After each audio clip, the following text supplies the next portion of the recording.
It's the Mixed Martial Arts Hour with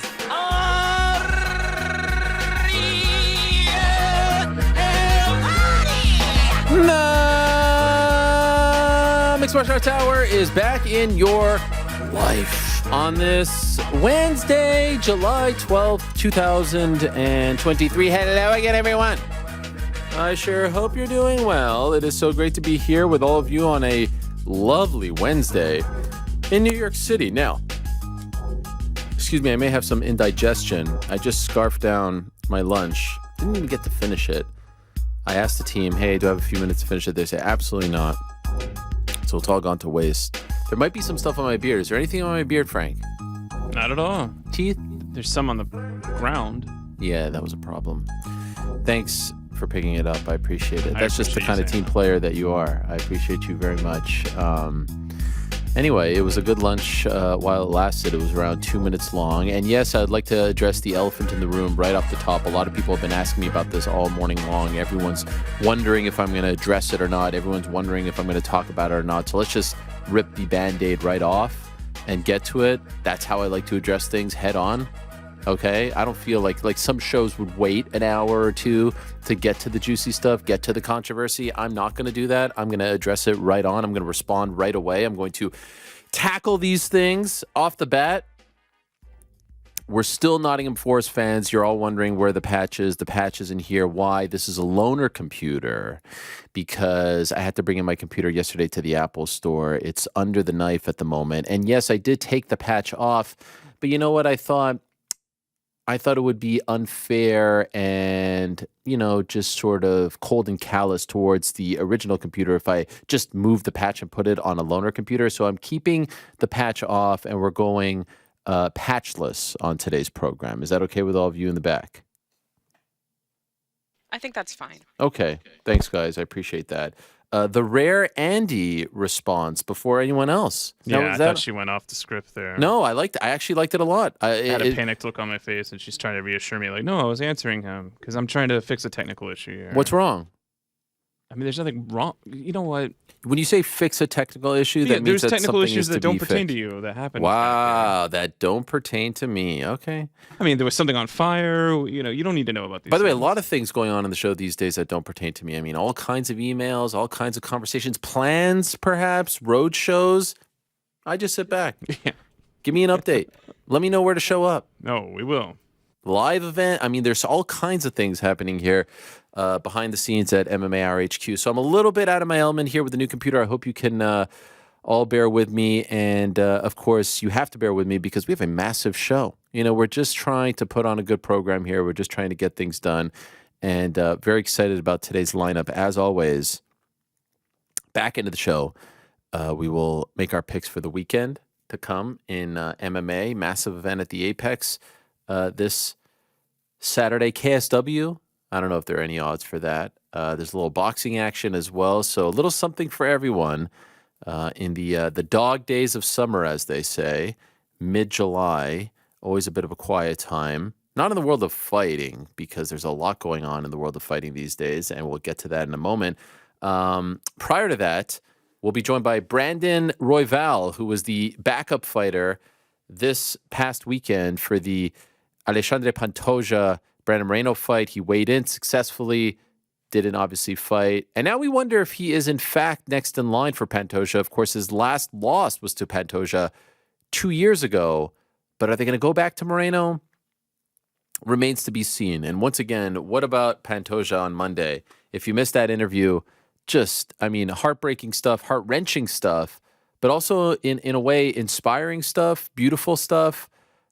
A star, I feel like, is born in front of us here. And, it will take some time for him to become an actual pay-per-view draw and all these things. But Brazil should be very proud of their newest UFC champion and definitely a guy that you can get behind and that I hope people get behind. So if you missed that, go check it out on the podcast platforms or on YouTube. Prior to that, we'll be joined by Marquel Martin. You may have heard that his biggest client, Francis Ngannou, was in the news yesterday. You may have heard October 28th in Riyadh, Saudi Arabia. It is going to be the one that has been bandied about, has been rumored, has been talked about, has been discussed, has been dissected for about a year and a half now. It is actually going to happen. It's Francis Ngannou against Tyson Fury in a 10-round boxing match in a regular-sized boxing ring with regular-sized boxing gloves, with the usual 3 judges sitting ringside, using the 10-point must system. Both guys can win via decision, knockout, technical knockout. It is going down, and there's a lot more to say about this in a matter of moments, but we are going to talk to Marquel Martin about this from the Francis perspective, and we're going to talk to Big Frank, Uncle Frank Warren himself of Queensberry Promotions, who, of course, is the promoter for One Tyson Fury. So we'll get both sides of the equation here, how it all happened, how it all came together. I look forward to that conversation very much. We'll also talk to Cat Zingano, the number 1 contender in the Bellator women's featherweight division. We suspect that she's going to fight Chris Cyborg in October. She had a very busy and important and emotional Monday. She was speaking on behalf of fighters around the world. Beautiful stuff about a very important bill that they're trying to pass in the great state of California. We talked about this a little bit on Monday's show. A pension that they are trying to introduce for MMA fighters. It still exists. It has been a thing for about 40 years for boxers in the state of California, and California continues to lead the way. By and large, the best state when it comes to the way it regulates fighting. And of course, there are things that we can criticize and complain. There's no doubt about that. But the state of California trying to introduce, the California State Athletic Commission trying to introduce a bill in the state of California that will create a pension for MMA fighters. Cat Zingano and referee Mike Beltran were speaking on behalf of the bill and the CSAC. And it was beautiful stuff. And I do believe that this kind of stuff flies under the radar, and it shouldn't. And I would love to talk to her about it. And we will talk to her about it at around 3 o'clock. So stay tuned for that. Prior to that, we'll be joined by Bo Nickal, who, of course, improved to 5-0 on Saturday. He had the big one over Valentine Woodburn. What a prospect. What a win. Another one via hands. Incredible, incredible stuff from Bo Nickal, who is still a neophyte in the world of MMA. I always enjoy speaking to him. I look forward to having that conversation with him. And, of course, I look forward to having the conversation with arguably the greatest of all time, the pride of Saint Isidore, Quebec, Canada, the greatest welterweight champion of all time, the 2-division champion, the pride of Montreal, the pride of Canada, the pride of the UFC, the pride of fight sports and combat sports worldwide, the one and only Georges St-Pierre. What an honor it is. Anytime he graces us with his presence, he will do so at around 2 o'clock. But, you know, we like to shoot on Wednesdays. We like to answer questions. There's a lot to get to. Let's not waste any time. Time now for everyone's favorite segment of the week. It is time. It's time for a good old-fashioned Q&A, MMA fans. Ladies and gentlemen, the moment has arrived to hear from the man himself, Ariel Helwani. I was just trying to give Mike Heck his shine. Studios in beautiful New York Oh, City. yeah. It's on the nose. Bye. And now, to answer your questions, get out of your seats I just got an and on email your feet that my because computer is here ready. Ariel Okay, this is very exciting. My computer is ready, guys. So what we'll do is we'll take a 4 to 5 hour break. Do you think I could go pick it up and come back and we do this the right way with the patch? You'll have to, yeah. All right. Well, Provided you can log into Slack in a timely fashion you know, I'm trying to even without help. I'm trying to even think about how I sign off the show, and I can't even do it without the music. Wow. Is it back next week? Same time, but say peace. I don't even Yeah. think that sounds right. Peace, I'm out of here. Something like that. Something like that. I just told you. No, but there's something before that. There's something before that, okay?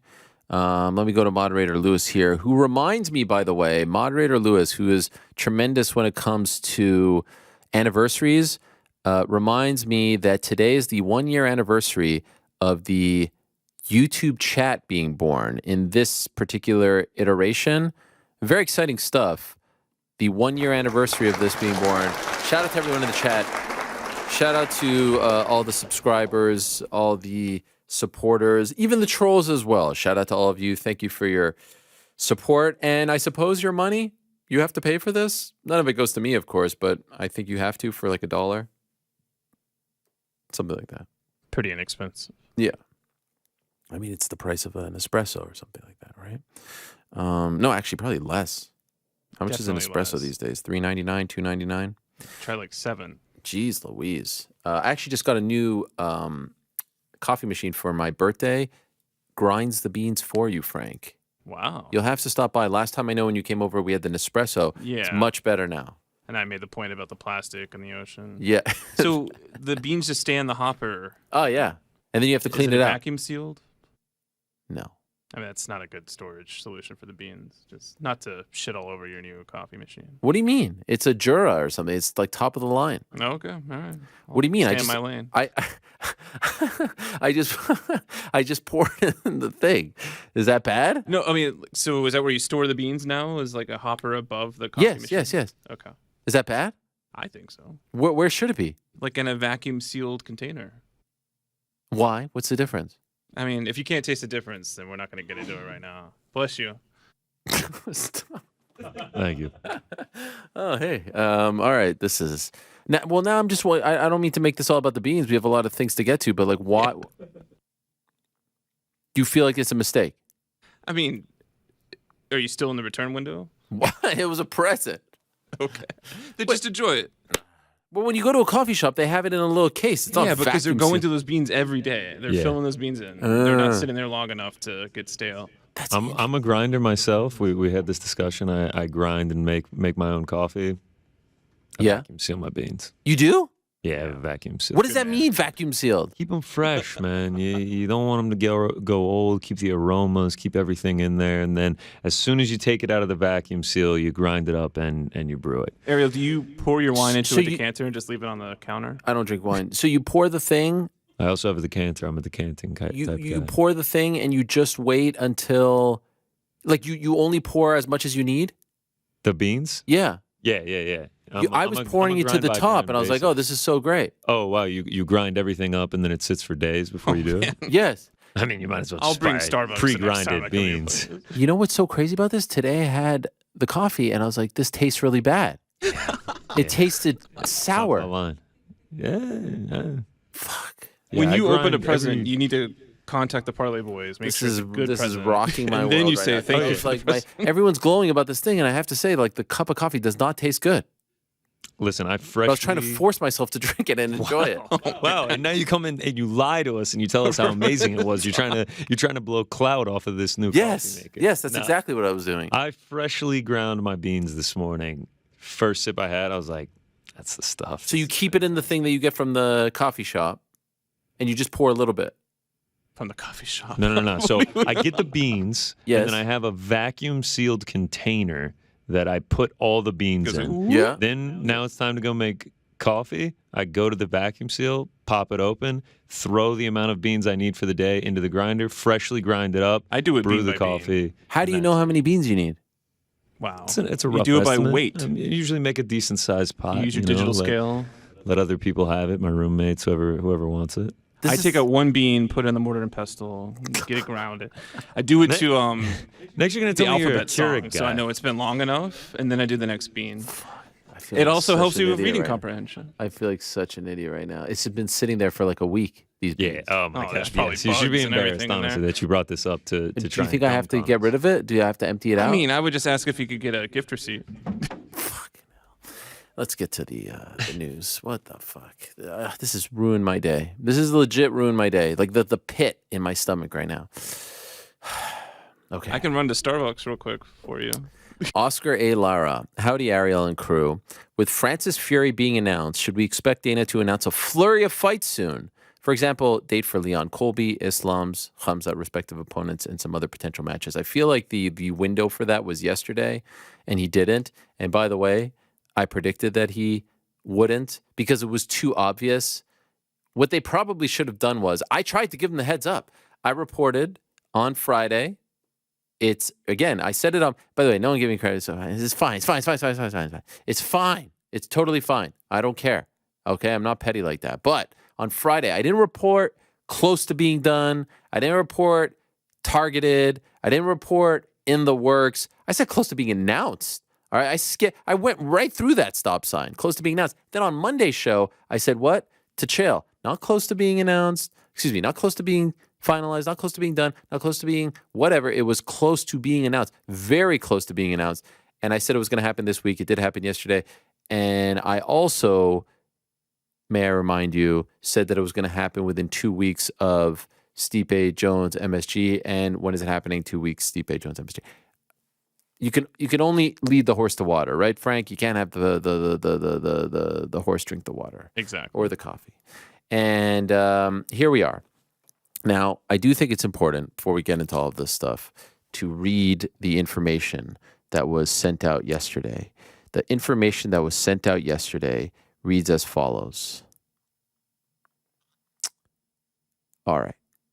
Tyson Fury, the undefeated lineal and WBC heavyweight champion of the world, and Francis Ngannou, the former UFC heavyweight champion, will collide on Saturday, October 28th in Riyadh, Saudi Arabia, in an epic showdown between two giants of their fields following the opening of Riyadh season. Riyadh season, for those that may not know, is like sort of like the Riyadh, Saudi Arabia tourism board committee. You know, obviously, and we'll get into the Saudi Arabia stuff in a moment, but that's what Riyadh season is. This is the important stuff. The clash to find out who is the, quote, baddest man on the planet will take place under the official rules of professional boxing, with 3 judges ringside, adopting the 10-point must system. Both fighters, however, are promising to meet in the middle of the ring, go to war, and win by knockout in devastating fashion. Why are they breaking it down like that? I think part of the reason why they broke it down like that, like no boxing press release would usually break it down like that, because we all just presume that it's the 10-point must system with 3 judges. I mean, that's a boxing match.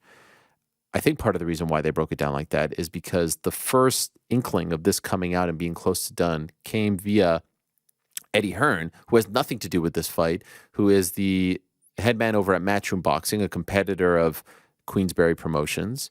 And he put it out that it was going to be an exhibition, and that kind of freaked everyone out. And that term has lingered. It has stuck to the fight. And so I think they wanted people to recognize that this is a real fight, that, you know, there's going to be a winner, a loser. It's not going to end in a draw like these Mayweather exhibitions. You can win via knockout, via TKO, via judge's decision. Now, there is one thing that they're dancing around, and that is it going to go on their pro records? Remember, Mayweather-McGregor, it went on their pro records. Conor McGregor's 0-1 as a pro boxer. Floyd Mayweather is 50-0 as a pro boxer because of that win against Conor McGregor. My sense, and everyone is dancing around it right now, and I will ask Frank and Marquel this question as well. My sense is it won't go down as a pro fight. Why?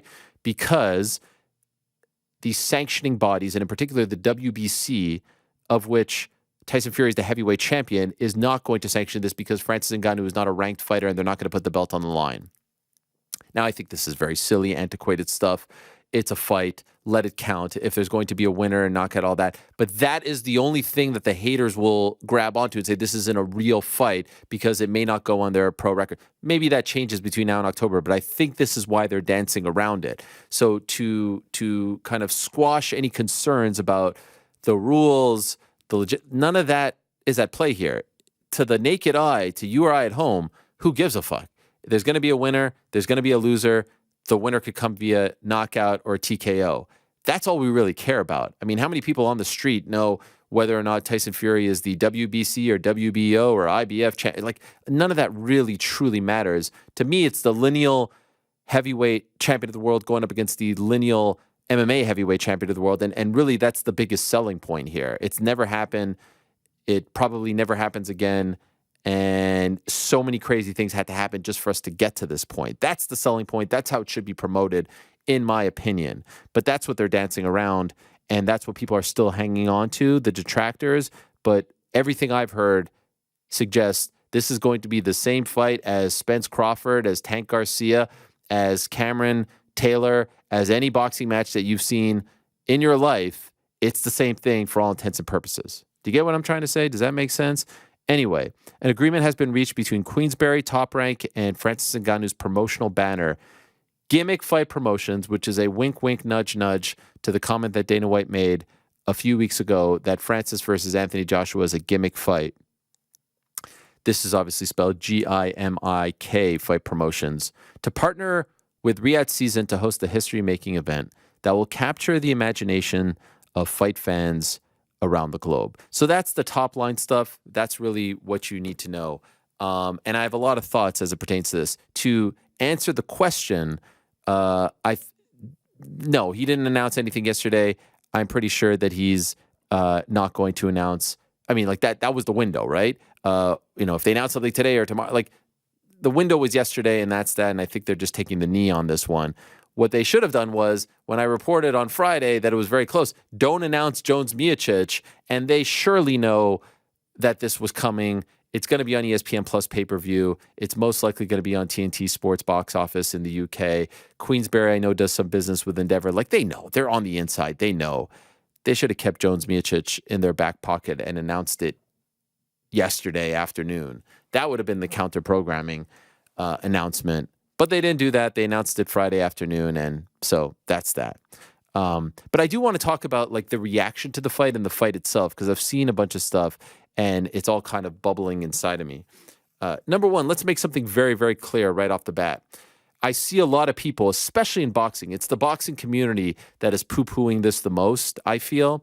And they love to get all, on their high horses and sanctimonious here. And to a degree, I think disingenuous when talking about stuff like this, because they love to talk about how this is the thing that is ruining boxing. It's this thing that's ruining boxing. Not all the other crap that has happened, not the judging, not the promoters, not the business, not the managers, none of that stuff. The matchmaking, this is the thing. This right here, this is Exhibit A, why boxing is dead. Ignoring the fact, obviously, that boxing is having one of its best years ever, that it seems like almost every week a unification bout is being made and being contested, where we're getting the fights that we didn't think we were going to get all in the span of months this year. Tank Garcia comes to mind. Of course, Spence Crawford comes to mind, not to mention all the great women's bouts that we're getting and all the other people in action. Beterbiev next month, Canelo 2 months ago, he's coming back against Charlo out of nowhere, like all the stuff, right? So let's make something very clear right off the bat.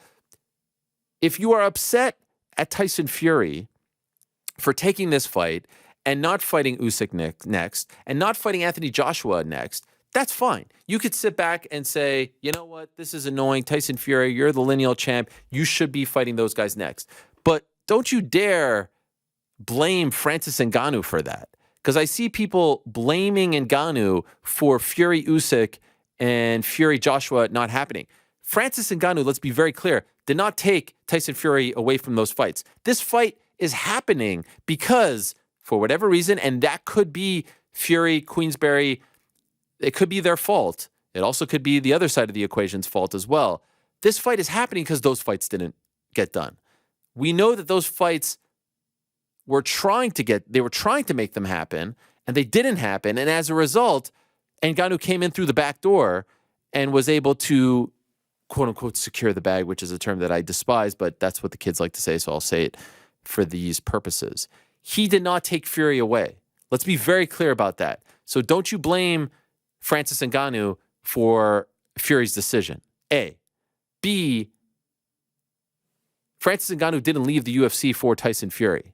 We're not getting Jones and Ngannou because of Tyson Fury. He didn't pull him away. And I see people making the comparison to Mayweather-McGregor. This isn't even Mayweather-McGregor. Mayweather, to a degree, was the shiny toy that like Conor was on this thing, and then he went on this detour, and then he went back to MMA, and that kind of like messed up the timeline.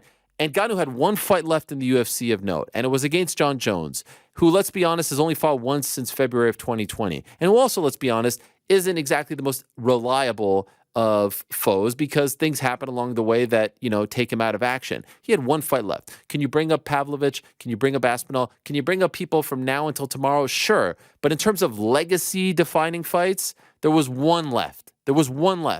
Okay? And I see people bringing up the word legacy a lot. Like, this is going to ruin Francis Ngannou's legacy. This is his legacy. His legacy is he defied all the odds just to make it to this point. He was able to survive and make it to the UFC. He was able to be a successful UFC fighter. He was able to overcome stumbling in a very public and embarrassing way in his first UFC title fight. He was able to overcome the public and embarrassing performance, the shame that he received after the Derek Lewis fight, and work his way all the way back up to become UFC heavyweight champion, and then bet on himself with a busted knee that required surgery, which his doctor and coaches told him not to fight on, able to win down 0-2, and then able to fight out the deal, sit out the entire year, go under the knife, and then get publicly released, even though he really didn't get released. He was done. He was a free agent at this point, but the narrative switched to, oh, he's being released. He wasn't released.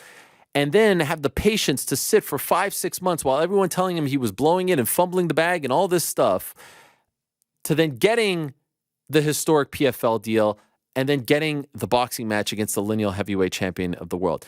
That's his legacy. His legacy, that he made all that happen as a result of everything that he did in the UFC. That's part of the legacy. The legacy isn't that he walked away from the UFC, that he walked away from the John Jones fight. That's one fight, and who knows if that fight ever would have happened. Let's not forget they could have made that fight for 3 years. They could have made that fight for 3 years, let alone all the other years that they were under contract together. So this idea that one took the other away from whatever their timeline was supposed to be is absolute hogwash. The idea that this fight is ruining boxing is absolute hogwash, because A, there's a million great fights happening this year, and there's a million great fighters in action fighting the absolute best. Haney, Lomachenko. I mean, I could go on and on and on about all of this. Anyone who is saying that, because I see people in the mainstream saying they're like, what is up with boxing? This is another idea of boxing, failing. This is another example. This is the state of the heavyweight division. We may not be getting Fury Usyk, but we're getting Usyk and Dubois. It's a solid fight. We're getting Joyce Zhang. We're getting Joshua White. The heavyweights are fighting. Are they fighting each other? No, but maybe there's a little bit of a tournament going on here. And if you include Wilder and Ruiz in that mix as well, hopefully all the winners of those fights are going to, fight each other. That's what I'm holding out for. But this isn't an example of boxing being dead or the heavyweight division being dead. And this isn't an example of Fury taking Ngannou away from the UFC. And it's certainly not Ngannou taking Fury away from boxing. Now, the other thing that I love is that the same people who are parroting the narrative that Francis Ngannou was too scared to fight competition, the man who survived shark-infested waters, who was put in isolation jails, who was arrested multiple times, the man who literally defied the odds to survive, to live. The fact that he's alive and breathing right now, and let alone thriving, is a miracle in its own right and should be turned into a movie. That guy is afraid to fight the competition in the UFC. Those people have been saying that for the last 6 years. He ran to PFL. He ran to the B leagues. He ran to the C leagues. He ran to fight the lesser competition. That guy, and those same people are saying about that guy that he's going to get his ass whooped, that he's in over his head, that he's going to get skunked, that he's going to get embarrassed. So, my friends, which one is it? How could the guy who you said is ducking the competition now going to get his ass whooped by the baddest man on the planet, the heavyweight champion of boxing? Which one is it? Tell me which one it is. Is he scared of competition? Because if he's scared of competition, why is he taking the fight that, according to all of you, he stands no chance to win? Which one is it? Pick a damn lane. Or just don't pick any lane, because you're making fools of yourselves. He's either ducking or that's what they're saying. He's either ducking or and how could he be both? How could he be both? How could you be ducking competition and taking on this massive fight that you're like a minus, the dude Fury's like a minus 1,000 favorite or 800, whatever the hell it is. It doesn't make sense. Do you understand what I'm saying? If he was truly ducking the tough fights, he would go out and fight some bum in boxing, and he would go out and fight some bums in MMA. He's not doing that. And could we talk about the masterstroke of how this all panned out? The masterstroke of how this all panned out. Because let's say this is what everyone wanted. They wanted him to do the boxing match first. They wanted him to announce the boxing match first. And then they wanted him to go to MMA. And what ended up happening was the boxing match didn't materialize. And so he announced the PFL deal. And even though that was supposedly lucrative and all this stuff, people still shat on it. They shat on everything. They shat on him not re-signing with the UFC prior to Gan. They shat on him not re-signing after. They shat on him not re-signing over the past year. They shat on him not re-signing to fight John Jones. Everything they shat on. And now he ends up getting the PFL deal 5 months after he leaves, so they shit on the timeline. And then when he gets the PFL deal, it's like, oh, I thought you were supposed to do boxing first. This was an error. This was a failure. This was a fumbling of the bag. You were supposed to do the boxing first. You told us you were going to do the boxing first. But the beauty and the brilliance of this all is that the pressure is now off going into the Fury fight. If he didn't have the MMA deal secured, the history-making deal, everything in 2024 with PFL, and he goes into the Fury fight and he gets embarrassed like all of you say he's going to get embarrassed, his stock goes way down after that loss. There's a ton of pressure on Nate Diaz going into Jake Paul. If Nate Diaz beats Jake Paul on August 5th, he can headline UFC 300 against Conor McGregor. He will have the world eating out of the palm of his hand. He'll have the whole world in his... He will have everything at his disposal if he knocks out Jake Paul on August 5th. If he loses to Jake Paul on August 5th, if he gets knocked out by Jake Paul on August 5th, you don't think his stock goes all the way down? You don't think the demand for his services goes all the way down? Guess what? It does. From the UFC to PFL to Bellator to ONE to Ryzen to boxing. It goes all the way down. Right? Francis, if he loses, he's got that deal already. He's got that deal. Now you could say on the flip side, if he wins, the deal's worth more, and perhaps, but he's got that security. So to me, the timeline, the way it all worked out, initially everyone thought, wow, what a failure. You left the UFC for the PFL as the heavyweight champ and you had nothing else. Now you see how it all played out. And isn't that what we said? Just wait. Just wait. Can we wait to see how this all plays out? Why the rush? Why the absolute rush to determine whether or not this was a success or a failure? Why the rush? Why couldn't we just wait till it all played out? Even after the PFL deal, I said, just wait. If he comes back and signs some deal to be on some Fugazi streaming platform, fighting some top 30 heavyweight, then you can say, all right, this kind of is underwhelming. It's the PFL and it's the top 30 heavyweight. This is not what we signed up for. I would have been the first to say that. And I said that on that show afterwards. I said, let's just wait. If he ends up being on some sort of weird platform fighting some no-name guy, then maybe this didn't work out as he planned. Instead, he's fighting Tyson freaking Fury in a real fight with real stakes attached. And then when he's done that, he's got a PFL, fat PFL deal waiting for him. How could this be a failure? And I get it. Trust me, I get it. It's weird in this day and age to celebrate someone's wealth, especially athletes' wealth. I mean, I'm following soccer and these guys are getting $100 million deals, and I'm following the NBA and these guys are getting insane money, and we're sitting back and being like, what the hell? It's a recession, it's this and that, and these guys are making all this money. Who wants to root for money? Who wants to root for wealth? Especially when it comes to the athletes, right? We just, and especially when it gets in the way of our dreams, our dream fights. I just want to sit back with my betting app and my beer, my wings, and I want to see John Jones and Francis Ngannou knock each other's heads off. That's what I want to see, and this got in the way of that. And so I get it if you're not, like screaming up and down for someone becoming a multi-millionaire. I get it. But please, let's not confuse, Kylian Mbappe and Declan Rice and Damian Lillard with Francis freaking Ngannou. The guy made $600,000 for his last fight. The guy's never sniffed $1 million payday. This ain't the same. This guy finally is cashing in, and he ended up making more than the UFC deal for this one fight, not to mention the PFL deal combined, and a lot of it is guaranteed. How do you not just be a little bit happy for that? A little bit happy for that guy who's, MMA community. What happened to the unity? What happened? And I can 1,000% assure you people are saying like, oh, look at Ariel, bootlicking, butt-licking. No, we have to take a step back sometimes and celebrate these moments. When it happens to the good guys who take the road less traveled, who freaking went out there and this could have all failed miserably. And trust me, there was a point in this process where I thought it was going to fail. Where I thought that maybe, you have Eddie Hearn. Oh, what were those guys saying? He outpriced himself. What did David Feldman say? What did Chatri say? Everyone tried to assassinate this man's character. How do you not sit back yesterday and say, fucking hell, Francis, you did this without like a big promoter. It's him and his guy, Marquel, without anyone backing you, with people trying to put roadblocks in your way, people trying to assassinate your character, people trying to diminish your value. You fucking got the Tyson fight? You made this happen? And now you got the PFL deal? waiting in the wings. And trust me, I get it. Like if Conor got a boxing fight right now, people would be upset. And I would be upset. I want to see Conor fight Michael Chandler. I want to see him fight Nate Diaz. I want to see him fight, fucking Charles Oliveira. He did that thing. He's a very rich man. He doesn't need the extra 20 million. Francis hasn't even tasted that yet. He hasn't gotten that yet. He hasn't even tasted $1 million. Michael Chandler makes more than him than he did for his title fights. Like, think about that. This was the heavyweight champion of the UFC. This was the heavyweight champion of the UFC. And he didn't even sniff $1 million.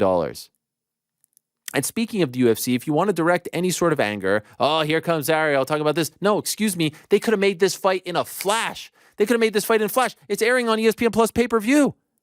Top Rank is on ESPN Plus. Remember when I told you that ESPN could sit at the table and say, hey, PFL, hey, UFC, bring me John Jones and Francis Ngannou?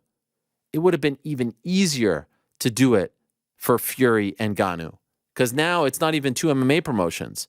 It's, hey, let's recreate the whole damn thing all over again that we just did with Mayweather and McGregor. And this time you don't even have to deal with another network.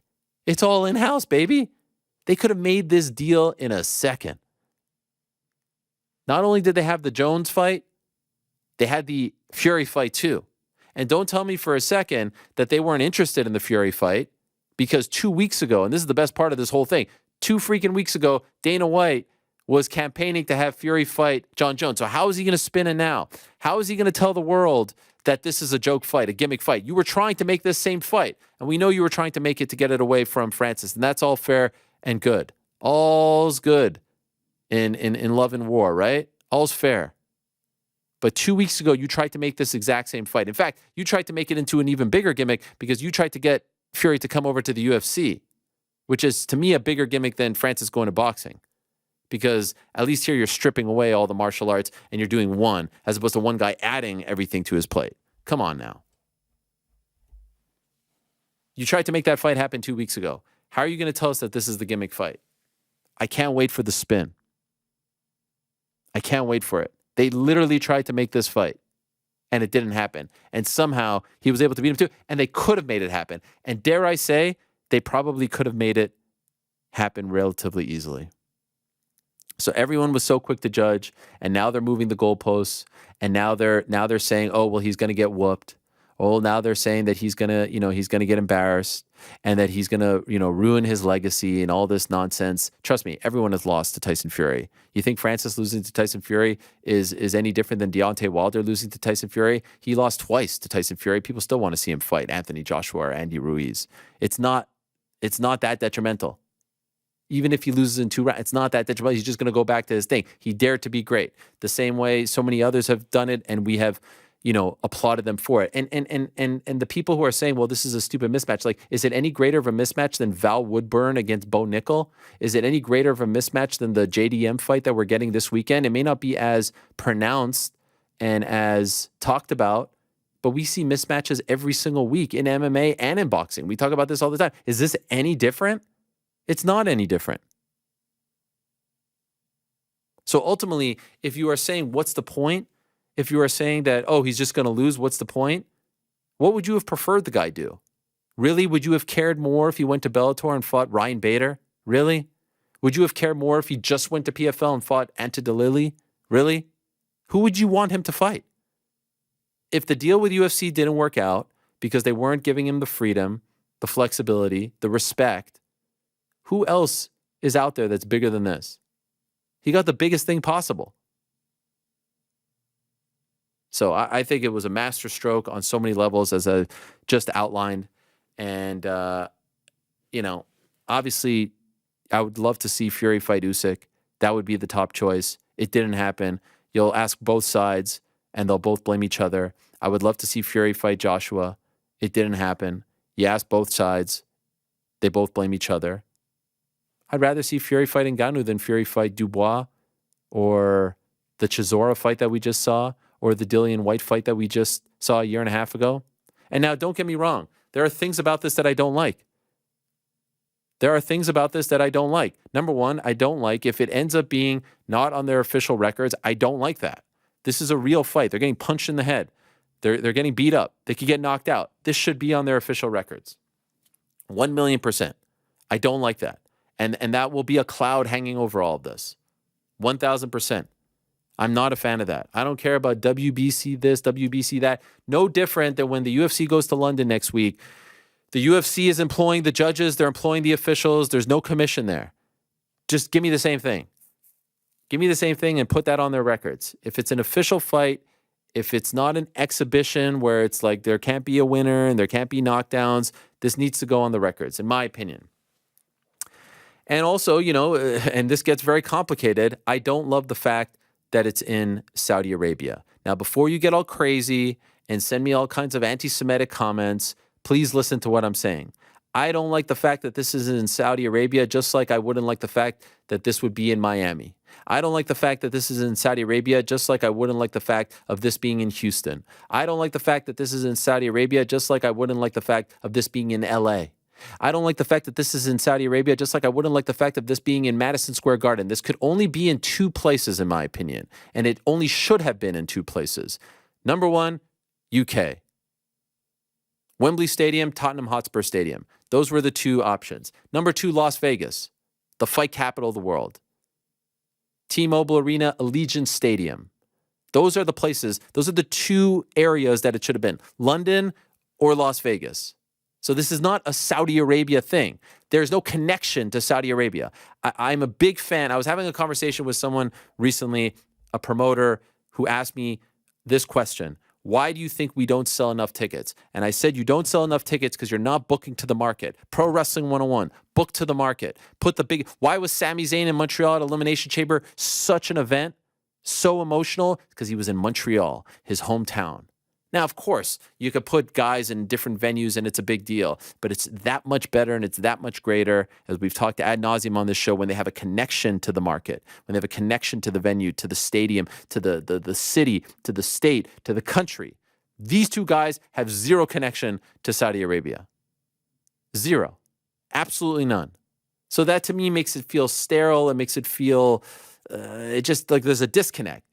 Same reason I didn't want Jake Paul versus Tommy Fury there. Same reason why I didn't want Joshua versus Usyk. Now I get it. They're paying big bucks. They're the reasons why he's making multi-million dollars. I still think he could have made that money elsewhere, but Saudi Arabia, they are guaranteeing that money. And so please, let's be very clear when I say this. I don't like that it's in Saudi Arabia, not because of the politics, not because of what they may or may not represent, not because of sport watching or anything like that. It's because I love when fights have a connection to the market. And so he has a connection, Fury does, to UK. And obviously Ngannou lives in Las Vegas now. But Las Vegas is, of course, the fight capital of the world. It's the one place on the planet where you don't need a connection because that's just the place that hosts the biggest fights of all time. Even MSG would feel a little weird. Even Staples/Crypto would feel a little weird. Vegas, UK. Not happening in either. Now, we could take it a step further and we could say, yes, it does open up the can of worms of all the stuff that's going on with Saudi Arabian sports that's affecting golf, that's affecting pro wrestling, that's affecting boxing, of course, with the other promoters.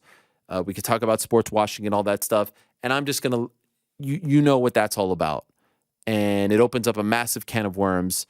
And there is an element that's uncomfortable about it all. That being said, that's something that they're going to have to deal with. That's on them. And guess what?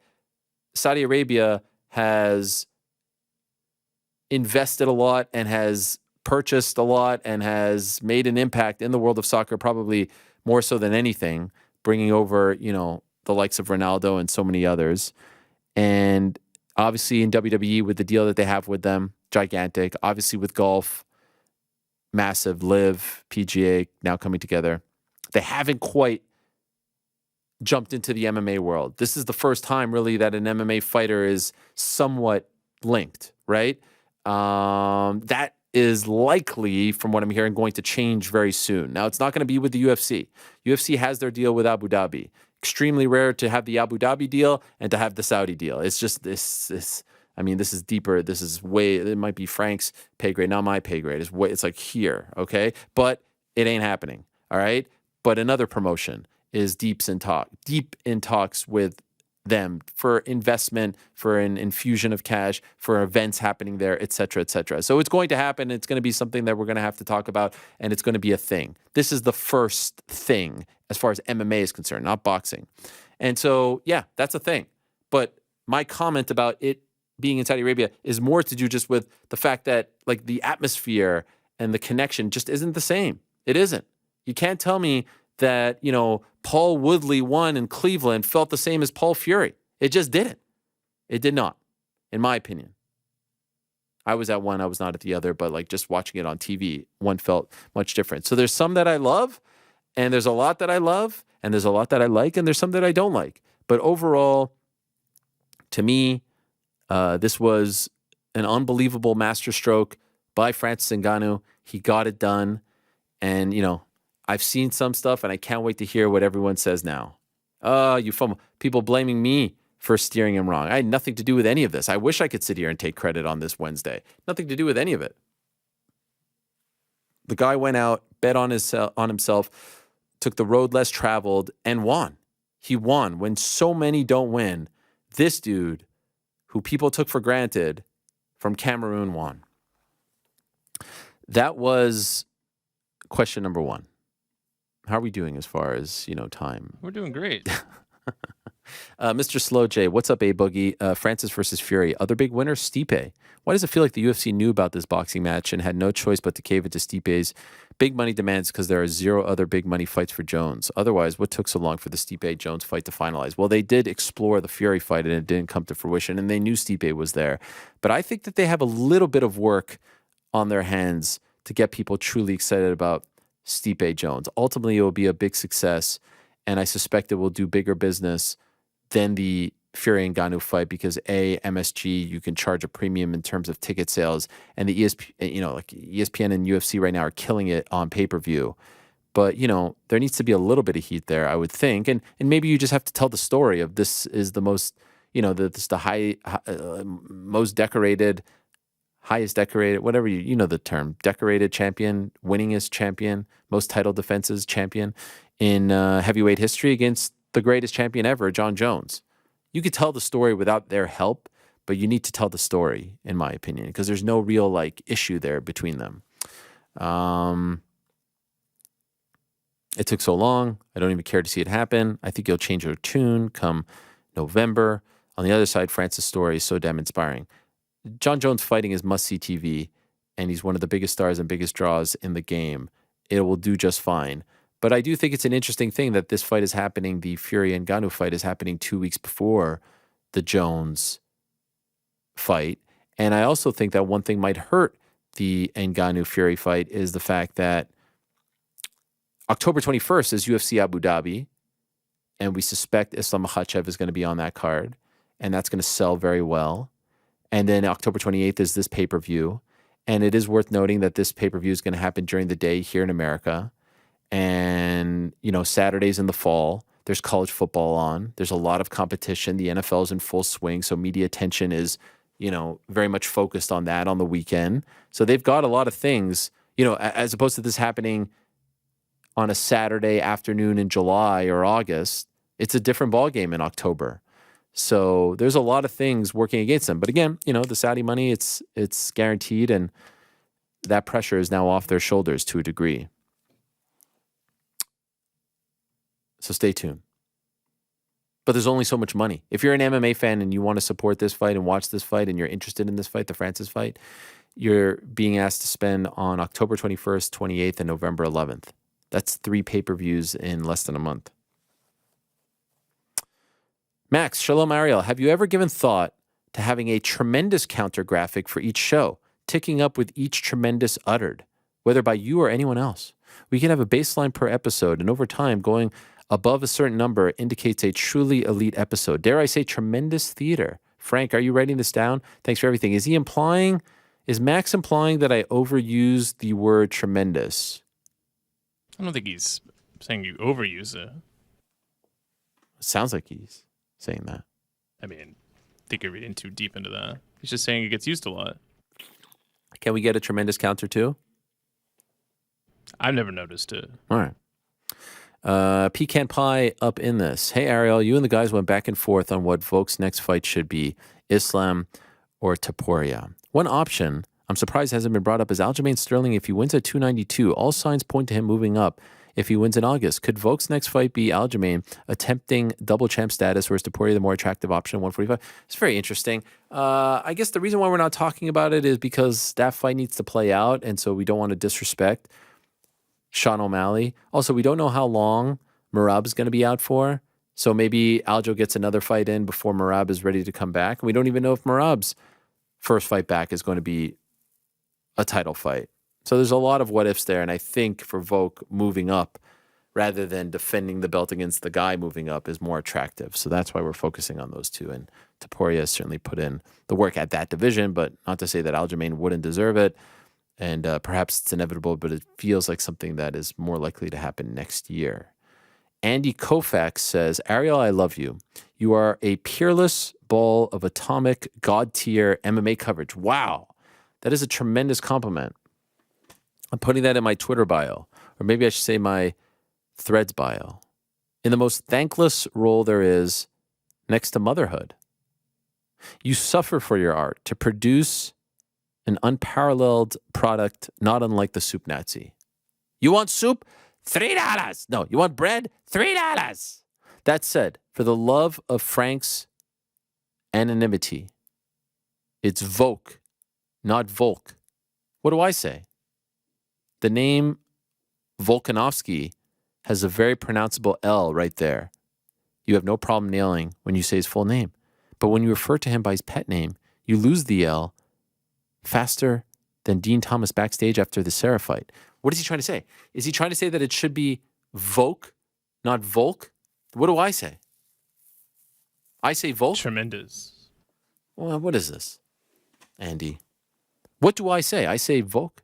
Which one is he saying is correct? I think he's saying, for the love of Frank's anonymity, it's Volk, V-O-K-E. Oh, he's saying it's not Volk, it's Volk. Yeah. That's Volk. Yeah, but what do I say? Volkanovski. Volk. Say it like fast 3 times. Volk, Volk, Volk, Volk. Nah, it's in your head now. It's in your head. You're trying to say it correctly. Volk. It's like Zombie, right? What's in your hand? In your hand. I don't know, man. I'm Canadian, all right? I'm allowed to say these things a little bit differently. We had a whole debate about Brandon Royval earlier. I was just about to say, is it Royval or Royval? For fuck's sake. What is it?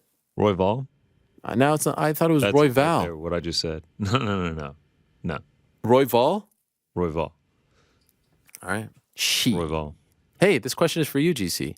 As a bald man myself, the best advice I could give people is shave your head when you're able to get a good tan. There's nothing worse than shaving and walking around with a ghost head. Roll Tide. Your thoughts? I've thought about that. I'm not a really tannable guy. Like, I mean, last show, I can't lie. I was feeling bad sitting here next to Rick. I mean, Rick is Mr. Tan. He's just tall, dark, and handsome right now. I can't compete with that, and we have to go side by side. He's out at the pool in Amityville, and I'm the one looking like a ghost. He lives in a haunted town, and I'm the one here looking like a ghost. I just went to Miami. Look at how tan I am. I mean, I was laying out. You were also sick, though. Not your fault. I know, but I got 3 good days in the sun. I've laid out on my balcony a few times too, you know, trying to get a little base tan to compete with New York Rick. But yeah, I'm just not that tannable. Do I do spray tan? Do I go to the booth? I like that strategy though. Like a December. Have you ever done spray tan? No. Rick? No. Have you ever done booth? I tan well, so I just hit the sun. Have you ever done booth? No, I don't. I would probably never do the booth just because the health detriments that come with it. My girlfriend is similar to Rick. Like, she gets a little bit of sun, she's super tan. Game over. There I am. I'm sitting there, you know, pale. How close are we to you shaving it off? I feel like you're talking about it more. Close. Really? I think we're getting close. Like, are we like Paulo Costa, you know, coming into the studio about to cut your hair close? Like, we could make this happen relatively. I mean, that would be an honor. Can't recommend it enough. The best barber so like in the business. I always get the cold feet, obviously, because once you go, you can't go back, right? Like there's no going back. It'll grow back. I will say stamped, certified by January 1st, 2025. There's no question. 25. We're skipping Don't over a whole procrastinate it year, later. bro. We're 18 months away, okay? That's 18 Bro. months, all right? Ridiculous. He's giving an important commitment. I feel like we should I'm be saying applauding this. guaranteed by. By Guaranteed. the end of this year, or I'm bored. I thought you were going to say 24. No, come on, guys. You know, Okay, Now, so can I we're ask not that something? close. it takes a big leap, you know. Do it during August.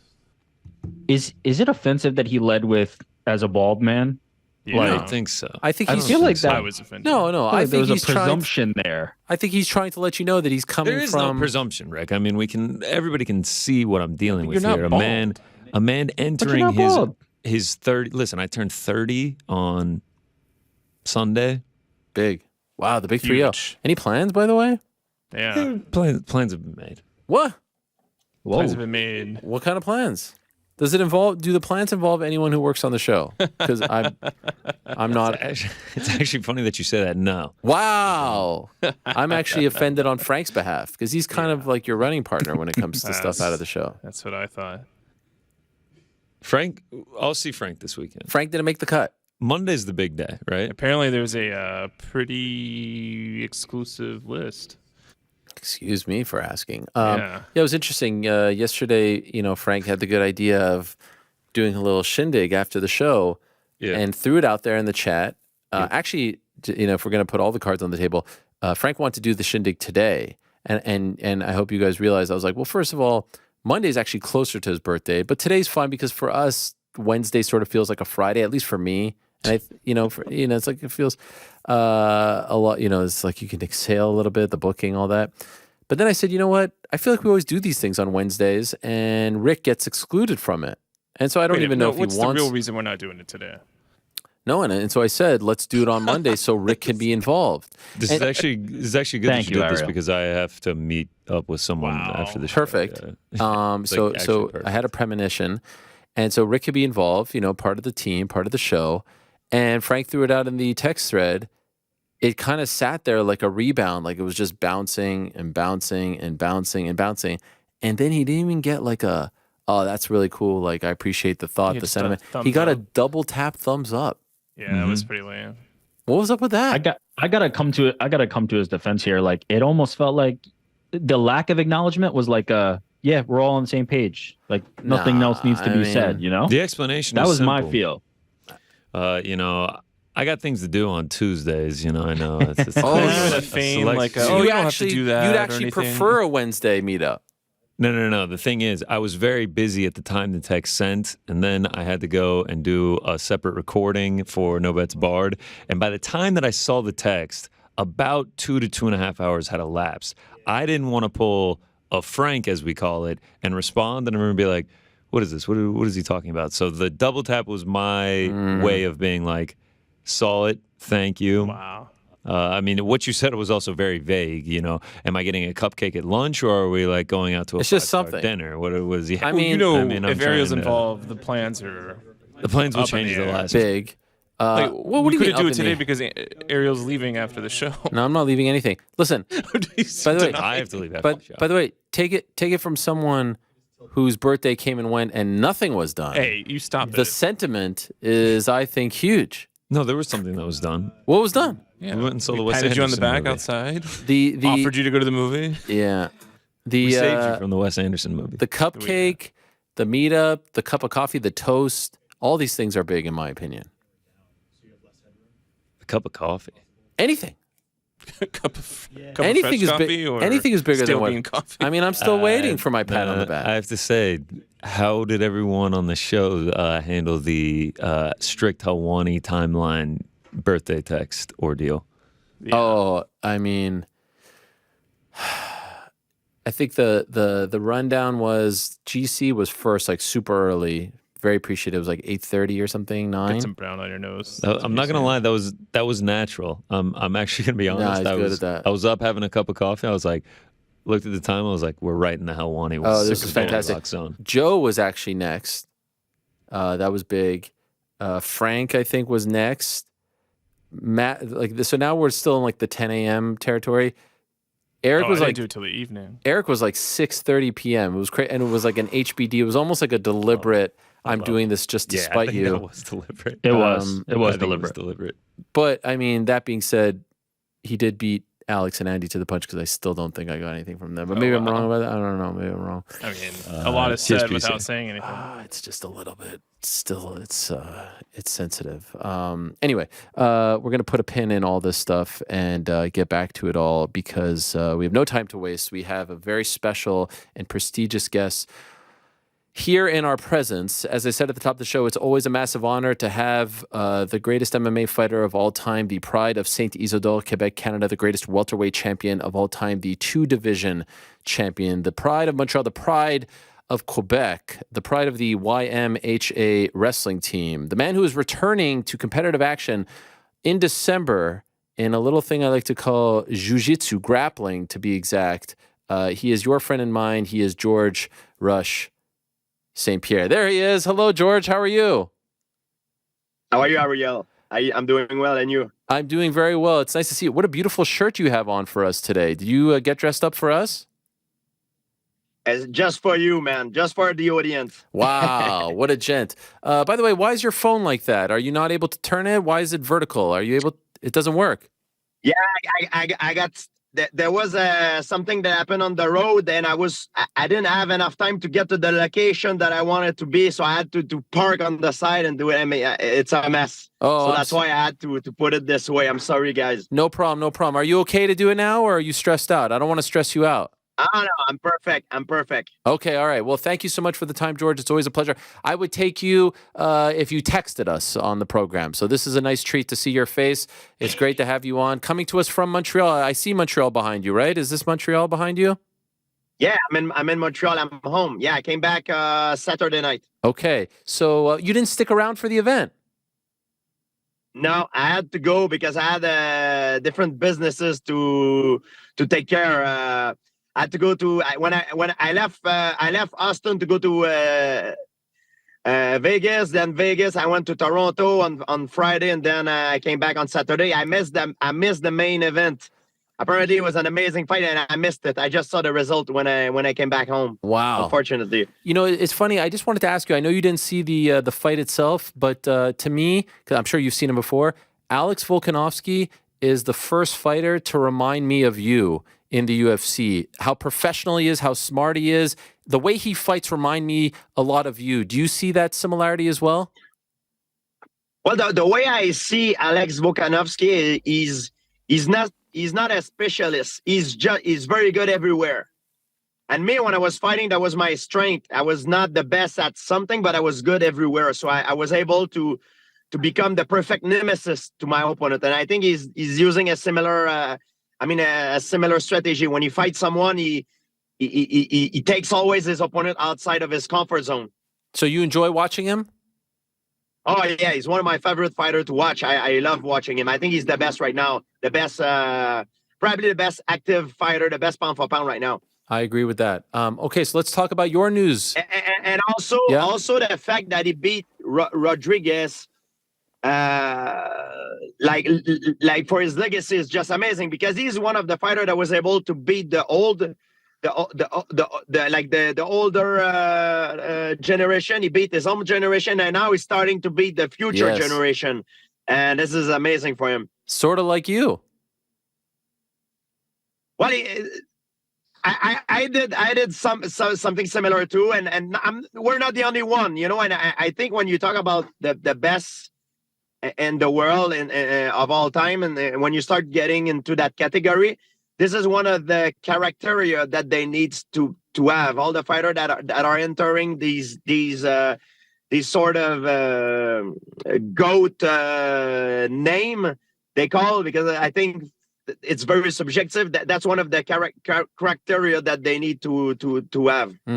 I agree with that very much. On Thursday, we found out you're coming back.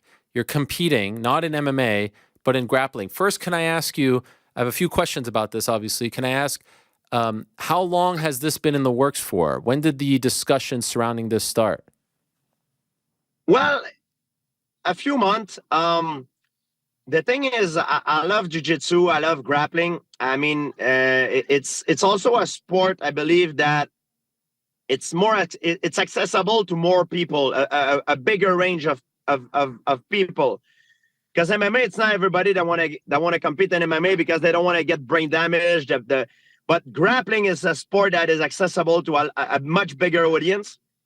And when the UFC told me that they want to get into this, I wanted to be part of their promotion, try to help the sport growing. And I think they start small a little bit, but eventually it will become the shows will be hosted in big arenas. That's my goal. I want to help the organization to get to that point, you know? Okay, so that they've done 4 of those. You're going to be on the broadcast for the 5th, and then in December you're going to compete, right?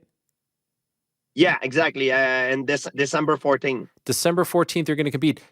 Can you tell us what the rules will be? Like, what are we looking at as far as your match?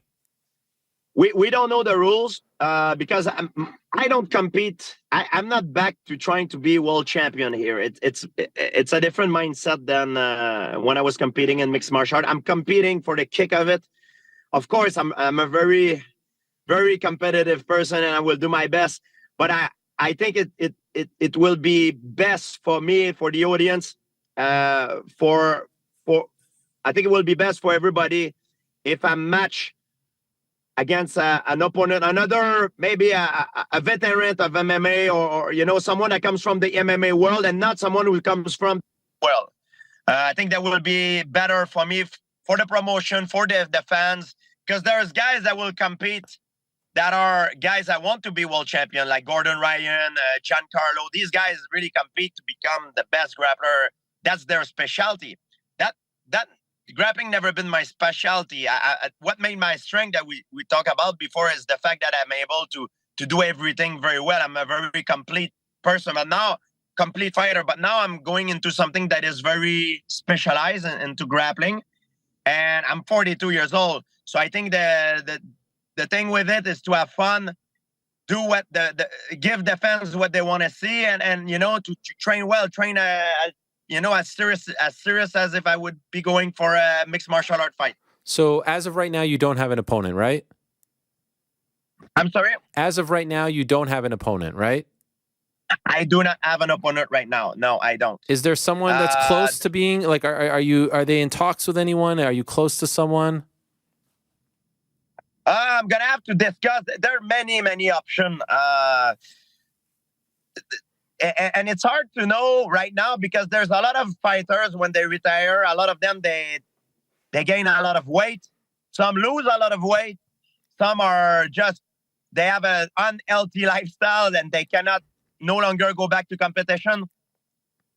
So I need to check who's available, and you know, it could be also an active fighter, but some have different agendas. Some are maybe about to get a world title fight. So I need to check with the UFC, and we didn't have the time to talk right now. Okay, and is there a weight for this this match, or is it open weight?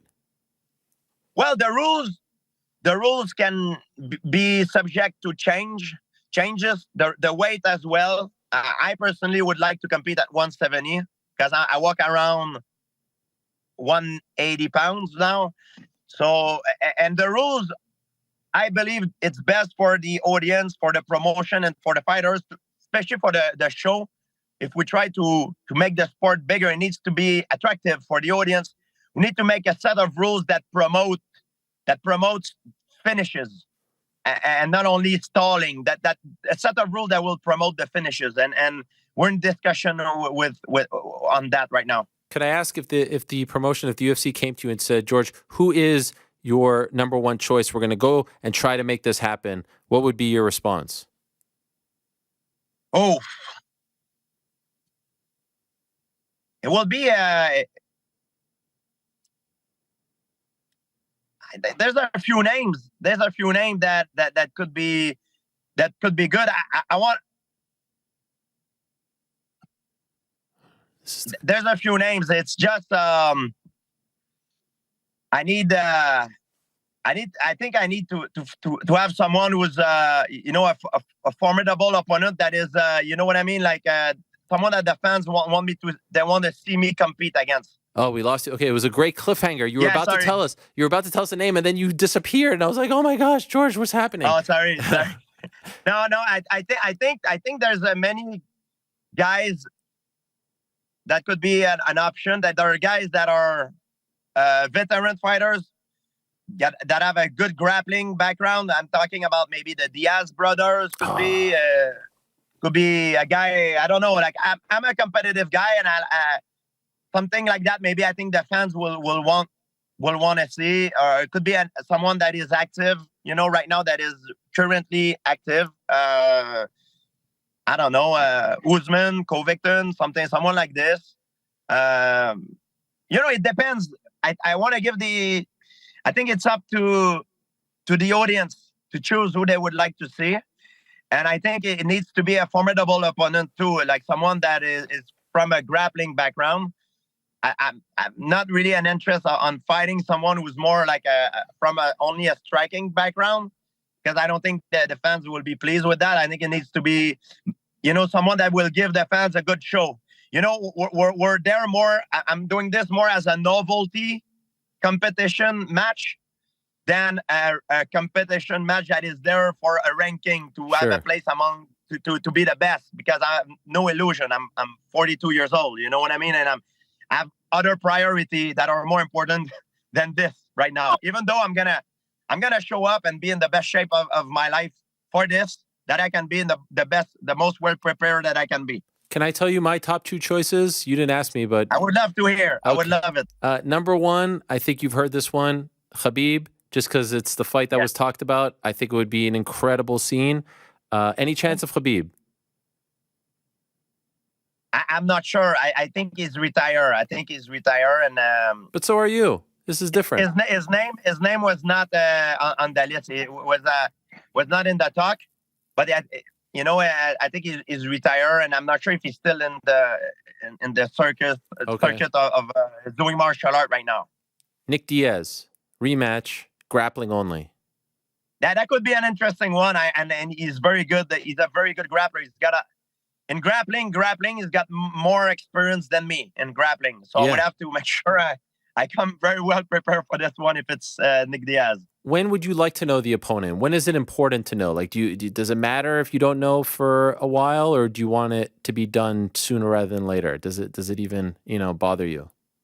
No, I think because we still have a lot of time. It's in December 14, but I would like to know like at the latest, maybe in late October. I would like to have a name. Like some guys. I understand that they have other things on their agendas that are more pressing, and I understand. But I would like to know a little bit ahead of time. It doesn't change the fact that I'm gonna start. I'm training. I'm always in shape, but it's good to know a little bit ahead of time so you can start.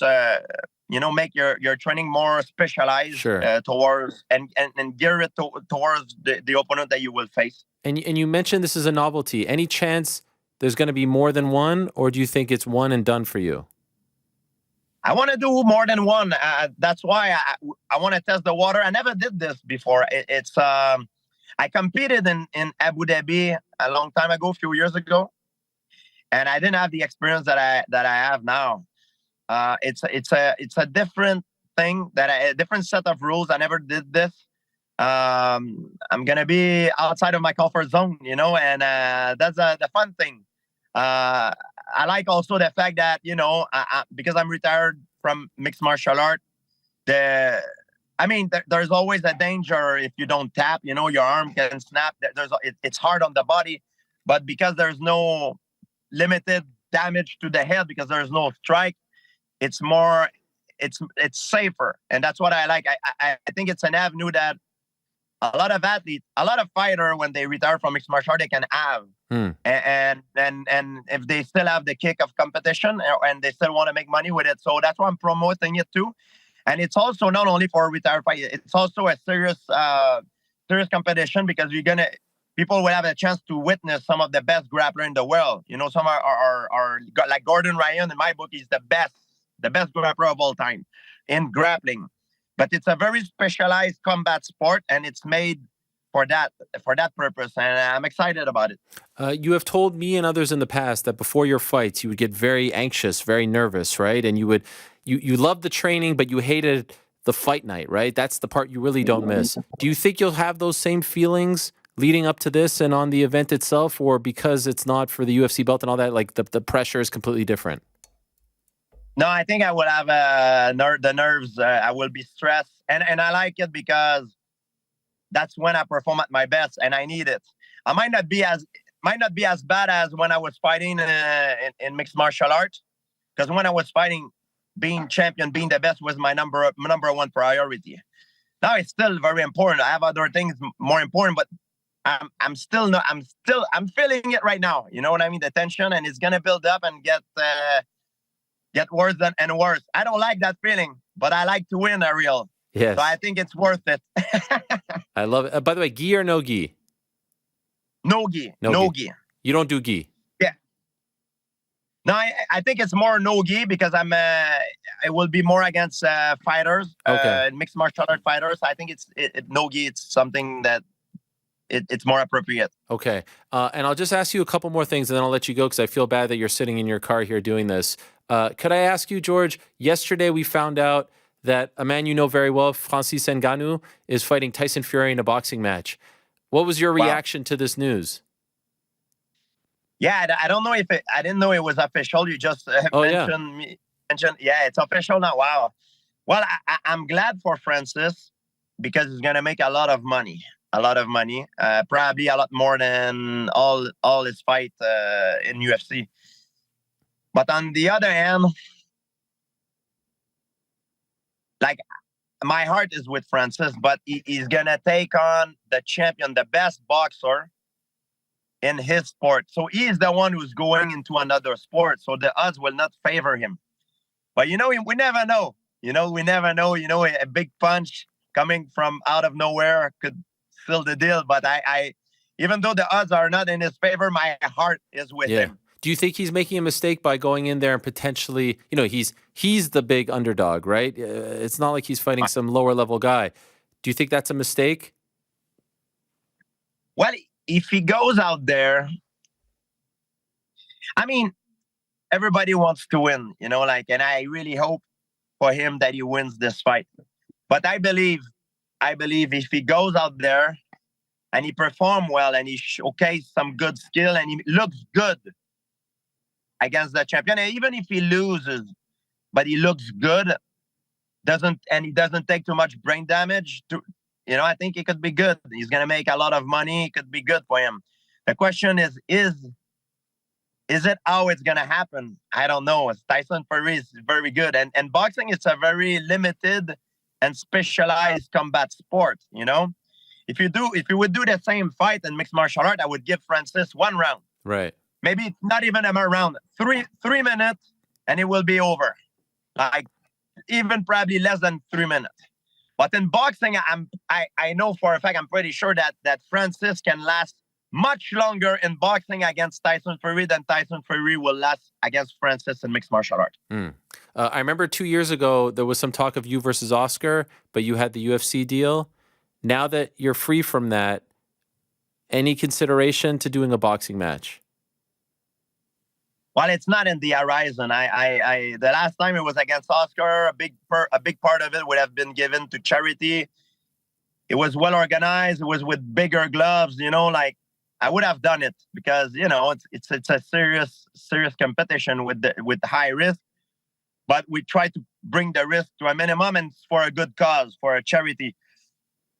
There's nothing to the horizon right now. Right now, what is under the horizon is the submission wrestling, jiu-jitsu, grappling match with the UFC. Okay. And last one for you. Just last month, I'm a proud Canadian like you are, proud Montrealer, and I can't help but support Canadian MMA and want to see Canadian MMA do well. And it was a beautiful scene last month in Vancouver when the 6 Canadian fighters all won on the card. And it gave me hope that, you know, with those fighters and Olivier Aubin-Mercier doing his thing in PFL and other fighters in other organizations, that maybe Canadian MMA is back? Because let's be honest, it wasn't too good over the last few months. Can I ask your opinion on that night? Did you watch it that night in Vancouver? Did you feel a sense of pride? And how do you feel about the current state of Canadian MMA? I was there, Ariel. That's I was right, there. you were there. Beautiful. I lived it. You know, I breathed the same air. I was there. It was great. I was so happy for all the Canadian athletes, and I think it goes by waves. When I was competing, I was very fortunate. I had the help of Dennis Kang, David Loiseau, Rory McDonald, Steve Vigneault, Jonathan Goulet. I had Patrick Côté. I had so many other athletes, amazing athletes that were competing in the same time that I was. So it gives me a big push. That's the way I see it. I was very fortunate. Without the help of all these guys, my training partner, being champion would probably not have been possible for me. So I had very high level training partners. You know, a lot of these guys, they fought for a world title. You know, like Patrick Côté, David Loiseau, they fought for a world title. Rory McDonald fought for a world title. Dennis Kang fought over in Japan. So I had the incredible training partner. When I was training in the room, it was filled of very, very high level athletes. So that's why in that era we're doing so well, and I think it's coming back. I think it goes by era like this. You know, it's waves. Now we see guys from New Zealand doing very well. It was never the case before. You know, like now they're coming out because they all train together, they stick together, and they rise together. That's how it is. Training need to be competitive, but it should not be malicious. When you train with a guy and it's malicious, you want to hurt him. Now that's not good training. It needs to be very competitive. You know, you want to win. It's serious competition, but it's not malicious. You're there to help each other, and that's what makes a good team. And I was lucky in my time, in my era, when I was competing in my prime. That's what I had. I had great training partners. Highly competitive, but not malicious. They were true. We were true to each other, and we were there for one another. And that's what it needs to be done in Canada. You know, they need to train together, and because if they stay in they're alone in their areas and not mixing it up, they cannot be competitive against the world. We're too much of our country is big in terms of territory, but in terms of population, we're not big enough to go up against US and Europe, Russia. We need to stick together and train together. So every Friday when I was young, I remember every Friday was the day that we all show up in the same gym, spar with each other for a few hours. Then after we go back to our own routine, and we used to see each other once a week. And I'm the one who made that at the time. And it was great. It allowed us to exchange ideas, exchange technique, and to improve much faster than our competitors. I love that. And by the way, thinking of you training, I have to ask you this. I can't believe I just said last question. I'm sorry. But you and Elon Musk, this happened. Did it really just happen from the tweet? Like, you send him the tweet. Then what? How do you get invited to go train with him? How does that happen from the tweet? Is that how it all went down? Yeah, that's how it all went down. And I have a friend. His name is Lex Friedman. Yes.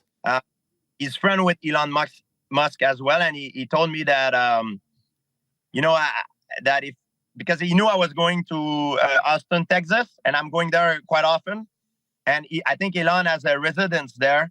So, the timing was just good. He called me, say, if you want to train with Elon, let's do it. And I went there and I trained with him. And it was a great experience. I really admire Elon. He's someone I really look up to for everything that he has done, his accomplishment, and the ideas that he stands for. He's a very nice, nice guy, very jovial, great sense of humor. He's actually very strong, much stronger than the average man. He's very tough, and he's got a background in judo. Are you going to do more training with him? Nothing is planned right now, but I'm going to have to go back more often to Austin, Texas to get ready for that grappling. And maybe, I'm not sure. I told him that if he needs my help, I'm there to help him out. Do you think the fight happens? Him versus Zuck, do you think it happens? I don't know. And to tell you the truth, Ariel, and I know it's like dropping a cold shower on everybody now. If I say this, a guy like Elon Musk, he's so busy. Most of his time is dedicated to work on things that changes the fate of humanity. Yeah. It's the world. So I think it's better that if he stay focused on this instead of trying to get ready for a cage fight. That's my belief. Fair. But yesterday, did you see Zuck with Israel and Volkanovski? Yeah, I saw that. And I think that there's great value on them training in martial art. I think there's great value into that. But I just hope that fight does not happen for both of them. They're very. It could be given to a charity, but I think they're above that. It's too important. What they're working on is too important. Fair enough. Well said. I respect you for saying that. George, thank you very much. Congratulations on your new vodka, Pure Sang, I think it is. Yeah, that's if you translate, thoroughbred. Thoroughbred. Thoroughbred. I thought Sang was thoroughbred. Yeah. I thought Sang was like for blood. Isn't blood? Is it? It is, but you cannot translate word by word because French is from Latin base. If you translate pur sang, it means a thoroughbred. Someone special, like a thoroughbred. A horse is a thoroughbred. Okay. A fighter, thoroughbred, or a thoroughbred is a special athlete. Okay. A pur sang. Like That's you. why our yeah. I love it. And what a great honor it was to watch the wrestling with you back in February. You and I in the front row over there watching Brock Lesnar. That was great fun at the Bell Center. So always a pleasure, my friend. Thank you so much for the time and good luck. And good luck getting that opponent. And I can't wait to see you back in action in December. Thank you, Ariel. Hopefully I'll get to see you soon and maybe in a wrestling show. I love to go. It's amazing. And what a show it was. It was amazing. Thank you again. I would love it. Thank you, George. All the best to you. There he is, the one and only, the greatest of all time, Georges St-Pierre. I mean, what a guy. How do you not feel better about life when talking to that guy? And interesting comments about Zuck and Musk, saying that he thinks they're above it, putting a cold shower on it.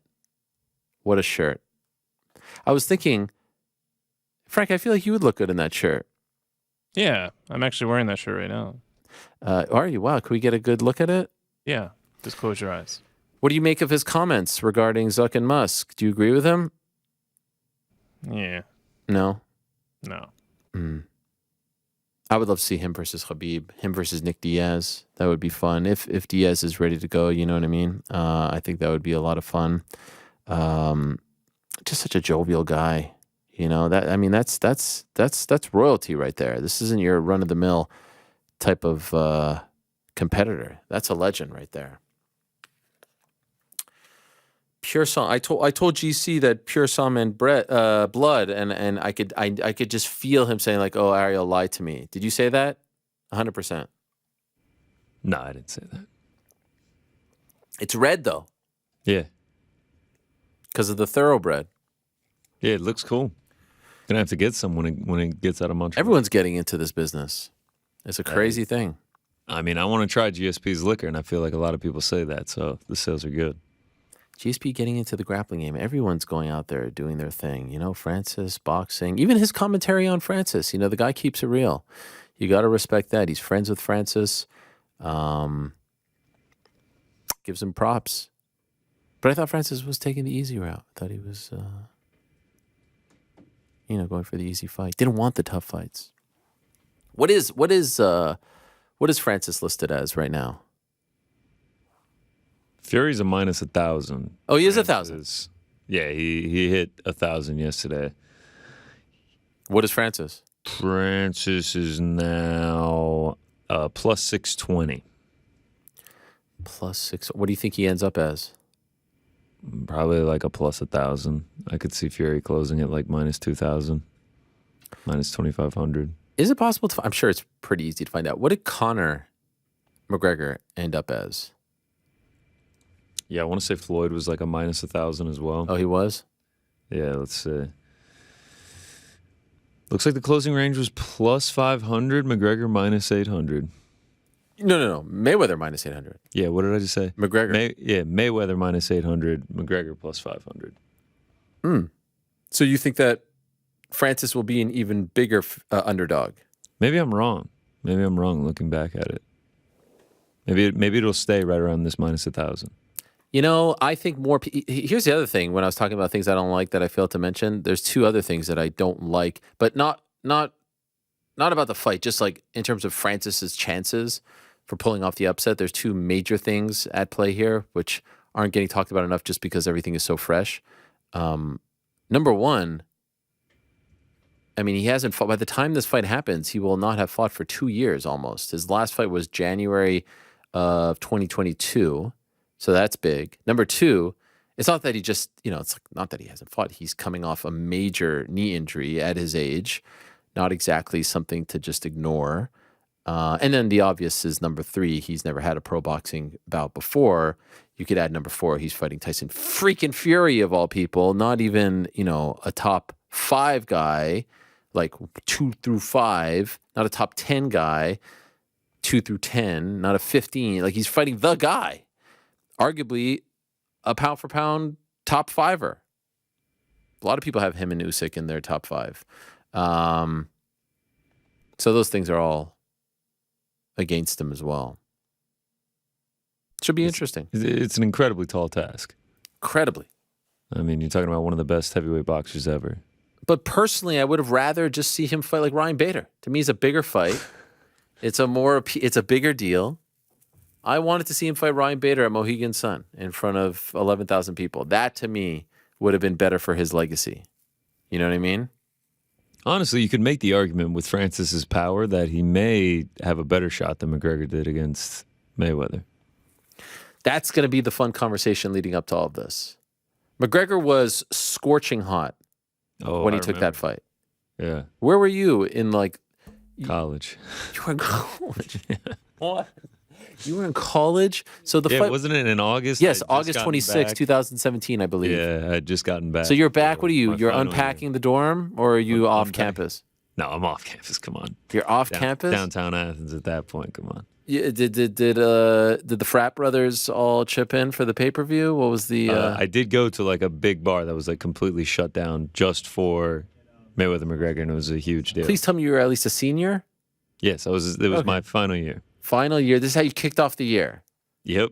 I mean, it was a huge deal. I remember it vividly. Me and 10, 15 of my friends all went to this bar. So you cared enough to watch it. It transcended. It transcended. Even though you weren't a big fight guy. Everyone was watching. Did it coincide with Georgia football that day, or was that too early? Too early, yeah, because it was still August. It only starts in September? Yeah, starts first week of September. So all the frat boys got together, a few keg stands. Were you in a frat? Proper 12. I was, yeah. I was in a fraternity. Which one? Or are you not to say? Yeah, we won't say. Why? No, I'm just kidding. Off top, Maggie, What? I don't love talking about it now, especially I feel like a lot of people weren't in one, and it gets judged pretty harshly. Is this a personal question? I don't know. No, it's not a personal question. Sure seems like it. Yeah. Frank, what do you think of frat guys? Yeah. Yeah, he hates them. I've heard him spew the rhetoric. I mean, we're a judged breed over here. Could we get the frat name? I just said it. I just mumbled it. You can just go back to the tape. Frank, what do you say? Something. Someone that knows about big time college football, though, Bo Nickal, he's here. Oh, he's up next. Okay, all right. Maybe he was in a frat. Not a frat guy. Are athletes in frats? Are D1 athletes in frats? Some are, but I'm going to guess wrestling is the fraternity for. That's a good point. That's well said. All right, well, let's talk to the undefeated Bo Nickal coming off that incredible win over Valentine Woodburn on Saturday night. I said it sounded like a firecracker when he hit him with that right hand. He remains undefeated now, a perfect 5-0. He's kind enough to join us as always. Here he is, the soon-to-be father, Bo Nickal. What's up, Bo? How are you? Doing well, Ariel. How's it going? Very nice to have you back on. Congratulations on the win. By the way, were you in a frat at Penn State? Honorary frat member. Oh, which one? No, I just made that up. No, I wasn't in a frat. All right. I believed you. Why do you laugh at that? Is that a silly question? It's just a different lifestyle. A lot more fun probably than what I did in college. You were just like you can mingle with the common folk like that. You were very focused. No, I was mingling with them. They were just mingling a lot later in the evening than me. I had to get my beauty sleep. Yeah, that's a good point. All right. But they would invite you to the parties. You would be able to like partake. Hell yeah. All They right. love me. I love them too. We're just, they're champions at different stuff than me. They're drinking champions. I'm a wrestling champion. Yes. And perhaps a soon to be MMA champion as well. How stressful was the road to 290 for you with the change in opponent? And then obviously you get one, but like the moment where it's like, are you going to get one or not? I mean, I can't imagine there's too many people raising their hand to fight you on short notice. How stressful was that? Yeah, I would say there was a real stressful 12 hours from Monday night when I found out to Tuesday morning when I signed the other contract, just because I didn't think I was going to get a fight. You know, like you said, there was a lot of people that, weren't exactly volunteering for the fight. And so, which makes sense. You know, it's a few days notice against me, and who would really want to take that? But when I got the fight signed, then it was back to what I usually do and just train, get ready, prepare, and go kill it. Had you ever heard of Woodburn before? I hadn't heard of him. I just obviously was given the name and, saw he was 7-0, 5 finishes, and he was the guy that wanted to fight. So I was ready to fight, and watched a little film, did my thing. When you saw, I don't know if you see any of this stuff, but if you did see any of the stuff of like him showing up without a team and all that, like it was kind of like, I mean, I felt bad for him a little bit because it felt like a lamb going to slaughter. Is there any part of you that's like, oh man, I kind of feel bad for this guy. I don't want to beat him up? There was a little bit of that. He to me, he seemed like a really nice guy. And of course, I respected him a ton for taking the fight. And I think that's a big deal in itself, just shows his character. And I hope he gets another shot in the UFC. Hopefully they give him another fight. And I wish him nothing but the best. Of course, Saturday didn't go his way, but I think, hopefully he can continue his career and do well in the future. Did you like his outfit at the press conference? Yeah, he was swaggy. He looked good. I thought it was funny. Just enjoying the moment for him. But of course, like I said, hopefully he has more moments and he's able to show his skills a little better in a fight in the future. When you hear all the stuff about like biggest favorite of all time and all that, does any of that add any pressure to your shoulders? You seem unflappable, honestly, when it comes to this stuff. And this all kind of feels like a cakewalk compared to the other world that you came from and how high level you were there. So I'm just wondering if you're rattled at all by any of that talk. No, I wouldn't say I was rattled by it. I would say that it was interesting to me. Of course, when people start saying that stuff, it's like there's certain thoughts that go in your mind like, wow, like what if I lose? This would be the biggest upset of all time. But I think for me, I just know how to cope with that stuff probably better than most people and deal with it because I've been the favorite since I was a little kid, right? Like everybody kind of expects me to win and they always have. And so I feel really comfortable and at home in that position. And, I think that given the scenario, the math definitely worked out with the odds and stuff. And I made it look that way as well. I made it look like it made sense. Do you feel any nerves before a fight like that? Anything at all? Definitely. A lot of people try to say things, oh, I don't get nervous, this and that. You're getting in a fight. It's like, if you're not nervous, you're probably either you didn't put enough effort into your camp, or maybe you're just not smart enough to really realize what you're going out to do. And for me, I feel like I'm very aware of all those things. I'm aware of the danger that I'm putting myself in, but I think that also makes me really hard to beat. And it helps me perform even better because I'm aware of everything that goes into it. And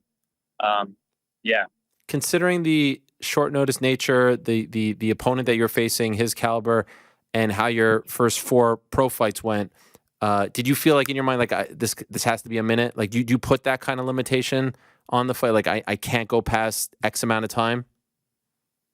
No, not at all. There's no limitation of I can't go past this and that. I mean, if you look at it realistically, a lot of people are throwing shade at my opponent, which is weird considering, he's a 7-0 pro fighter with 5 finishes. He had more finishes than I had fights. And, he had a pretty long amateur career and stuff too. So if you get, it's just, there's been so much hype around me, so much craze of, oh, I've been doing all this stuff and then delivering every time that now it's like, you're probably going to you could put me against somebody that's 20-0, and I'd probably still be like minus 600.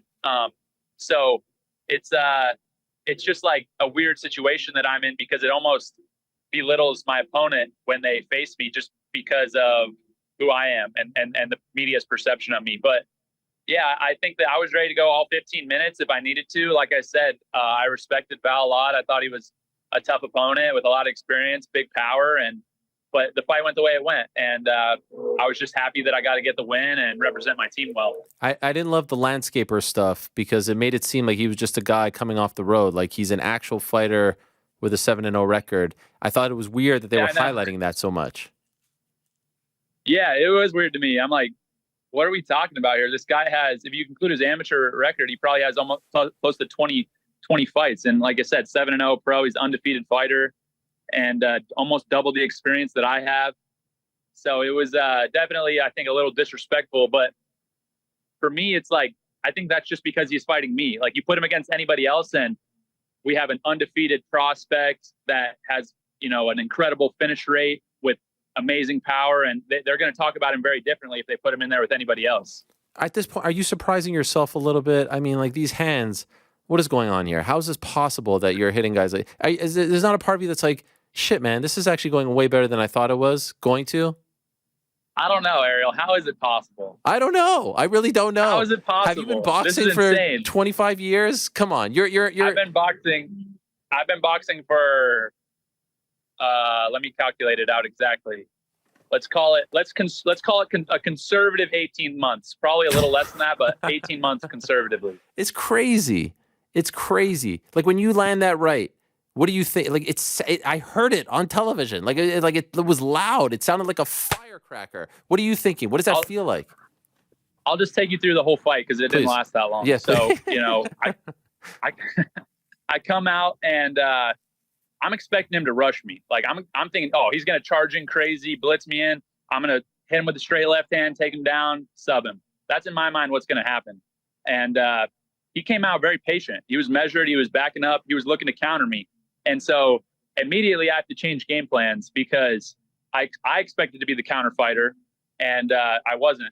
But especially he was looking like real hyped up in the corner. So, that's props to him for kind of coming out and being able to stick to a game plan. I'm sure his coaches told him to do that, and that was part of their plan. But so then I just start kind of getting on my feints, controlling the air, and throwing some stuff at him, kind of seeing what he's doing. And then I throw a straight left, and it literally just missed by a half an inch. I think I would have knocked him out cold first punch if my straight left would have landed. But it was kind of a little looping, but I missed.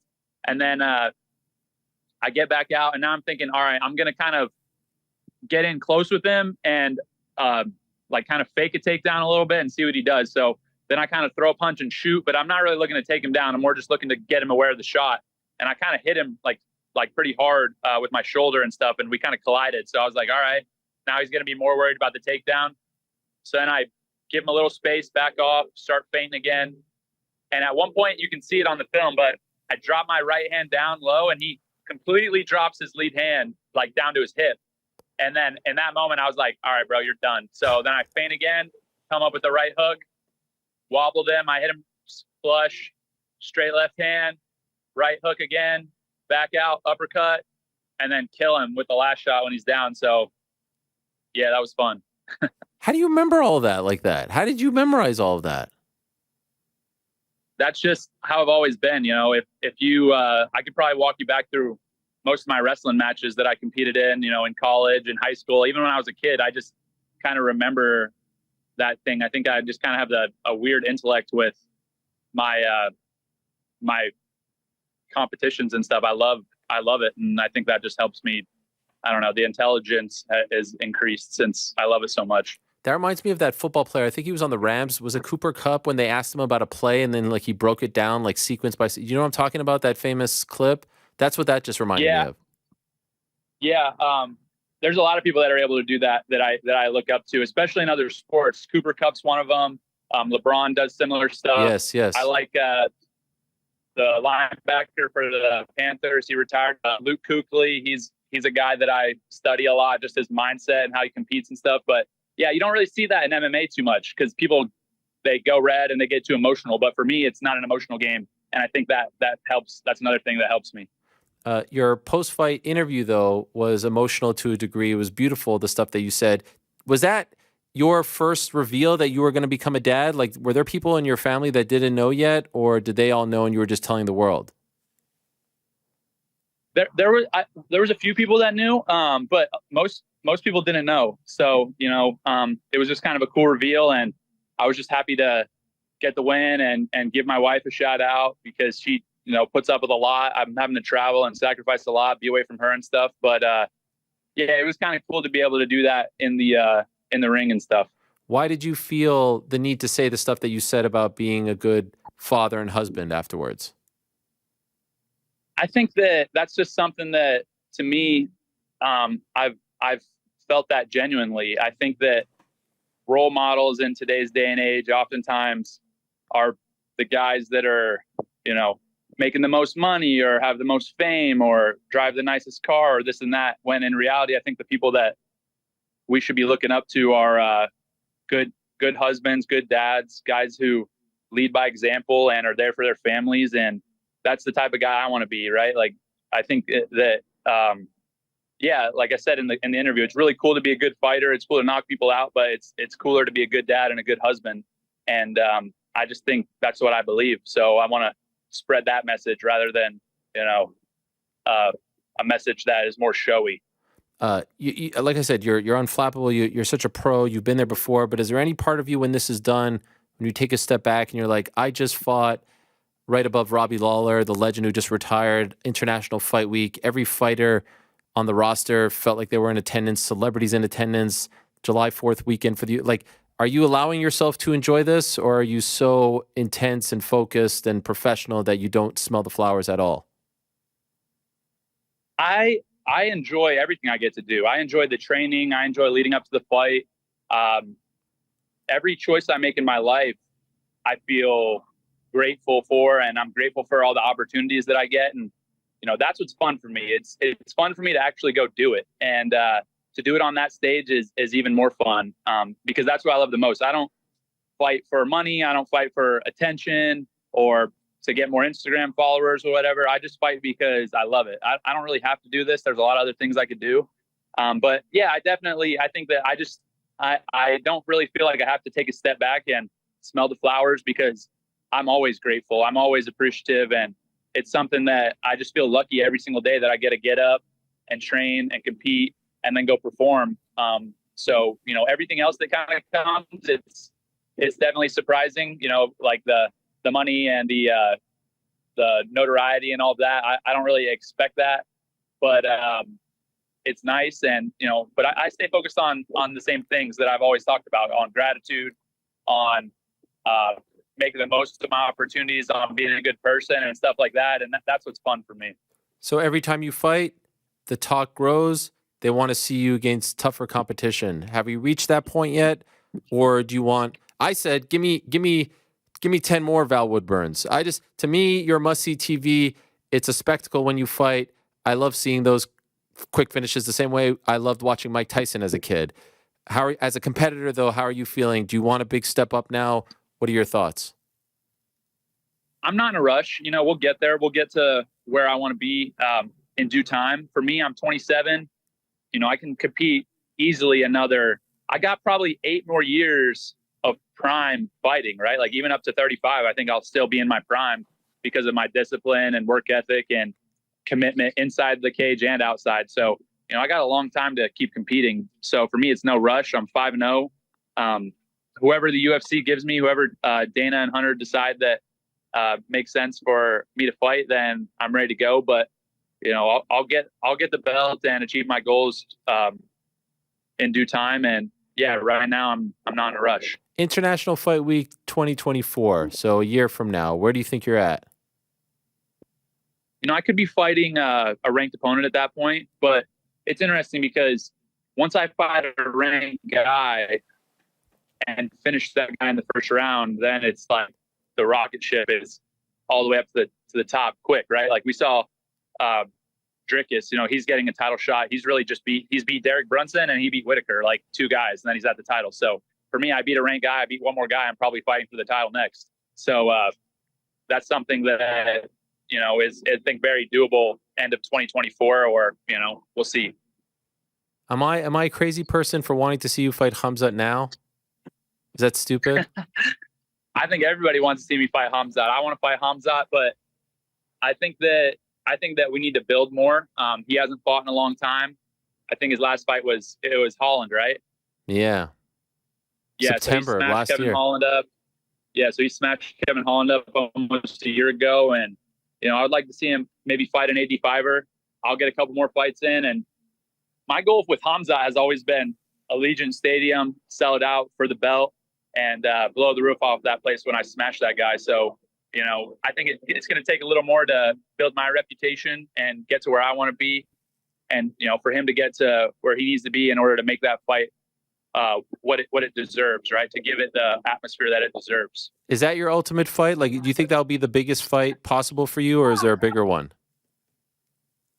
Well, if it's for the belt, then that could be the biggest fight. But as of now, neither of us are the champ or even like fighting for the belt. So, you know, I think that's a fight that should be for the title, and not the interim title, not like you know, the BMF or anything like that. Just the actual 185 UFC belt, undisputed. So, you know, to me, that's a fight that I got on my mind, but I don't really see any specific fight as, oh, this is the biggest fight of my career, this and that. I'm going to be myself and perform the same regardless of who I compete against. So, you know, that's a fight that I definitely think about, but, you know, there'll probably be bigger fights down the line. I know this might be like a left turn question, but just curious. I know there's a rule, especially for boxers, that if you're a pro boxer, you can actually go back into the Olympics now. Have you thought of that at all? Is that a possibility at all for you, or would you not entertain that? It's kind of funny you asked that, because at the U.S. Open this past year, I had you know, a bunch of the Team USA coaches and, you know, my coaches at Penn State that are talking to me. They're like, dude, just come back one more year, do it. Like, let's go. And they all really want me to compete and stuff. But for me, I'm not really, you know, I'm not really interested in doing that. I'm more interested in fighting and being the best fighter in the world. I love wrestling, and I still train wrestling almost every day. I respect the sport so much, but it's just not as exciting or interesting to me as fighting. So yeah, I'm 100% on in an MMA. Okay. And as far as your timeline for this year, how many more times would you like to fight in 2023? You know, that's something that for me is kind of up in the air still at this point, because, you know, like I announced, my wife is pregnant, and, you know, I want to make sure I'm there for her. I also have in September a bunch of hunting trips planned. You know, I'll be in New Mexico, I'll be in Alaska, I'll be in Colorado, and I'm running all around. So, you know, we'll see. But, you know, it's definitely possible that I fight again this year, but I'm going to be in the gym training, getting better. I've had 5 fights in the past 13 months, which is quite a few. And so, you know, I definitely want to just continue to develop and get better and improve, and we'll see. We'll see what makes sense. So there's actually a chance you don't fight again this year, it sounds like. I thought you were going to tell me like yeah, 2 more times, but it sounds like... I mean, I could easily fight 2 more times. You know, I could fight next week if I wanted, but, you know, for me, again, everything that I'm training for and preparing for is my, you know, 10th title defense down the road. I'm not preparing for my next fight. And so that's my mindset always. So I'm going to do what prepares me best for, you know, 10 title defenses. And of course, the more I fight, with less time in between fights, the bigger the hype grows and stuff. But that's honestly, to me, pretty irrelevant. I don't care about hype or how much people are talking about me. I'm just here to fight. I'm here to smash people, and I'm here to go down as one of the greatest of all time and end my career as the pound for pound #1 fighter in the world. So, you know, everything else in regards to social media hype really means nothing to me. I'll let you go in a second, but I just want to ask, you know, like when we first talked, when you made the announcement that you were coming in to MMA, and Malky tried to ruin our relationship off the bat, but, you know, no harm, no foul. I mean, fucking Malky, puts, you know, like, what the hell? What was that? Anyway, when we first talked and you made the announcement, honestly, and I know he just asked you a variation of this question, but like, if you could have mapped out how the first 5 fights went, like, did you really think it would go like this? Like the whole thing, the whole journey. Obviously, like little particulars, contender series, this and that. But like, have you officially exceeded your expectations? Yeah, 100%. I didn't really. I think that you could probably look up interviews from me back then that I was saying, I'd probably have 10 or 12 fights before I get into the UFC. Wow. And I was in the UFC at 3-0, contender series at 1-0. And so, for me, it definitely was a lot quicker than I expected. But I think that just had to do with the opportunities that were presented in front of me. I think that I was ready to go do that. But in my mind, I just didn't think that the opportunities would be there. But, the UFC was calling after one fight and we made it make sense. And now I'm here. And I think that I'm just going to keep grinding, keep doing my thing. And your question still hasn't been answered from that very first interview is whether or not I can take a punch. So we still don't know. We'll see, I guess, someday. Maybe we won't. Who knows? Maybe I'll go 30-0 and never give up a significant strike. So we'll see. I love the fact that question offended you so much. It was just one.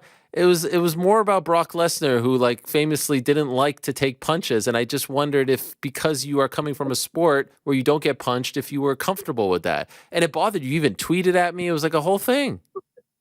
I think you need to watch. Go watch. You remember I invited you to the Final X World Team Trials a month ago. Yeah. You go watch Zane Rutherford versus Tyler Berger. Match 1, watch the last 30 seconds and ask me if you think that wrestlers can take punches. Fair so enough. Go watch that and tell me what you think. Fair enough. And your ears would suggest that you get hit and stuff, so you'd be comfortable with You that. just need to learn more about wrestling. Ariel, we're going to NCAAs next year. You're going to sit with me. I'm going to explain it all to you and all that. You're going to be a fan. Honestly, I would love that. Where is it happening? Next year, I think St. Louis. No, it's in Philly. Oh, that's a quick drive. Kansas City? Oh. Kansas City next year, actually. Then Philly the year after that. I hate Kansas City. We'll get you out there, though. Fuck the Chiefs. Yeah, I'm not a big Kansas City guy either, but we'll get you to one of those, and you'll start loving it. Get more wrestlers on the show. Get some college wrestlers. I got my guy David Taylor. He gave me shoes more than you ever gave me. I got signed David Taylor shoes right in front of me. You give me nothing. I'm talking about college wrestlers. Oh, my bad. Listen. All right. I'll get you something someday. I'll make you a deal. I'll go to the championships with you if you grow out your hair again. I like the hair. The hair was nice. Deal. I'm growing it out. Let's do it. Nice steak dinner the night before. Well done on me. Nope. Oh gosh. That you just ruined the whole interview. I'm gonna go on that note. I gotta go. All right. Congratulations, Bo, and congrats most importantly on becoming a dad. Greatest thing. From a father of 3, there's nothing better. Your life is going to get infinitely better. So well done, and I hope it all goes smoothly and well for you guys. Thank you so much. Thanks, Ariel. Appreciate you having me on. All right, as always, here he is, the one and only Bo Nickal. What a great star, and a rising star, a prospect, whatever you want to call him. Guys, we're going to Kansas City next year. Kansas City. Barbecue, baby. I can't wait. Oh, yeah, a little BBQ. No, you can't eat the barbecue. You don't like Kansas City. Barbecue, I feel like, is usually... well done, no? It's cooked, yeah. Yeah, smoked. What's the song? Kansas City, here I come. How's that song go? I think you nailed it. Never heard that. Let's take a trip. You guys want to go? I'm down. Driving? Kansas City? Yeah. How long? Let's check. Let's check right now. A couple hours. Why driving, by the way? Because you talked road about... trip, dude. Oh, road trip. Get to Westphalia? I'm on the waiting list? I'm on the list for the new one. Did you see that they came out with I think it's called the what ID. Color? Yeah, I see ads for it every time I walk in. Oh, can't wait. Plug-in. Yeah, it looks good, and it comes in the yellow. If I'm being honest, I like the original, but this is a nice... this is cool. My dad's dream car was always a Challenger, and they stopped making them, and then they got the new ones. He never got one. But Dodge? Still. Is that Dodge? Yeah. How far? Just a touch farther than Philly, 19 hours. Fuck. Why? Yeah. Why in my geographical brain I was was like, I what are you like... talking about? I was thinking maybe like 9 or 10. Yeah, no, I don't think that's drivable. All right, so we're flying to Kansas City then for NCAA. You can bet on that now. Booking not a to bring, hotel right not to now. immediately bring the degeneracy out, but they did have lines. By the way, 19's not that bad. You cut that into 2 days. All right, so we're doing the West Where Philly. you do all the driving. Where do you go? Where's halfway? We'll stop in Cincinnati, get some Skyline chili. You telling me Chiefs and Bengals. Fuck All right, that. jeez, Nothing to everything's do. got to be tied to NFL teams. Like Well, we that's can't the- say Reds and Royals. That's their Like, only come on. claim to fame. Those two cities. I mean, what else do they have? All right, then how about Indianapolis? Actually, very underrated city. I liked downtown Indy when I was there for One of the greatest nights of my life in Indianapolis. Really? What'd you do? Georgia won the national championship. Oh, that's there. right. Great stuff. That's right. Can we just talk very briefly about the way he recounted the entire fight? It was incredible. It was incredible. It was like that Cooper Cup clip. Am I He talking probably about? has watched it like 4 or 5 times. I if know, not but- more. And I it mean, would've only it taken him a literally takes minute. less than 60 seconds. If I was him, I would have watched it 100 times since then. Yeah, but he broke it down like frame by frame. I know it's a 38-second fight or something, but geez. First and foremost, like he did live through it, and then listen, watched it a million times over. you don't think that was impressive? It was impressive. But he's Bo Nickal.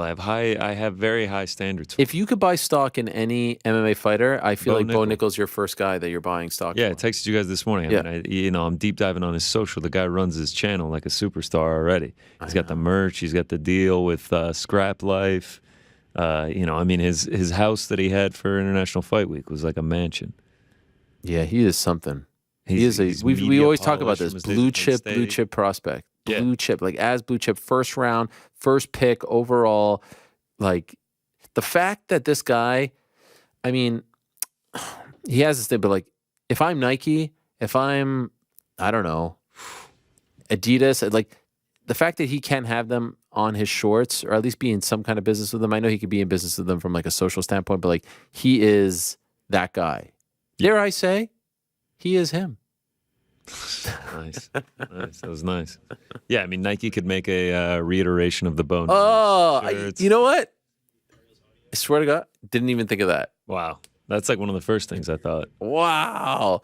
Has there been another great bow athlete since Bo Jackson? There was Bo Kimball in the 80s. Boba Shett. Bo Bichette, of course. Toronto's own. And Nike did the Bones nose with John Jones. Of course, who could forget? Yeah. Which led to the Hawani nose merch. Yeah, there you go. You guys could do a little collab. All right. Well, that was great stuff. Let's move along to our next guest. I'm very excited to talk to our next guest because A, it has been quite a while since we last spoke. C, well, I just jumped. I just jumped from A to C for some reason. That was like that scene from Home Alone with Buzz when he's like A, 2, D, B. She did a tremendous thing on Monday, and she deserves all the praise and attention in the world. And C, she's fighting for a belt, probably in October, the featherweight title against arguably the greatest women's featherweight champion of all time. There's a lot to get into with Cat Zingano. She's kind enough to join us right now on the program. Hello, Cat. How are you? Hey, Ariel. How are you? I'm good. It has been a while, right? Mm-hmm. A long time. Where have you been? Just fighting over in Bellator, training, being a mom, doing my thing. You are doing your thing and you're doing great things. And you did an amazing thing on Monday. And I'm going to try to kind of recap it in a very quick way, but I'd rather you tell the story. You were speaking to politicians in California on Monday on behalf of a bill that is trying to get passed, really due to the help from the California State Athletic Commission to create a pension for MMA fighters. There's a pension for boxers that was introduced in the early 80s, but nothing for MMA fighters. And it was you and Mike Beltran as far as like the MMA personalities that were brought up to speak on behalf of this bill. Is that a fair representation of what you were doing on Monday? Yeah, that was what we were doing. We were up in Sacramento at the Capitol speaking and testifying for fighters for the pension. And how did you get trying to make it? Yeah. Sorry to interrupt. I was just curious. How did you get involved in this? I actually Ronda Rousey reached out to me and she asked me if, it was something that I supported, and she's a big part of it right now. And she, wanted me to be a big part of it, and her mom kind of, I don't know, we all talked and, figured out how to be kind of the female voice of this. And it was just, I felt honored and excited, and I've always felt this way about the sport, and I've always wanted something bigger and more to benefit as far as all of us fighters. And so it was an easy yes for me. And then just started making the arrangements to get up there and learn everything I could about it. And do you have a relationship with Ronda? Like, are you guys friends, or was this call or text? Did it come out of the blue? No, it's not out of the blue. It wasn't random. Like, we check in with each other multiple times a year. Just, how's it going? How's your baby? How's your things? How's your career? How's this and that? Like, we have some, very personal things that connect us, being some of our life experiences and stuff. And I think there's a mutual respect there. Plus, just, we know a lot of the same people, and have been through a lot of the same things. So it's kind of always been something very cool there. I don't know if you noticed, I'm sure, but with all of her fights, everyone she fought before, there was always this kind of game plan of being a bully to them. But, she threw me off by never being rude to me. She's always only had my back, and I've always only had her back. And so it's a little different than some situations. But we work together on some things for sure. And when she approached you to be a part of this, to speak, were you down right away, or was this something that you had to think about? Because, that's a pretty nerve-wracking thing to do, and there weren't a ton of fighters up there. It was just you. So how did you feel initially?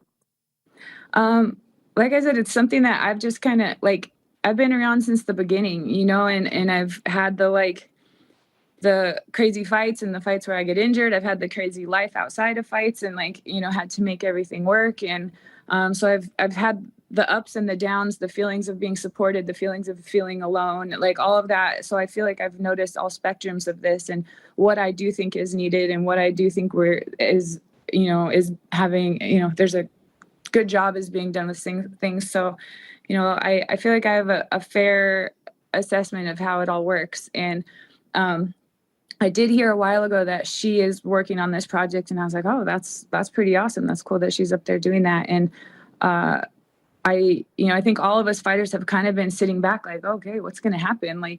I think a lot of different things to be progressive in fighting have been a little scary to do, because you just don't know what the backlash is going to be, and you don't know if it's going to, help or hurt. And so those things it feels like a fight. Even when I was up speaking Monday with the Senate, I felt very nervous. It felt like exactly how you go into a fight. Like, you have one chance to do everything right, and if you don't, there's obviously consequences. And I just really wanted to speak well for us and see what we could get started. And I feel like from what we did get done that day, and even with just this whole pension idea, I think it's going to be the beginning of some really good things for fighters coming up.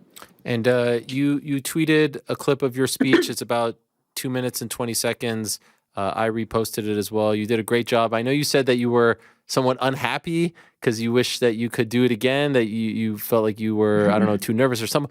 But you did a great job. You should be very proud of what you said and how you said it.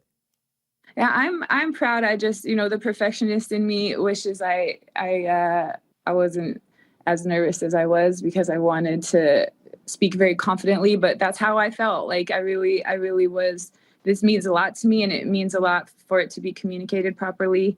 And I know I'm not just speaking for myself and a few other people. I'm speaking for all of us, and I'm speaking for these little kids that come up to me at fights and tell me how they want to be a fighter when they grow up. And I'm like, eesh. The way it is now, I don't want to tell them not to do it, but I also want them to consider their health and what are they doing with their brains. And if they're a smart kid, what other industries should they get in, or what background or things they should do with school or whatever. If we could make it what we're trying to make it, which is just a completely supported sport where you're actually looked at and treated like a professional athlete, it could be a good idea for people to do this sport, and it is something that I would love to encourage and be like, yes, go do it. But sometimes I'm like, it's just the way it is right now. Yeah, it is. It's a tough thing to want to tell people to do. So where does the bill currently sit? What's its current status? So on Monday, they put it into 2 different votes. There will be a few more votes left before Governor Newsom has the final say, which is a little bit later in the year. But right now it was, talking about where it is and, why to do it and different examples of different fighters and what they need. And it was a unanimous vote between Republicans and Democrats, 13-0, that they want to move forward with it. And that was amazing. And it was so good. Today, this morning, they're doing one more thing for this week, which I believe was, I don't know. It was so the one we did was the business committee, and the one today is the labor committee. Okay. So they're doing both of those, and then it goes to the Senate appropriations, and then it goes on to the governor. So that's where it's at, and it looks like it's going really well. No one is out there, disputing it, which feels really good. And I think it feels good around all the fighters, where it's like, man, okay, that recognition is huge, and you seeing what we're doing and how we come out sometimes is huge. And I just think that's really important. It's a good thing. And I know I'm kind of putting you on the spot here with some of these questions. So if you don't know all the details, that's totally understandable. But just curious, the pension, what would it be? Would it be like if you fought in the state of California for X amount of times, you're eligible to get X amount of money? How does it actually work? So just so everybody knows, and, I think this is the main questions that people have and could possibly even contest it, is worrying that it's a pension from the government, and it's not. It's a pension. The money comes directly from the promoters. So every ticket being sold, whether it's a huge show that sells 20,000 tickets or it's a small show that sells 500, it's $1 per ticket that goes into the pension fund. Wow. And fighters get it when they're 50 years old. And they get it based on how many rounds they've had in the octagon or cage, whatever they've had. So even if you had a 5-second knockout, that's considered a round. And in theory, it will be between what was it? It was between 30 to 35 rounds or something like that before you're considered. And then 12 to 14 fights. So 39 rounds, roughly. And then basically the boxing commission, the athletic commission, needs to report it to the state every single time you fight. And so when you're 50, you will be reached out to about this pension. And right now they're trying to make it about a $50,000 pension, wow, which would be even better than what they have in boxing right now. Because boxing, I think they haven't done the best job at reporting fighters and fights and in different things like that. So their pension is about $30,000 or something like that. Okay. So, and they want to build, want it to be even bigger down the road, but this is the start and this is the idea they have right now. They're working on trying to figure out funds coming from fight paraphernalia and souvenirs and stuff like that as well. Yeah, I've talked to Andy Foster of the California State Athletic Commission about this, and he's a big proponent of it, obviously. And he has told me that boxers don't take advantage of this. And I would love to see this happen, and I'd love to see MMA fighters take advantage of it as well. That would be huge. And, obviously California would be the first big one. But is there a hope? Is there any talk that you're privy to of trying to make this into a thing in other states as well? Well, what I think is cool about it happening in California is that California is kind of the hub of big change across the country often. What it reminds me of is medical marijuana a little bit, where it's okay, it happened here and people saw the benefits. People saw it helping different people with health issues and, healing and recovering and all that. And then I think it was Colorado next, and then it was Oregon next and whatever. So I'm from Colorado, so I watched it happen, and then it moved to Colorado and I watched it happen, and it was huge things, great things. And I was really excited about that. So this reminds me of that, where big things happen in California. And if this passes, when this passes, I think it's going to be really helpful to help it move across the nation. The best thing that people can do right now, if they want it to become a national thing, is to really reach out to their different people at the labor committee, different people at the elected officials' offices, and email them. And they said they see these emails, they get these emails. That's part of what got this moving in California, was fighters and family members and just fans and people that have this concern wrote the elected official offices, Googled them, wrote them and said, how they feel and what they want. And so that's part of how this became a thing. So to continue this moving forward, it's just really helpful if people do the same in their states, and we could get this going to being a national thing. I've talked in the past about wanting something like this straight from the promoters, right? Like if you fought in X promotion X amount of times or X amount of rounds, you should be eligible, just like NFL players are eligible via the NFLPA and whatnot. Do you think this will ever happen, or do you think there's a long ways to go before it's coming straight from the promotions?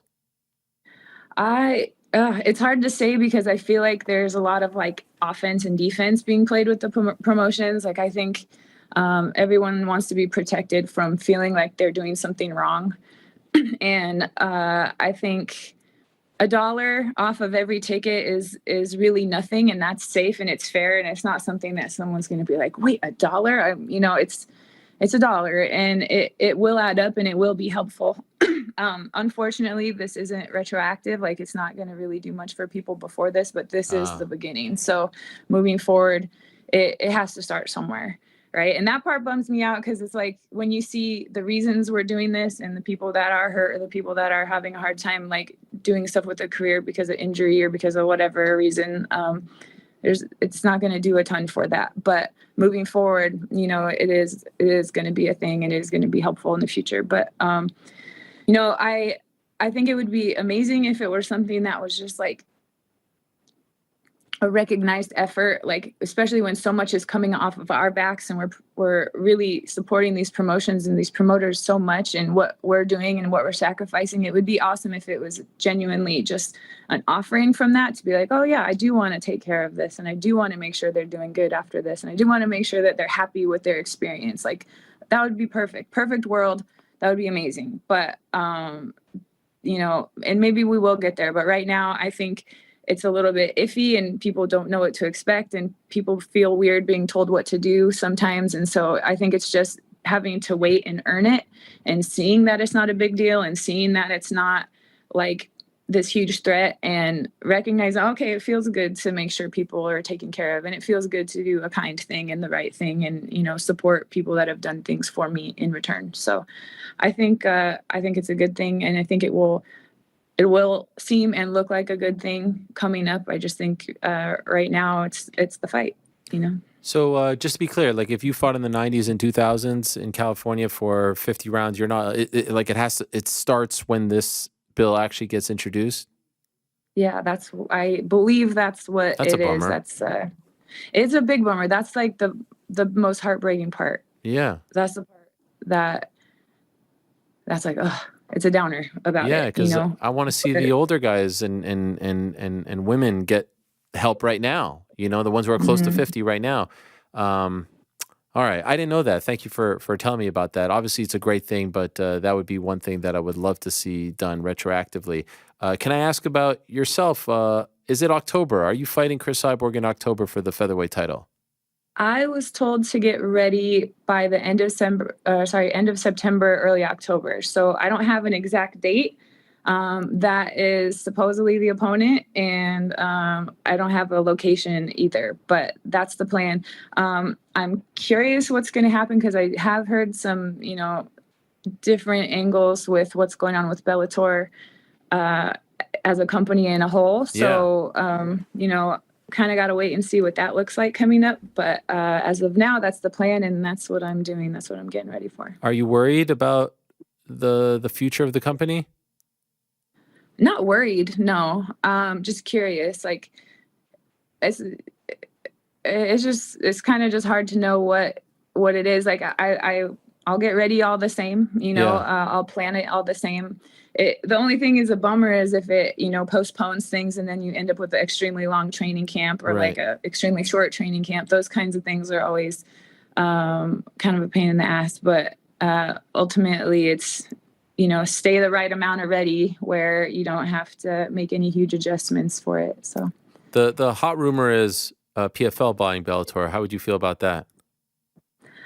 I've also heard this hot rumor and, what I think would be really cool is if there is something amazing that's going to happen with it, right now there's the UFC, which is like, the big dog in MMA world, and there's pros and cons about fighting for them. I think there are some things with Bellator possibly being purchased by PFL they're a little bit of a bummer, because if it is true that there's going to be a lot of fighter contracts lost as far as the most of the roster, that'll be a bummer for them. But I also understand right now it's kind of a tricky business in the fighter world, because there's not a lot of money to be made. And especially when you're coming up and you're a new professional, I think a lot of people are telling, like, if they're not in any of these larger promotions, I think they're telling a lot of smaller promotion matchmakers, like, yes, I'll take that fight. And they'll tell another one, yes, I'll take that fight. Yes. And they'll tell another one, yes, I'll take that fight. And they train for the same fight, but then they have to shop around for who's going to pay more. And so, they'll pull out of a fight last second because this one was the better option for that. So, they're doing that because they need to make a living. And on the other hand, I think a lot of fighters are really cherry picking their opponents to build that perfect record that will get them into the UFC. And once they're in the UFC, they kind of don't really care how they do. Obviously, you hope you do great. But once you're in the UFC and you have that business card that you're in the UFC, you can now negotiate more money anywhere else you go. And so I think it's going to kind of squash a little bit of that pickiness and, make matches happen and make the matchmaking something that's a bit more easy and interesting. But I think it's, really going to be tough on just having to cut or lose a bunch of people. That would be really sad. Yeah. And in theory, it would be amazing if what they're saying they're going to do is be paying great and putting on these great fights and making all these fighters like it's all worthwhile. And there's actually a really great place to compete with what feels sometimes like a monopoly with the UFC. So I don't know. We'll see. And it sounds like they have some really great executives working to do the best that they can with this. And so I'm really curious to see what that means. Like, what are these minds that are working together going to create, and how's this going to go down in history if this is the merge? By the way, what is your relationship like with Cyborg? And did she also buy a URL with your name on it too? She's not my favorite person. Why not? Yeah. She's kind of creepy to me. Like, she does really cringy, creepy things. And it's a bummer because I really did respect her for a long time. And we knew some pretty close people that were similar friends and friendships. And I don't really know what she's trying to do with her legacy right now. She's kind of turned into like an awkward bully, and it's I don't know, it just bums me out. She really was like a great athlete for a while, and I don't really know what she's doing. Yeah, the week of my last fight, she went and bought Cat Zingano.com, and she was putting it on all of my posts and all of my comments and things, and I just thought it was weird and just kind of like, what is that, like a sociopath or something like that? Like, why are you constantly thinking about me? Why are you constantly messing with me? And it's weird because it's on one hand, I want to beat the shit out of her the second I see her, which I don't want to get in trouble. The other one is like how cringy and creepy and stalkery she is. It makes me think about a restraining order, so it's, what do you do with someone like that? I understand it's the industry and people talking and making waves to introduce the fight is one thing, but the fight's happening. I don't really know why she's so weird. She's a weird girl these days. On a lighter note, I did see some fascinating footage of you essentially doing jiu-jitsu underwater. This is tremendous stuff. How long can you last without, technically, like you're holding your breath there, I would imagine, right? Because I don't see you using any apparatus or anything like that. So how long can you last? So I can hold my breath now for like 4 minutes and 20 seconds. What? You could do all that? We're showing the footage right now. You could do all that for 4 minutes and 20 seconds underwater? If I'm moving like that, it's a lot less. It's probably like 2.5 minutes. Jeez Louise. Like yeah, and it's really amazing, this training. It's called Deep End Fitness, and it's all about like just controlling your mind and controlling your body and things like that. Like, you wouldn't know that your panic will set in before you're actually in any danger. And I just feel like that applies to martial arts. I feel like that applies to any panic in your life. Like, I feel like it's a really helpful tool and what I've been using for the past few years. And yeah, when I first went in, I could hold my breath for a minute, and I was I was impressed and totally freaked out. And now I can swim like 60 plus meters underwater with one breath, you know, carrying weights down and back for 50 meters in a pool. Like it's been amazing. And just watching my body's reaction and realizing like the keys of what I'm going through is not actually having me in danger. And I wouldn't tell anyone to do this unless you have a buddy that knows what they're doing. Like, you don't want shallow water drowning or any accidents like that. But going to these types of training, it's very fun. Like, I feel like I get to play in the water like a kid, but I also get to challenge myself and do hard things that are they're like a different hard than what I have to do in my job every day.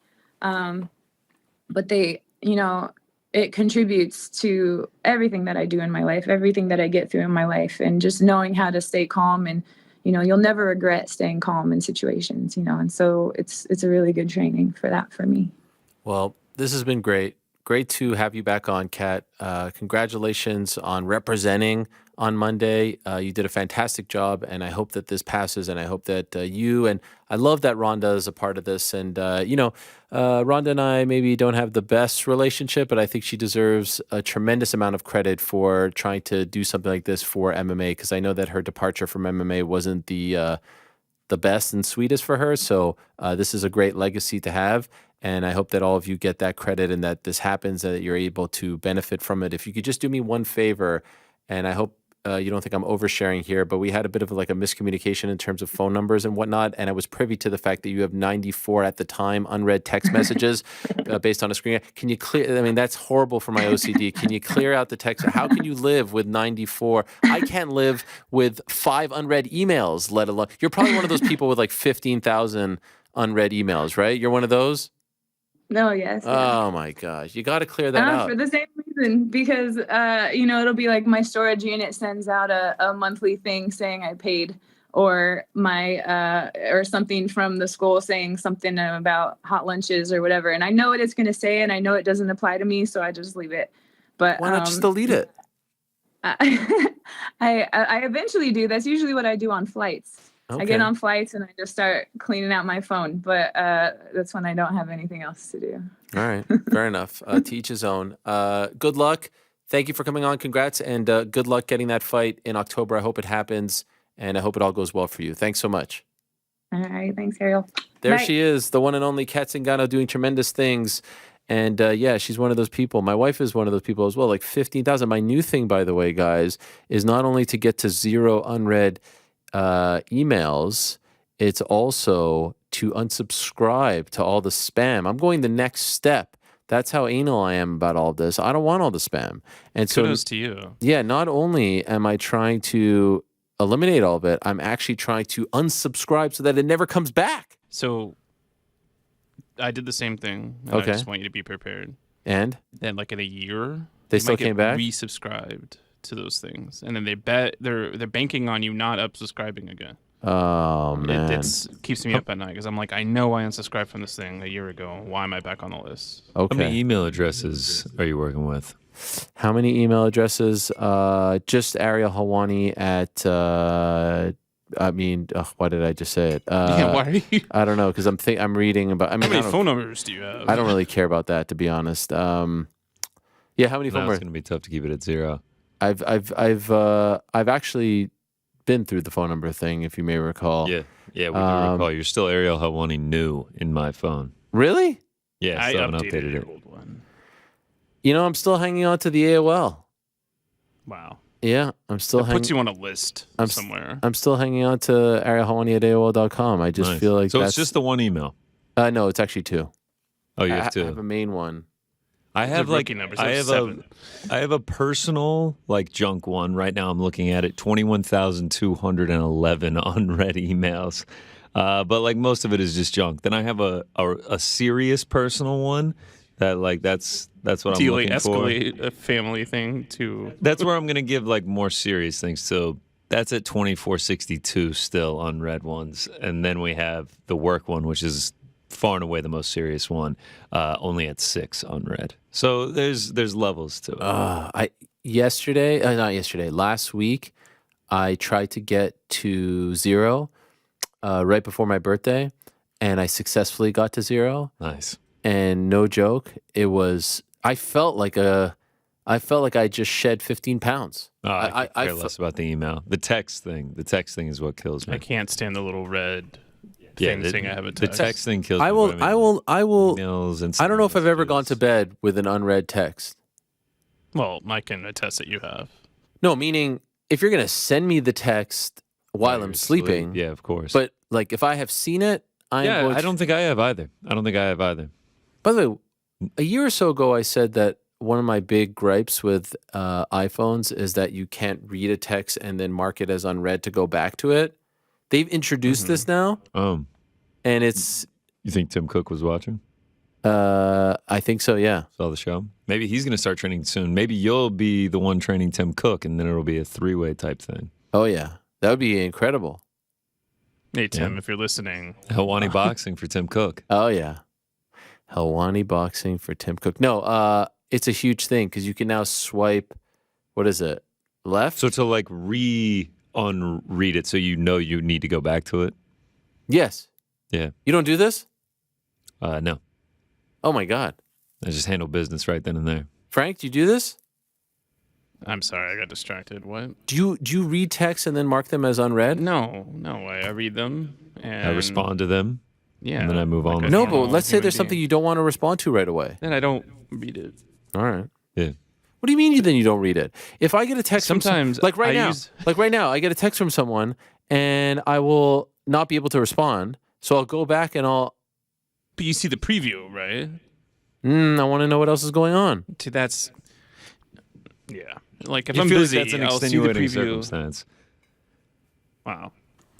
What I do because I have read receipts on because I think it's nice to let somebody know when you've read. By the way, read Worst. receipt might be the worst. Red but if I'm receipt. pissed off at somebody, I'll go turn off the read Cool. receipt, Nice, read man. the text, turn it back on, so they don't get the validation knowing I read the Jesus. text. Red Listen receipt to you. might It's be pathetic. It might be the dumbest thing ever introduced to the world of technology. Why would you want to put that pressure on yourself? Because You even depend on it on WhatsApp. You're like, oh, is there 2 checks? Is there 1 check? Like, I don't want. It's courtesy. By the way, it's a weird thing because I did go to the unblue the check thing for WhatsApp. You know, you could do that, right? Mm-hmm.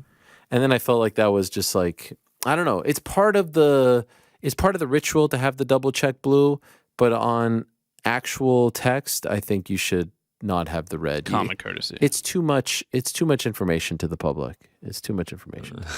To the public. No, to the person, like, you don't need to know when I read this. All right, I'm going to get to it. Now, I will say, on the flip side, it is a nice feature on the sender's side because now I know you read it. And I'm That's waiting. What I'm saying. Like, but I don't want that pressure on my end. Wow. On the like, have you receiver's sent end. me a text and then you know I've read it? Yeah. And it trains you because then it's like if you sent me a text and I haven't read it, then you like, oh, Frank hasn't gotten to this yet. Yeah, and if you don't respond then within 10 minutes, You call I'm Shaheen cursing and- you. I'm doing all kinds of things. Gentlemen, I do have some unfortunate news. Uncle Frank has had to reschedule the interview. We don't like to use cancel around these parts, just like in the fight world. We like to use reschedule, even though we don't have an actual new date. That's what they do. They don't say cancel, they say reschedule as an emergency of sorts has come up. So apologies for that. And we will get to him at a later date. So for all the people that get upset when boxing personalities come on, of course, he was coming on to talk about Francis Ngannou. Your prayers have been answered. The good news is, though, we could get back to On the Nose. Bummer you ripped through all those questions. So Yeah, we're going to have to find more questions. For It all you. worked out. Still to come, Marquel Martin, who is the manager for one Francis Ngannou, and still to come, Brandon Royval. Or is it Royval? I think it's Royval. See, it's good that I checked my text because I saw that Uncle Frank can't join us. Let's go back to the questions. Michael says, hello, Mr. Helwani and everyone at the MMA Hour.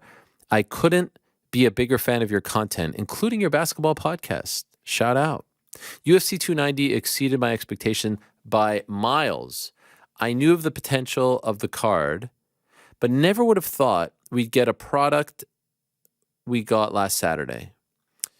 Lawler's spectacular retirement performance, Hooker Turner, Bo Nickal, Moreno Pantoja. By the way, what about Hooker revealing after the show on Monday he broke the bone over here and then broke his... I mean, the guy is just... He's unbelievable. Truly come into his own as a BMF, if you will. Not BMF type, I'm just saying as an actual bad mofo. Anyway, it's one of those cards you want to show a friend who has never watched before. This begs question, was this one of the most surprising cards of all time? What I mean by that is fighter recognition versus outcome. Because let's be honest, sometimes the names are there, but the fights aren't, and vice versa. Are there any other cards that come to mind when bringing this up? The Booth Boys. Wow, the Booth Boys. I like that. By the way, how weird is it to see me without the thing? It's like I'm naked sitting here. Are encouraged to answer the question as well. Thank you again for everything you do. It keeping me occupied for a few hours at work. Drip drop. We learned something on Monday. New York Rick and I were talking to GC, and I have openly, proudly boasted about the fact that I could name at least the main event, if not one more fight, on every card from around like UFC 76 to like 210. And then we were talking about how like I can't even remember who fought at UFC 288 at this point. Like it's now all become like a mishmash in my brain. And then we learned that as of 266, I think it is. Is it 266, GC? 266. We could actually go back to 265 if we want to keep. GC can name the main event of 265 up until 290. And what's amazing about this is this is like talking to me from 15 years ago. So it's an amazing skill. And so because of the fact that I can't even remember who fought at 288 at this point, shout out Aljo and Cejudo, but you get the point. This is an impossible question for me to answer. I do feel confident saying that, no, it's not the most surprising card. And we say this about every card. It's not the greatest card of all time. It's not the greatest. They're all great. And I feel like we have said this 3 times over the past 7 months. So it's great. Why do we have to categorize it? It was amazing. It was fun. It was worth the money, all that and more. What I'm more interested in is, here we go, 265. Give it to us. We're on the spot here. Yeah, let's go. I'll close the laptop. Close the laptop. Here it is. Proof. We get some music? Frank, we get some music. Oh, man. All right, so we start 265. Wait, there's no music. Cyril Gane versus Derek Lewis. That was as I was interviewing for the job. No, music. I want you. Can we not have music? I want some. He's working on it. Here we go. All right. Then we go 266. Volk versus Ortega. 267. Free card Abu Dhabi. Jan Blachowicz versus Glover Teixeira. 268. Usman Covington 2. 269. Poirier Chandler, which you were very caught off guard by. Yeah. Couldn't remember that one at all. No. 270. Ngannou Gane. Wish you didn't say that, but fine. That's fine. 271. Adesanya Whitaker 2. 272. Covington Masvidal. 273. Volk versus Korean Zombie. 274. Gaethje Oliveira. 275. Prochazka Teixeira. 276. Adesanya Cannonier. 277. Nunez Pena 2. Could we reveal something? This one you got caught up on. Fine, yes. You nailed it. No help. I kept saying it, not remembering that it was the main event. 278 Edwards Usman 2. 279 Diaz versus Ferguson. 280 Makhachev Oliveira. 281 Adesanya Pereira. 282 Blachowicz Magomedov. 283 Hill Teixeira. 284 Volk versus Makhachev. 285 Jones Gane. 286 Usman Edwards 3. 287 Adesanya Pereira 2. 288 Sterling Cejudo. 289 Nunez Aldana, and 290 Volk versus Rodriguez. Unbelievable. I mean, I've watched every card, broken down every card multiple times over. So yeah, that is incredible. That is unbelievable. I'm so impressed by that, and I could name like 150 in a row, but there's just something about that I'm a diehard for the sport, starting right then and there. Oh my God, that was incredible. You want to know what's weird? You know, a la Izzy, you know, deep thoughts in the shower. I tried to see how far back I could go naming the fight nights as well before like really stumbling. The fight nights. I only made it to like mid-April. I didn't make it that far before I had to pull out. Of this year? Yeah. Yeah. Wow. That is impressive. That is impressive. I just try to remember the fighters' names. And I've never met someone that could do like UFC Fight Night 71, 72, 73. Nah. Especially even if you did like Apexes, I couldn't remember those. If you gave me like a date, like yeah, that's easier. But no, but that's like half the battle, right? That's tough. Yeah, it's tough. It's tough, man. Hopefully, I can make it from 265 to 365 when we get there, and I can name 100 in a row. Oh, that'd be fun. How about this one? Number 7, Nick the Dane gang. Any exclusives on Alpha Cat Zingano giving testimony in court for fighters' pension? I'm sure you saw the clip. Very moving speech. How about that? In perfect timing. We do have the speech. Can we play the speech? Yes, we can. All right, here it is. In a matter of moments. Matter of moments. Matter of moments. Un momento. Since she was just on. Here she is, Alpha Cat Zingano, speaking to the politicians in California. Just 2 days ago, this is the speech that Nick references. 5 pounds. I'll be fighting for the featherweight title in October. I helped pioneer the first generation of women in wrestling and then again in MMA. I was one of the first 4 original women fighters signed to the UFC. I'm 41 years old and I'm still competing and winning. I've been ranked in the top 5 for the last 10 years. I started combat sports when I was 12 years old. I'm the first mother to compete in the octagon. I was the first woman to win by technical knockout and the first woman to achieve the fight of the night bonus. Fighting is so incredibly hard. What you see on the cage and on TV is such a fraction of the commitment it actually takes. Being a single mother, my career was different. I've raised my son by my own after my husband died by suicide in 2014. My career has been complicated in that I have dealt with very public grief and healing. I needed to make adjustments and still find ways to compete and provide. It's been hard to be the nurturer who makes sure home is okay, safe, and taken care of, meanwhile being the businesswoman and doing dangerous work for minimal return. My circumstances made it hard for me to fight as often as I would have liked. I didn't always have the resources, and fight camp is risky and expensive. The cost of special food, the constant driving, the private lessons, and the physical therapy, the paying of coaches and managers adds up and can take over the whole winning. There is little room outside of the regiment to eat, sleep, and rest. If you get hurt because you are off your game, those bills come knocking as well. Fighting has been my purpose, my expression, and it lets me cope. I've met my best friends, I've traveled the world, I've shown my son what's on the other side of quitting, and I'm proud of what I've built. I'm asking for this pension because fighters readily do give you their all. Many are currently struggling financially and physically after their impressive and devoted careers. We cannot simply throw them to the side. Spectators have been shielded from seeing the amount of work and effort that goes into both winning and losing. Fighters deserve a better cut of what they bring to the table and a plan to look forward to for all that they have done. I am truly grateful for this sport. To be able to set goals and to use it as an outlet has gotten me through some of my darkest days, and I know I'm not the only one experiencing that. Please consider this pension for the longevity and health of our past, current, and future fighters. Thank you, man. Wow. Thanks for coming. That was great, right? Can we get her on the show? Yeah. She's awesome. Shout out to Cat Zingano. So there you go. We'll see if it happens. And hopefully it does. And you know what? Shout out to Ronda Rousey. Great that she's involved.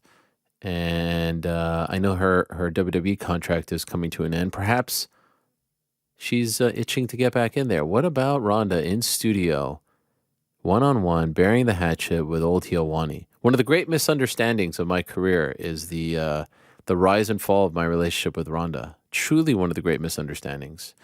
Speaking of, yes, Ronda Rousey, Chelsea Chandler at Media Day supposedly has said that she has heard Ronda Rousey is coming back at 145 pounds. The talk show host? Chelsea Chandler? Isn't that her name? Andy liked that one. Come on.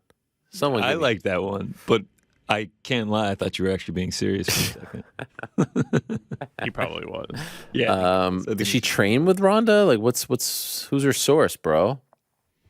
MMA fighter Chelsea Chandler claims she heard Ronda Rousey is returning to MMA, but in the featherweight division.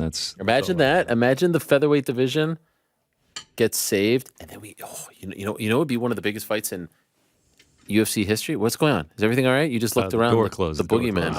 I didn't know what was going on. Chelsea. Oh no, sorry, not Chelsea. Chelsea Chandler versus Chelsea Handler would be a big fight, but Ronda Rousey versus Kayla Harrison. That would be gigantic. Yeah. Oh, yeah. The shit talking leading up. At 145. Sign me up. I will say I do agree with what Cat Zingano said about Cyborg buying the URLs. A bit weird. Who wants the URLs? She did it to Kayla too. Who wants the URL? Do you see what happens if you go to alphacatzingano.com? No. Have you? Yes. Look at what happens. Alpha Cat. This is like something that would happen in 2008. It's very weird. Plugs the merch nicely. I know, but it's like, that's your name. What is Kayla? What does ArielHelwani.com bring up? Who knows? I love oh how my you're gosh, like, it's Cyborg again. Can I borrow Is a it? laptop? I just I'm need just kidding. it for Slack. And then here you are. No, I said Google and Slack. Oh, okay. All right. Oh, wow. ArielHelwani.com is like a Chinese... Squatter? Oh, no. Don't go to ArielHelwani.com. Uh-oh. No. Jesus. You've just sent all of YouTube to ArielHelwani.com. I shouldn't have done that on my work laptop. Yeah, don't go to ArielHelwani.com. Can I tell you, if I type in ArielHelwani.com, it takes me to my Twitter page. What? Yes. Are you typing in the address bar or the search bar? ArielHelwani.com. No. I'm at ArielHelwani.com. And Oh, yeah, it's weird. Twice. This is Okay. definitely going to get flagged and I'm going to Okay. get fired. All right, all right. The NSA is calling My right days now. are certainly numbered here. Stephen Lanzi. I wonder why that goes to that. Are you looking at it? I don't know what it is. I closed it. It's horrible. Okay. Yes, it is horrible. Why is your name associated? I don't know. I don't know what's going on. That is kind of, is it scary or what? It's not scary. No, I don't even know how it's. Is it wildly inappropriate. NSFW? Yeah, Okay. to say the least. Stephen Lanzi, and also he is the owner of the page Writes Stephen Lanzi. Writes This Plain is Speak. awkward. Shalom Ariel with a Spanish accent. Wow. Ariel. 2 questions. Where does Bobby Knuckles go from here? What about that post yesterday from Bobby Knuckles? I mean, what a mensch, huh? So gracious and respectful in defeat. He was already in a Holloway-esque purgatory position in the division, having beaten most of the contenders and lost multiple times to the champ. He's teased a move to 205 in the past, but he looked quite small against DDP. Could he be the one to welcome Khamzat or Bo to the elite tier of middleweights? Yeah, I tell you what, I don't hate him against Khamzat. But I don't think it's going to happen next. Bo, not yet, no. But I say he stays at 185, and, it's a crazy division. And just because he lost to DDP, who's about to fight for the belt, yeah. It's fine. He was at 170 for a long time. I don't think he goes back to 170, and I think 205 is just too big for him. Where does the class action suit against the UFC stand? The promotion's self-guarding act of introducing sunset clauses to contracts was integral for Fury and Ngannou. What implications does this have for the future of the business? Yeah, there's a lot of journalists who have been covering that very closely. John Nash and who else? There's other. I mean, he might be the best one. And it's still a thing, and it has definitely affected some of their decisions to let people go, to not be as ruthless, to not be as dominant, because they want to show that, hey, there's there are other options. We're not a monopoly. So this has all been very strategic. And yes, the old way of structuring contracts did, to a degree, help Francis, although it did take a while for him to become free. Dante DiVincenzo is able to leave the Golden State Warriors after their season ends in late May, and he's able to become a free agent on July 1st. If you're going to become a free agent, following a UFC run, like you got to wait a really long time, unless they're just going to say, for some people they've done this, and that's part of the strategic effort to show that they're not as ruthless as they may come across. Hey, you're going to leave. We're going to let you leave. But with the big dogs, they're going to keep you around. So, yeah, that's what makes this whole thing so special. The obstacles that he had to overcome just in the past year and a half to get to this point. Insurmountable, like unheard of. And he was able to make it happen. Will, hey, Ariel and the rest of the MMA crew. Thought you guys did a great job on Monday discussing everything surrounding the whole DDP Izzy buildup and how ugly the situation could be. I have to say, I don't know if I've ever gotten so much hate for a discussion, which I thought we had pretty much down the middle for the most part. And what I thought was most interesting about the amount of hate that I read, the small amount, I would say it was like 5%. What I thought was most interesting about it was the vast majority of it would mention that I am Jewish. The vast majority would either mention that I'm Jewish or that I am someone who, supports the state of Israel, who is proud to be Jewish. It's weird how all that comes up.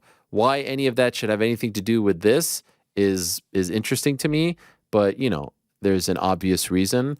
But it was always very interesting. I'd be like, okay, the guy who vehemently disagrees with me also is throwing in an anti-Semitic remark. Very, very nice, but not unexpected. That was like, no joke, like 8 times out of 10.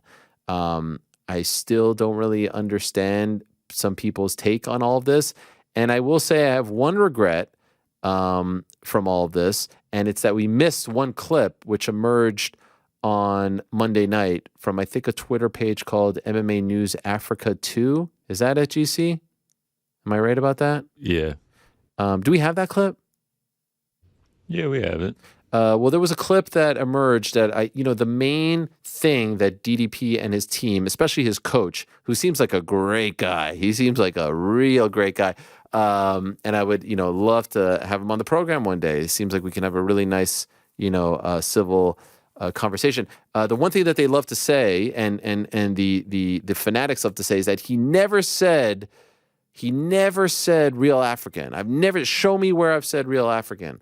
Because I think that's what sparked this all. And again, this is all about how Izzy and Kamaru and Francis perceived those comments. And then this Twitter account, and I knew in the back of my mind that he did. I knew I wasn't making it up, but I had not found it. And then this Twitter account revealed that he did say it very early in his UFC career to Dan Hardy. In case you missed it, here's the clip. Contender, he's a whole lot of rankings in front of me, and I can jump a few more to get in that top 20 and start making my way to that title, because that's ultimately what I want within the next 2 years. Want to be the first real African champ, trained, born, bred in Africa. Want to be the first real African champ. And I see a lot of people say, like, hey, trained, born, champ. The point of contention is real African. What does that mean? And, that would be like someone saying to me, you're not a real Canadian because you don't live in America. I would take issue with that. Would I get upset? Would I throw? No, but I would be like, that's kind of messed up. I spent X amount of years. I was born there. My blood is from there, right? And then again, when you take into account the history of that country and everything that comes with it, how we could just turn a blind eye to all of this is beyond me. And then again, as Chael said, all's fair in love and fight promotion. He got the fight. Kudos. That's fine. And if they want to feign ignorance, that's fine. But all the weirdo fans out there who are pretending like they didn't know exactly what they were saying and what they were doing is just beyond me at this point. Like, God bless. If you think that all he meant was, he wakes up in South Africa and in the continent of Africa and those other guys don't, if that's true, if you were taking it that literally and all he's talking about is African air, then God bless you. Then I appreciate how naive you are. If you truly think that that's all that he was talking about, I can tell you I don't think that that's what they were referring to. And if ultimately all they were trying to do is get a fight, great, they got the fight. And I don't don't wish any harm. I don't wish anything. And I do think Izzy has, made some missteps too in all of this. But let's not kid ourselves about where it started. And I don't think it would have ended up here. And to the people out there who are saying you are creating a divide, I'm creating a divide. What are you talking about? I'm trying to enlighten and show you the timeline, the chronology of this whole situation and how it started. That's all we're doing here. And trust me, a lot more is probably going to come. But a lot of you are acting very weird. And I would just say, like, keep the anti-Semitism in your pants. It's very bizarre that X plus Y is equaling A. You know what I'm saying? Anyway, we'll get to more of that stuff in a moment. Let's get to our next guest. He was probably celebrating yesterday because it was a massive day for him and his client. They got it done. They made it happen when a lot of people said and predicted and were celebrating the fact that they weren't going to make it happen before they made it happen. And then they made it happen. And then they kind of changed the narrative and moved the goalposts, and it was a very bizarre thing. Anyway, let's talk to Francis Ngannou's manager, Marquel Martin, about yesterday's historic announcement. Hello, Marquel. How are you? I'm good, Ariel. How are you doing, brother? I'm doing very well. Congratulations to you and Francis and the whole team on yesterday. Can I ask, when it got out there, when it officially got out there, when it was news, when it was actual, real, confirmed, what was that like for you to see it all after everything that you guys have been through, not just over the last few months, but over the last couple of years? What was that like for you?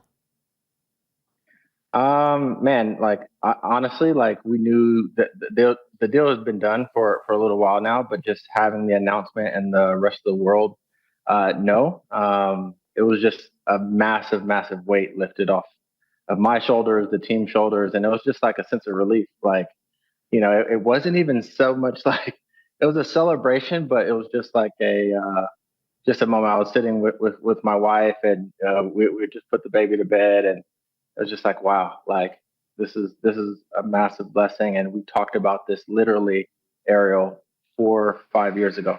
Wow, that's when it first started. Mm-hmm. Obviously, when we talked back in, I think it was 2019, Francis and I, there's always plans to enter boxing because that was his original dream, right? UFC knows this, and this is what I was trying to push for way back then. Actually, before the Cain Velasquez fight. And when it started becoming really a reality is when we kind of knew that he may enter free agency, right? Obviously, Tyson and Francis going back and forth. It's just kind of like playful banter. But once Francis was a free agent, it's like, okay, now it's trying to really land that big fight, which we always wanted. And we always kind of I always talk about speaking things into existence. And I prayed on this stuff. There's tons of presentations that I just had that visual up, and it's here. So it just couldn't have turned out any better. So we're super, super happy. Obviously, over the last few months, there has been talks of Fury fighting Usyk, Fury fighting Joshua. Can I ask, when Fury and Ngannou started to become a real thing? When did it stop becoming Fury, Usyk, Fury, Joshua, Fury, anyone, and just Fury versus your guy? Yeah, I think it's always a lottery to fight Tyson, right? I don't know too much of their side, but obviously we were hearing rumblings of, he was doing everything he could, Tyson was, to get those fights made. But for whatever reason, they didn't come to fruition, right? And that said, I call it fate, I call it destiny, right? It just kind of materialized from there. So a huge shout out to their side, right? They understand that, Tyson is taking a big risk, but they also have a position of strength, right? And knowing that this is a boxing fight. So for us, it was pretty straightforward. The kingdom has been extremely amazing to us. So the two sides both understand that this is going to be one of the biggest sporting events in history to open up Riyadh season of 2023. So it's just surreal, to be honest. What do you make of the fact that just a few weeks ago, all of a sudden, Dana White was kind of campaigning for John Jones to fight Tyson Fury. When you were seeing that, I'm assuming you guys were deep into talks. So once you saw and heard that, what did you think? No, I think I think for everyone that has been initiated with the UFC and kind of really understands it, it's no surprise, right? Dana is one of the best promoters that we've ever seen, right? I'll always say that. So when we saw it, we just kind of like, of course, right? Like, of course you would say on one end, it's a gimmick fight, shout out Gimmick Fight Promotions.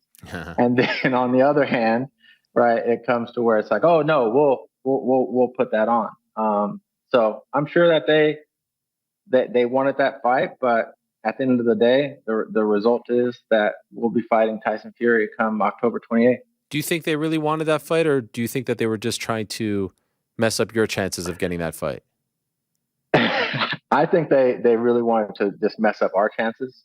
To be quite honest, I think for whatever reason, there's a sour taste in their mouth when it comes to Francis. And yeah, they don't want Francis to be able to have that opportunity, right? I think that was clear to us for a while. For what reason? I don't know. You have to ask them. But it's a moot point.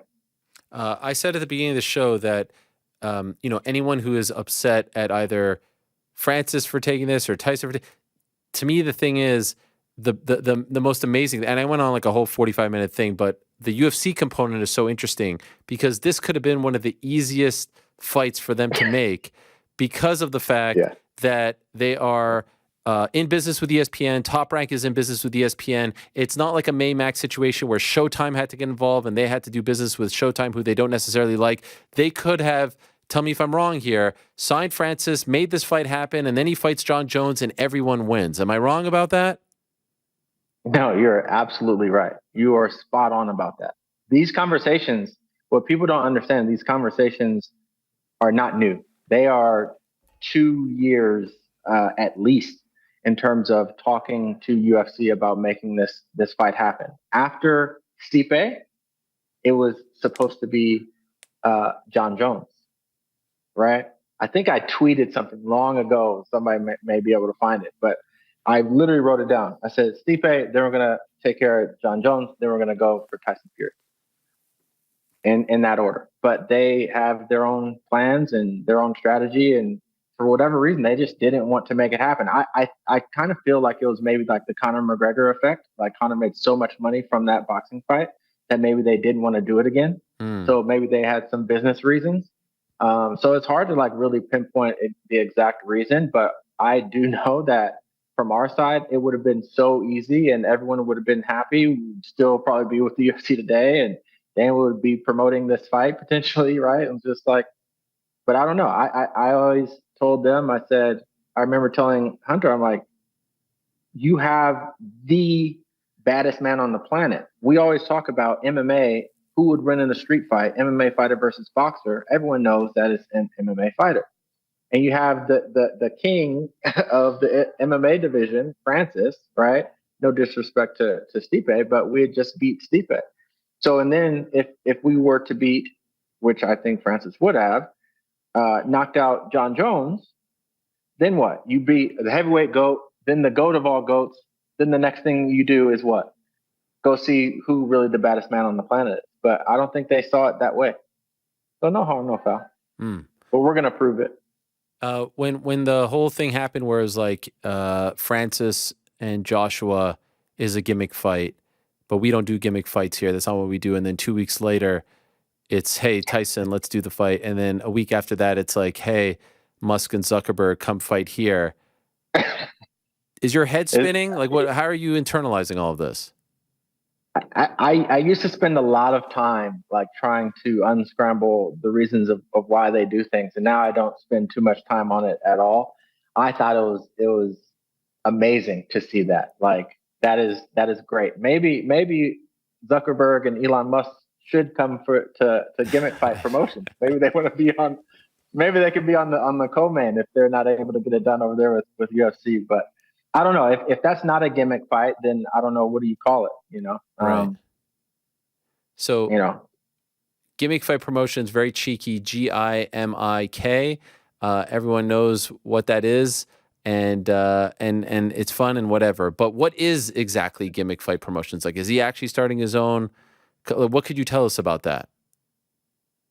Yeah, I'll let kind of Francis spend more time on that. But right now, obviously, this is going to be his promotional banner, right? And there's real intention to making it a full-on promotion. So if there's any fighters out there that want to be a part of Gimmick Fight Promotions, hit us up. But yeah, man, it's a real thing. Francis is not just doing this as a one-off, right? He's always wanted to box. He's taking this camp as serious as ever, and he's locked in. Like, he hit me up yesterday, and he's like, "It's go time." So it's real. What did you make of the reaction to the announcement yesterday? There were obviously a lot of people who were unhappy with it. Some on a lot of it on Tyson's side, saying like, "Oh man, you should be fighting this guy and that guy." And then from Francis's side, the only kind of negativity that I saw was that, "Oh, he's going to get smoked." Which, again, as I said at the beginning of the show, I thought was a little bit rich, because first it was, "Oh, he doesn't want to fight the tough guys and he's chasing, easy fights." And now you're saying he's, jumping into the deep end and he's going to get smoked. Like, which is it? Is he looking for the easy route or not the easy route? So what did you make of the reaction online yesterday to this fight? Yeah, I think it was more positivity than negativity, right? Obviously, you're always going to have your haters out there. On the boxing side, there's definitely more haters, because they want to see the boxing fights that they want to see. But obviously, there's so many variables that go into the boxing side, and that's why it's hard to get those fights made and done. But at the same time, Tyson's not taking no easy way out, because make no mistake about it, I don't think. And Eddie Hearn told you that he spoke to Francis, right, about Anthony Joshua. If you watch that video of Anthony Joshua talking about Francis, I don't even think he would actually fight Francis. And again, I have a ton of respect for him, but that's a massive risk, because I really do think Francis finishes Joshua. I know people are gonna jump on that like crazy, but he out of Deontay, Tyson, and Joshua, we all kind of talked about it. We felt like Joshua's kind of the easiest fight. No disrespect. And then of course Tyson being the hardest. Deontay being power for power, right? But Tyson really skilled boxer. But yeah, so we took it as positive. Obviously, people are going to talk, but I make no mistake about it. As we lead up into that fight, people are really going to be curious to see what happens. And I hope that Tyson is underestimating Francis. I hope he's looking towards Usyk all day long. I hope the Usyk camp just keeps, trying to bash it or whatever. No one cares. But on our side, we're going out there, to shock the world. And I think Francis might take his head off, to be quite honest.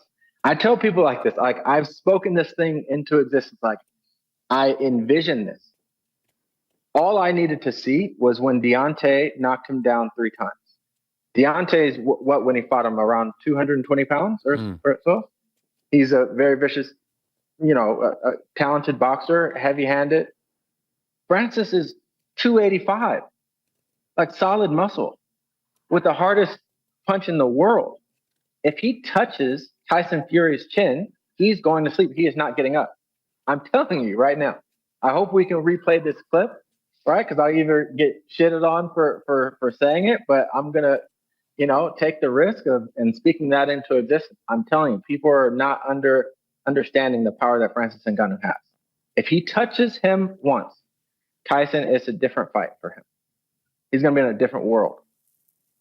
My understanding is, and please correct me if I'm wrong, it's a 10-round fight, 3-minute rounds, 3 judges, 10-point must system. You can win via decision, knockout, TKO, like a real boxing match that I would watch this weekend or in 2 weeks. Like, everything's real, 100%. except for the fact that it won't count on their pro records, because none of the commissions are sanctioning it, or the sanctioning bodies are sanctioning it, because he's the WBC champ, and Francis Ngannou, my understanding is, and correct me if I'm wrong, is not a ranked fighter, so he can't put the belt on the line, and so as a result, it's not going to go on the pro record, and that's where this whole exhibition thing came from Eddie Hearn, and that's been this cloud hanging over it that feels like a way to sort of discredit it all. Am I wrong about any of this? Yeah, well, of course, there's going to be talks of exhibition and the no knockdown rule. Like, it's just crazy. It's just, again, promoters will be promoters and trying to devalue the other side as much as they can. But this is, by all accounts, a real fight. We are not signing up to do some go out there and play patty cake. Like, no. This is an actual fight. What happens with the WC belt? We plan on talking with the WBC to get licensed. That's our plan. And you never know. We may have the opportunity to maybe put his belt on the line. I don't know. That's for his side, but I know that from our side, we plan on hopefully having those conversations and making sure that we do everything in our power we want this to go on his record. Right? Okay. Because that's a big part. You want to be the first one to give him the one, right? 100%. 100%. And I believe Francis can do it. Okay, because there also is the precedent, right? When Conor fought Floyd, the 50 is Conor, the 0-1 is Floyd on Conor's record. But as far as that nonsense aside, there could be all this is legit. Like, there's no knockdown rule. 100%. So none of that is okay. So because that's the thing I kept hearing yesterday. I'm like, I wanted to scream at the top of my lungs, and I don't know how it turned into that. And so I thought it was maybe because of the initial comment from Eddie. Yeah. Of course, that spiraled out of control, and then you let your trolls come in. You let the media kind of take it, whatever, and the boxing purist. But again, I'll set the record straight. This is a real fight. Okay. I love everything about this fight. There's two things that I don't love. So I don't want this to be just one big... No. Yeah, for sure. One big love fest. Do it to me straight. Yeah, absolutely. So, because I went on and talked about the 50 things that I love about it. So the first thing was the record thing that we just talked about. I would love for it to be on the record. I want Francis to get the acknowledgement that he's doing this. And I want, if he beats him, to be the one, like that he's earned that right, especially if he beats him. The other thing I don't love about it is Saudi Arabia. And it's not maybe what you think, because I explained this very clearly at the top. I wouldn't love this fight happening in Miami. I wouldn't love this fight happening in Texas. I wouldn't love the fight even happening in New York. To me, there's only two places where this fight really was at its best, and that was Las Vegas, the fight capital of the world. I know Tyson can't go to America right now, and that's not in play, or a massive stadium in England, Wembley Stadium, Tottenham Hotspur Stadium. I just don't love when the location is so far removed from the fight. You know what I mean? Like, I thought Jake Paul and Tommy Fury felt very sterile and sort of soulless in Saudi Arabia, and I would feel the same if some random fight was there. So it's not what people think. We could get, the politics of Saudi Arabia aside, I just feel like fights are better when the fighters have a connection. At least one of them has a connection to the market. Can you respond to that? Why do you feel like Saudi Arabia was the best place for this? Yeah, if you asked me a month or so ago, I probably wouldn't disagree, right? And you're still not necessarily wrong, but this is what I've learned, right, about the kingdom, about Riyadh season. This is the only place to do a fight of this magnitude. They are going, when you guys actually see what's going to go down, I mean, this is like the next best thing to fighting on the damn moon. Wow. Right? They are going to pull out all of the stops. Right? Again, I give all the credit in the world to UFC, one of the best shows. I worked there for 5 years, right? This is going to, I mean, I don't see how any promotion can do it better than what they are planning on doing. Okay. And that is why it makes so much sense for both sides, and really for the world, for the viewers, right? Is that it's going to be such a historic moment. I think it's bigger than just a fight, to be honest. I really think it's gonna shock a lot of people with what we all have planned. I know that they build venues sometimes for these. Like, do you know how big the venue will be for this? How many people? No. I don't know that. We're talking about all those plans in the coming weeks.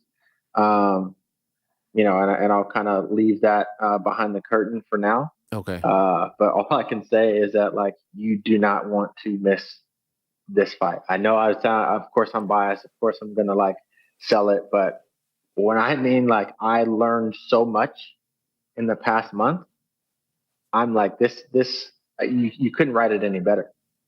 Riyadh season is about to be massive. It's one of the biggest events in the world.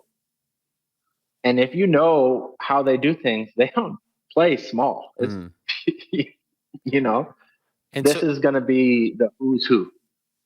Okay, so and that leads to the obvious question. I've talked about what I've heard, but maybe you can tell us for sure. Where can people watch this in America if they're not going to be in Riyadh? I don't want to like share that. Okay. Yeah. That's to come. The good question though. Yeah, the broadcast that's partners and all that. Yep. Okay. Can I ask you another quote unquote tough question? How much is Francis getting for this? You know what? Let's just say this. The bag is so big, he may actually just drop it on the way to the bank. Right? He may right. Like let's just say that. Okay. I mean, if anyone even tries to like come at like I don't know where the haters are trying to say right now. I kind of just blocked it out. But they'll just be proven wrong again. Like this is life changing. This is exactly what we plan and visualize. So we're happy. Is it possible that he is making more for this one fight than all his UFC fights combined? Oh my God. I mean, by far. By multiples. By multiples. Wow. And is this just a one fight? He would have had to fight. Tell me. I don't want to like break this way, like, but I'll just say like, just to make, even while being champion, he would have to fight multiple times just to be in this ballpark. Is this one fight more than what the UFC was offering in their last offer for him to stay and do the Jones fight and all that? Oh yeah. Oh, more than the whole thing? Oh yeah. Wow. Okay, so where's the complaint? How did he fumble? When you sat back. And we're hearing people as you're working on this, even when the PFL announcement came out, and people were like, "Oh, you left for this, and you guys are working on this." Was it hard sometimes not to punch the computer screen or the phone or something like that? Oh yeah, it took everything in me not to go off. Like I've learned some restraint just because, but then you just learn like people just talk about what they don't know, and they just speculate and they drag emotions into it. But I mean, and shout out to the PFL. They were great in allowing in this partnership, right? We did our deal, which was groundbreaking with PFL. So that's locked in on MMA, boxing completely separate, and got a max deal over there on boxing. So I don't know what critic can even come out, and I saw some ridiculous media people, some not yourself, just come out and try to like crash on the event. But again, it's you can't argue. Men lie, women lie, numbers don't lie. Speaking of the results show for themselves. Right. Yeah. PFL was in that great promo that you guys posted yesterday. Like in the sense that him wrapping his hands, he's wearing the PFL shirt. And then it got me thinking, I know there was that footage that you guys shot from like the promo for PFL. I was like, is PFL going to be involved at all in any of this? Like just as a sponsor? Like will they be on the canvas? Do they have any connection to this whatsoever? No. They're obviously our partners, right? So they'll be involved from that standpoint. But in terms of like the economics of the fight or anything like that, like it's completely separate, right? They're exclusive to Francis in MMA, right? And boxing is completely separate, but it's all family at this point, Okay. So hopefully we get Don and Pete out to the fight, depending on what their schedule looks like. But yeah, they've been amazing. again, on all sides of the kingdom, it's been incredible. It's really, it just fell into like, it was like meant to be. It was just like the universe just kind of conspires to make it happen. Do you suspect this is going to be a one-off or one of many for Francis in boxing? One of many. One of many. Yeah, I suspect we'll do this fight, then he'll do his PFL debut, and then probably go right back in. So we'll probably go back and forth. Okay, so if his boxing match is October 28th, when do you think the PFL debut will be? I would say Q1. Okay. I would say Q1. Is there an opponent yet, or still TBD? No, yeah, that's TBD. Okay. Yeah, I think, obviously there's a lot of speculation out there, but we're just gonna take care of business on the boxing side, and then hopefully by the time we come up out of celebrating that, we'll sit down with PFL and know who's ready to take that challenge. And I know a big stumbling block for Fury Usyk was rematch clause. What if Fury loses on October 28th? Does he have a rematch clause? When he loses, I'm sure. There'll be another fight. But when that happens, he's gonna have to. We're gonna set the tone. Maybe we'll make it fun. Maybe we'll drag him into the cage. Maybe there'll be some other elements to Is it. Is there anything like that in place right now? Because he's talking. No, nothing right now. Okay. No. We want this. We want this challenge again. Like, this is a real fight, right? Of course, we're open. We speculated like months ago about like 4-ounce, right, gloves, hybrid type of fight. But again, I don't think the fans want that right now. I think the fans want to see a magnitude like this. Like, when's the last time, outside of Deontay and Tyson? Like, I mean, there's no bigger than this. This is literally the lineal MMA heavyweight champion versus the lineal boxing heavyweight champion. This is for the baddest man on the planet. Yeah. How bigger can you get? Do you get a rematch clause as well? Oh yeah. Okay. Yeah. All right. Okay. By the way, one last thing before I let you go. You were there. I saw you. I think it was Atlanta when Jones and Francis had their impromptu face-off. I saw you right there in the middle, front and center. When you're watching that, I mean, it was a spectacle. But was there any part of you that was like, man, you guys were under the same umbrella for so long. Like, why is this all happening now? Like, you know what I mean? It almost felt like one big tease when, like, literally 6 months ago, it could have happened. Yeah, I think that the timing was just like interesting. That obviously he was cornering Maurice Green, and obviously PFL is gonna have us out. So just being there, it almost felt like a tease for me, just sitting there, because I'm just like, like this is what we talked about. Like, this is what we wanted. This is what we asked for, and we literally tried to get that fight for 3 years. 3 years. I think it's still a possibility. I know that, sometimes maybe cooler heads prevail. I'm hoping that Dana somehow sees this. Like, we want to make that fight. Like, let's do that fight. The world deserves and wants to see that fight. Again, he's one of the greatest promoters out there. We're not the ones saying no to that fight. Just know that. And I'm telling you, John Jones understood that right away. That's why they do those face-offs, right? To like size each other up and everything. Man, I'm a big fan of John Jones, but you can tell that he was like, okay, this is a different beast that I'm like touching and like, okay. Damn.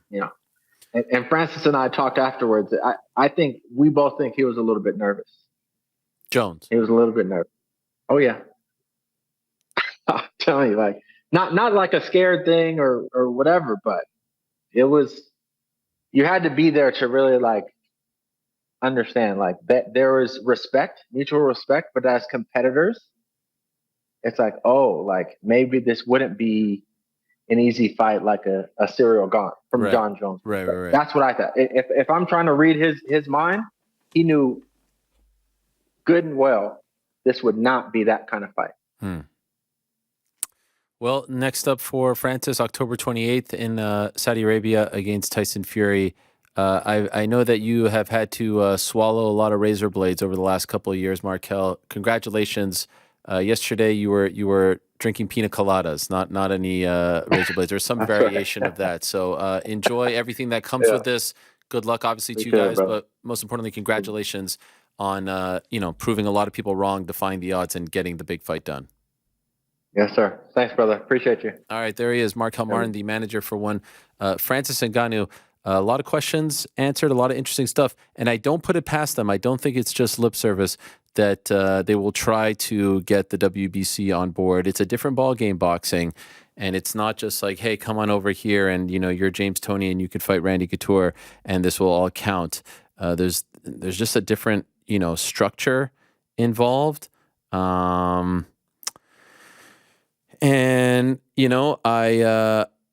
what happened?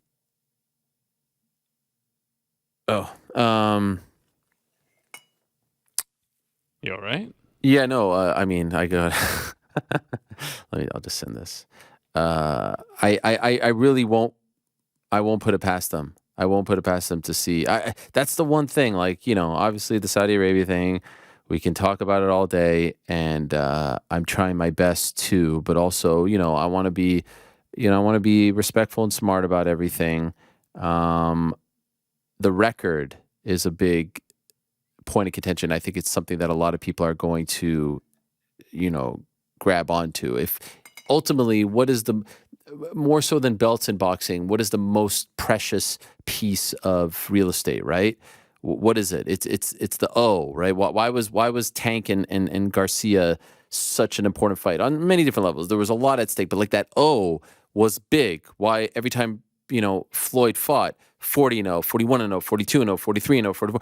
Why was it such a big? Because he had that O, and Tyson has that O, and so if that's truly not at stake, well, then if you lose, it's not that big of a deal. Jake Paul losing was big because he lost that O, and so I want that O to be at stake for both Tyson and Francis.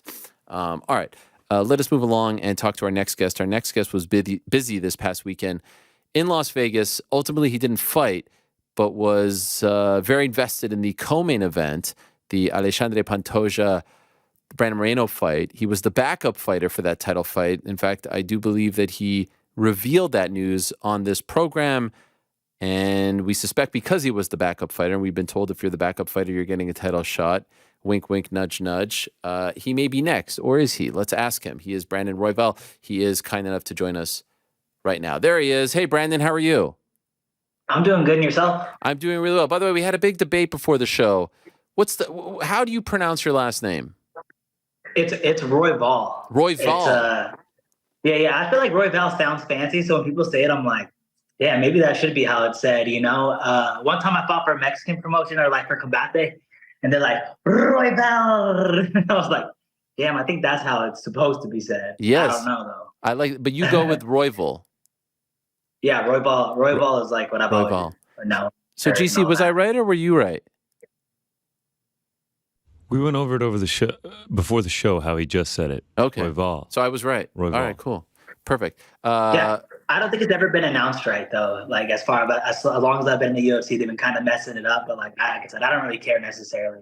All right. Well, you're an easygoing guy, but I like to get these things right. So interesting weekend for you. Could I ask first, what was it like? I'm assuming training and then cutting weight for a fight that you weren't sure was actually going to happen. Yeah, I in my head, I just trained like it was gonna happen, and I put it in my head that it was gonna happen, and I for sure thought something was weird gonna happen. So I trained super hard for that fight. I'm taking a week off because I did do a lot of damage on my body in this training camp, and for me, it was a really interesting position, and I felt like I was gonna be the wild card if something did happen. So it was these two are both preparing for a fight, of course, but if something did happen, I'm a southpaw, I'm a little unorthodox, and just the way I fight's a little different than both those guys. So it would be both them kind of fight similar. I wouldn't say they fight exactly alike, but similar enough where I could kind of prepare for them both kind of the same, you know? And if they threw me in there, I would have been a little bit of a wild card being a southpaw and lengthy and all above, you know? Did you find yourself kind of envisioning one guy was pulling out over the other? Like, were you finding yourself preparing more for one guy as opposed to the other? I had a preference. My preference was Moreno pulled out of the fight. I go fight Pantoja for the belt. In my head, I win that fight, win the belt, and then me and Moreno fight in a rematch. And then, you know, then I'm fighting with that pay-per-view possible money, you know what I'm saying? So I had an idea of how I wanted things to go, but I was down for anything. If anybody fell out, if anything happened, I was just ready to go, you know? And it's kind of funny. It might play out that way, and we'll get to that in a moment. But how was the weight cut? Because I noticed you had the box around you and whatnot. So how was it? It was not a fun weight cut. I honestly, I messed up pretty bad as far as like preparation goes for that. Is 2 weeks out, I weighed like 139. And once I hit 139, I'm like, this is going to be the easiest weight cut in my like UFC history. Like it'll be super easy from there. So I started eyeballing stuff. 4th of July hit. I was just kind of eyeballing food. And I think I just let myself like eat too much. I was messing up. And so I had to cut 16 pounds. I could have cut more, but the moment I hit 125, I was like, cool, I'm done cutting weight at this point. It's like once I hit 125 on that scale, I was done cutting weight, and I was like, you know what? I don't need to do anything. I'll go weigh in naked. I don't give a shit. They told me to go weigh with my boxers, and I was telling them, I was like, I'm not gonna make weight with my boxers. Like the boxers weigh 0.2, I'm 125 exactly. Like I'm not gonna make weight with the boxers, and they're like, well, let's just try it, and if not, we're gonna throw that on. So I was trying to weigh in with the box right away, but then they made me go step up and then re-weigh in and all that. But I could have cut another pound or two. It just wasn't a fun weight cut, and I definitely made a more of an error than I should have. Worst weight cut of your career? No, I've made flyweight in a week and weighing like 147 one time. Oh my and that gosh. was a horrible. Yeah, and that was for like the LFA belt, so I had to weigh 125 exactly also, and I got carried to like James Krause picked me up in his car, and like we were like walking out of the parking lot like this, James Krause and my other cornerman. And it was a horrible weight cut, and that was the worst one. And I knew I was gonna, like I said, I knew that I didn't have any worries that I wasn't gonna make weight. It was just I knew it wasn't gonna be a fun weight cut. Right. When do you find out that it's officially off for you, that you're not needed for Saturday night? When do they tell you that?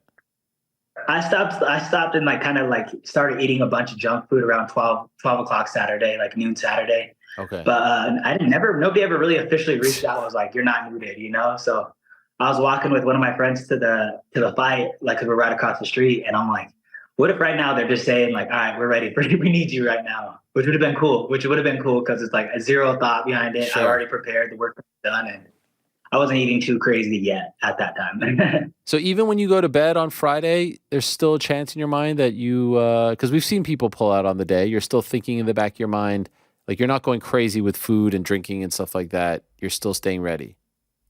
Yeah. I went to bed early and everything. I was super ready for the fight. Wow. Is it hard to go through the whole process, train, cut, and not get that release, not get the opportunity to actually compete? Yeah, and in my head, it was just like, I think I'm doing the groundwork to get this title shot no matter what and achieve my dreams and my goals. So in my head, it was like, no matter what, I'm going to get this title shot because of this. If that's going to happen or not, I have no clue. But in my head, I was doing all the correct steps necessary to get that, you know, and that was just my main goal. My main goal was to kind of get in everybody's ear, to make weight, and to, if the fight happened, I was ready. If the fight didn't happen, I just wanted to get in everybody's ear on the way there that I'm ready. I'm the next title challenger. I've done all the groundwork that led up to this, including making weight that day. And I'm ready for the title shot next. You know, I'm the next flyweight champion. Who do you think won the fight? I thought Pantoja won it 4-1. Okay. And keep in mind, like I wanted Moreno to win the fight because I thought that would be like it'd be more safe for me to get the title shot next. And then I also thought that if Moreno won the fight, I have like, you know, that's more eyes, more people, all the above. And then keep in mind, the whole entire crowd was going for Moreno. So it's like with all those factors kind of lying in there, me being biased and all of that, I still scored it kind of 4-1. And then I went back and watched it, and I could see 3-2 also. But I scored it for Pantoja. Okay. I know, there was one judge who had it 49-46 for Moreno. Some people online had it 3-2 for Moreno. I scored it for Pantoja as well. It was a close fight. It was a very fun fight. Were you surprised that Pantoja won? I know he won twice before, but Moreno has come a long way. Did you think that Pantoja was going to win the fight? When that second round hit, I thought Moreno was going to start taking over. I thought Moreno's cardio was going to prevail, and I thought Pantoja was going to slow down. So I knew Pantoja always has that danger factor of finishing people. He comes out wild, and I guess long story short is, I'm kind of surprised Pantoja won the fight, and but I could see him getting it done. He got it done twice before, and he obviously got it done this time too. So I'm a little surprised that you wanted Moreno to win, only because Pantoja gave you your last loss. And I thought, all right, you get a chance to avenge it now, but for the belt. Why was that not your choice? It's still like that's something I do want. I want that revenge on I want revenge on Moreno too, because that fight's like inconclusive to me. Yeah. But that being said, is with Pantoja, it was just like I just thought that it would work out more towards my factor. I feel like that Pantoja did beat me, and he actually did win that fight. It kind of gives me that then now there's argument. Now there's an argument of, do I deserve the rematch? Do I deserve that fight? And I think if the Moreno fight happened, there's no argument. Amir Albazi is not even a question because he possibly lost his last fight. Pantoja might be up for a rematch but even then it's just like, who else then? So I was thinking Moreno would just work better off for me for surely securing that title shot. But since Pantoja won, I feel like there's a couple of what ifs in there, and now I'm not exactly sure if I secured the deal and all that's going to go my way. So that was my next question. On this Wednesday, some 4 or so days after the fight, have you been told that you're next?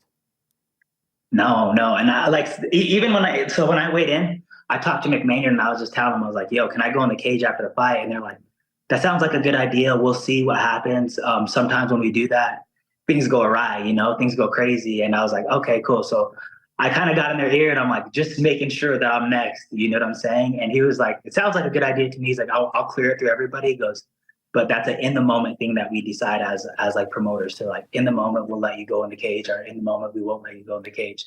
So I was just trying to like find a way, a will and all that just to kind of secure that deal if I could, So I still don't know. I don't know what's next for me. I don't know what's next for Pantoja. And I don't really know who the next real title challenger is going to be at this point in time. Is it true that the whole Izzy thing kind of ruined your chances of going in the cage because that happened right before?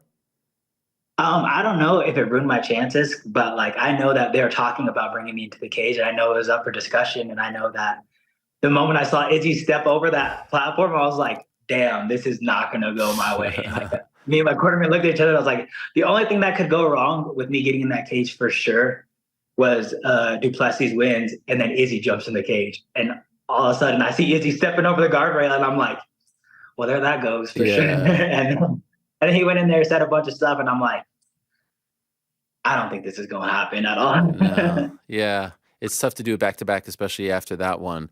I don't think I was going to top it because I was going to go in there and be like, great job, Alex. Yeah. It would be the complete opposite. In the post-fight presser, I heard Dana White say something to the effect of like, who wouldn't want to see that fight again, the Moreno fight? Did you hear those comments, and does that make you at all nervous? Yeah. But at the same time, it's like, who would want to see me and Pantoja fight? Like the fight that originally happened was one, super competitive, super crazy, super back and forth. And I think leading into the second round, I had all the momentum in the road to win that. I just started to make mistakes and let myself slip away. And I feel like I have all the excuses in the road for that fight. But more importantly is like, I found solutions, and I found a way that'll never happen again. And I did everything to do to solve that problem along the way. So every fight I've ever been in is fight of the night. I pretty much bonused every single one of my fights. Most of them are fight of the night, not performance of the night. That being said, I don't see Alexandre Pantoja and myself being a boring fight at all. That's going to be a crazy fight. And like I said, same thing with Moreno. I know Moreno's in all these exciting fights, but so am I. I'm one of the most exciting flyweights on the roster, if not the most exciting flyweight on the roster. Are you worried that they're going to go with Moreno again? Kind of, but at the same time, it's a 3-0 shutout, and it's like once again, I scored it 4-1 for Pantoja, And it's like, if you go round by round, Moreno's only won 2 rounds of the whole entire series. It's like, that's hard to argue right now, you know? Yeah. I saw comments yesterday from Amir Albazi saying like, you know, you fought him. I'm the fresh guy. I haven't fought these guys. Did you see those comments, and what do you make of them?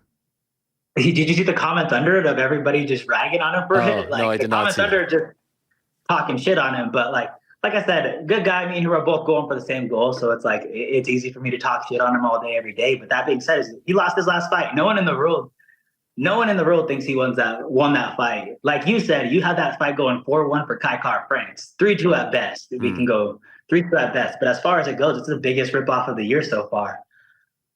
I don't think he's done anything to beat he hasn't beat anyone in the top 10, anyone in the top 5. I guess we could consider Kai Kara-France a win, but nobody really does. I don't even know why they ranked him number 3. But that being said, he hasn't done anything. He has done nothing to solidify himself. Me, on the other hand, I fought everybody in the top 10. I fought nothing but top 10 fighters since I've been in the UFC. I fought for the last 4 fights. I fought back fights. I fought guys behind me. It's like, I need to fight someone ahead of me. I need to fight for these contender fights. My last fight against Matheus Nicolai, Dana White's like, this is the contender fight. This is the fight for a title. And he goes, and that's what he said. I go out there and knock the dude out. I didn't get punched one time out there. And it's like, if you want a clear contender, that's exactly what they're going to do. And that's what I'm doing. I'm going out there, I'm finishing people, I'm putting on the most exciting fights, and I'm knocking these dudes out who are supposed to be, you know, untouchable. And it's like, I go out there and knock this stool out, don't get hit, weigh in as a backup, hit 125 exactly like a professional. And I'm here, and I'm over here fighting these top 10, just making statement after statement, time and time again, you know? Dana White did say when justifying the Colby Covington-Leon Edwards fight that, you know, Colby weighed in, and that kind of punches your ticket. So maybe you could use that to your advantage. Play him that clip. Tell your manager to show him that clip. I thought if you weigh in, you get a title shot. Yeah. And that's exactly it. And that's what's going through my head as soon as I was like, I'm the backup fighter. I'm like, perfect. All I got to do is not miss weight. And it's like, it was an iffy weight cut, but I didn't miss weight. I weighed in 125 exactly, and I did exactly what I had to do. And like I said, if anyone dropped out of that fight, I was there. I would have made a great fight, and I prepared for it like I was actually going for a title fight. So I went through a full camp, all the above, and it's like I'm doing exactly what I need to do this whole entire time, making statements, making sure that there's a clear winner every time I fight, and finishing people. I'm finishing people, you know? Yeah. There's also a case to be made of just having like some fresh blood in there for the belt. I like Brandon a lot, and, you know, I don't, you know, I'd be very happy if he gets another shot, but, you know, just 2 new faces. I do wonder, and I promise, because some people get mad when but I'm not trying to stir the pot, I promise, but I'm just asking the question. I do believe your manager represents both you and Brandon. How does that work? How does that work in terms of fighting? Isn't that all? I don't know, man. I'm just hoping he's doing his due diligence on my side and letting it be known that, you know, I deserve the next shot. And it's like, I get that Brandon Moreno is good for the company. He's a great kid. He does a lot of good things, you know. There's not enough good things people could say about this man. That being said, he's given every opportunity to go fight and win a belt there's been, you know. Yeah. They made an interim title for him. Against a opponent who I'm not necessarily sure deserved the title shot over Pantoja at that time. But he gets it, wins that, and then he goes and fights for a belt. And it's like, he hasn't defended his belt yet, and he's had every opportunity under the sun. Let's get some fresh new blood in there. And I'm telling you, I'm not the same fighter I was 2 years ago. 2 years ago when I fought Pantoja, I was 7 months off of surgery, off a 6-month layoff. And it's like the years before that, I could not grapple. I could not do jiu-jitsu. My shoulder was dislocating anytime I did anything. So all my fights in the UFC prior to that, I wasn't practicing grappling. I wasn't practicing wrestling. I was just striking and then drilling jiu-jitsu. I wasn't doing anything live. Then I go get my shoulder blown out, finally where I could get the surgery. I go get the surgery. I take this fight, Pantoja, immediately, which was dumb. It was like one of but I just wanted a title shot, and I was guaranteed a title shot if I win this fight. I go against Pantoja, and 1 month of grappling against one of the best grapplers in the division. I put myself in a shitty situation after having once the second round came out, I came out hot. I was looking amazing, and I felt like the fight was mine to take. And I gave up my back. I lost the fight, and I've been regretting it and that shit ever since. But ever since then, I started training with like real jiu-jitsu, real jiu-jitsu competitors, and I upped my jiu-jitsu game majorly, and I made all the adjustments I can to go fight Pantoja. That man, not only is he a threat and dangerous opponent, but he's made me a lot better as a fighter, and he's changed me, and he's going to be the reason why I beat him. He's made me so much better. He made me look at the flaws that I had, and he made me go to the drawing board and change the things that I needed to do. So Alexandre Pantoja is going to be the reason why I beat him now. You still harp on that fight a lot? As far as myself, I beat myself up for it every day. Because I remember when that first round ended, I looked at him and I'm like, he's done. He's done. This fight's over. It's mine to win. I could beat this dude. I'm already beating him up. But then the second round comes, I'm touching him up dirty. And it's in my head, I was like, all right, I just got to go finish this fight. And then I overcommit with my left hand and then give up my back. And I just watch myself spiral out of control a little bit. So I harp on myself on that, but it's I've made a lot of mental changes, a lot of different adjustments in my game. I train with a real life jiu-jitsu team now. And, I've done everything possible to not ever make sure that never happens again in my career, What do you mean by mental changes? Mental changes are just for me, and even talking to you, I get super excited and everything goes super fast, and I have a hard time slowing myself down a lot, and now it's I take my time with things. I try to talk more deliberately. When I fight, you could see it even with that Mateus Nickal fight, is I didn't go bum rush this dude, and I didn't go make some crazy mistakes, and I didn't put myself in situations where I need to get hit, in my opinion, when I started going to the UFC, it was just I put it in my head that I can go bull rush and then take over these fights off just pure will and domination and cardio. And I put myself in a lot of dangerous positions there. I put myself in positions where I was getting hit when I didn't need to get hit.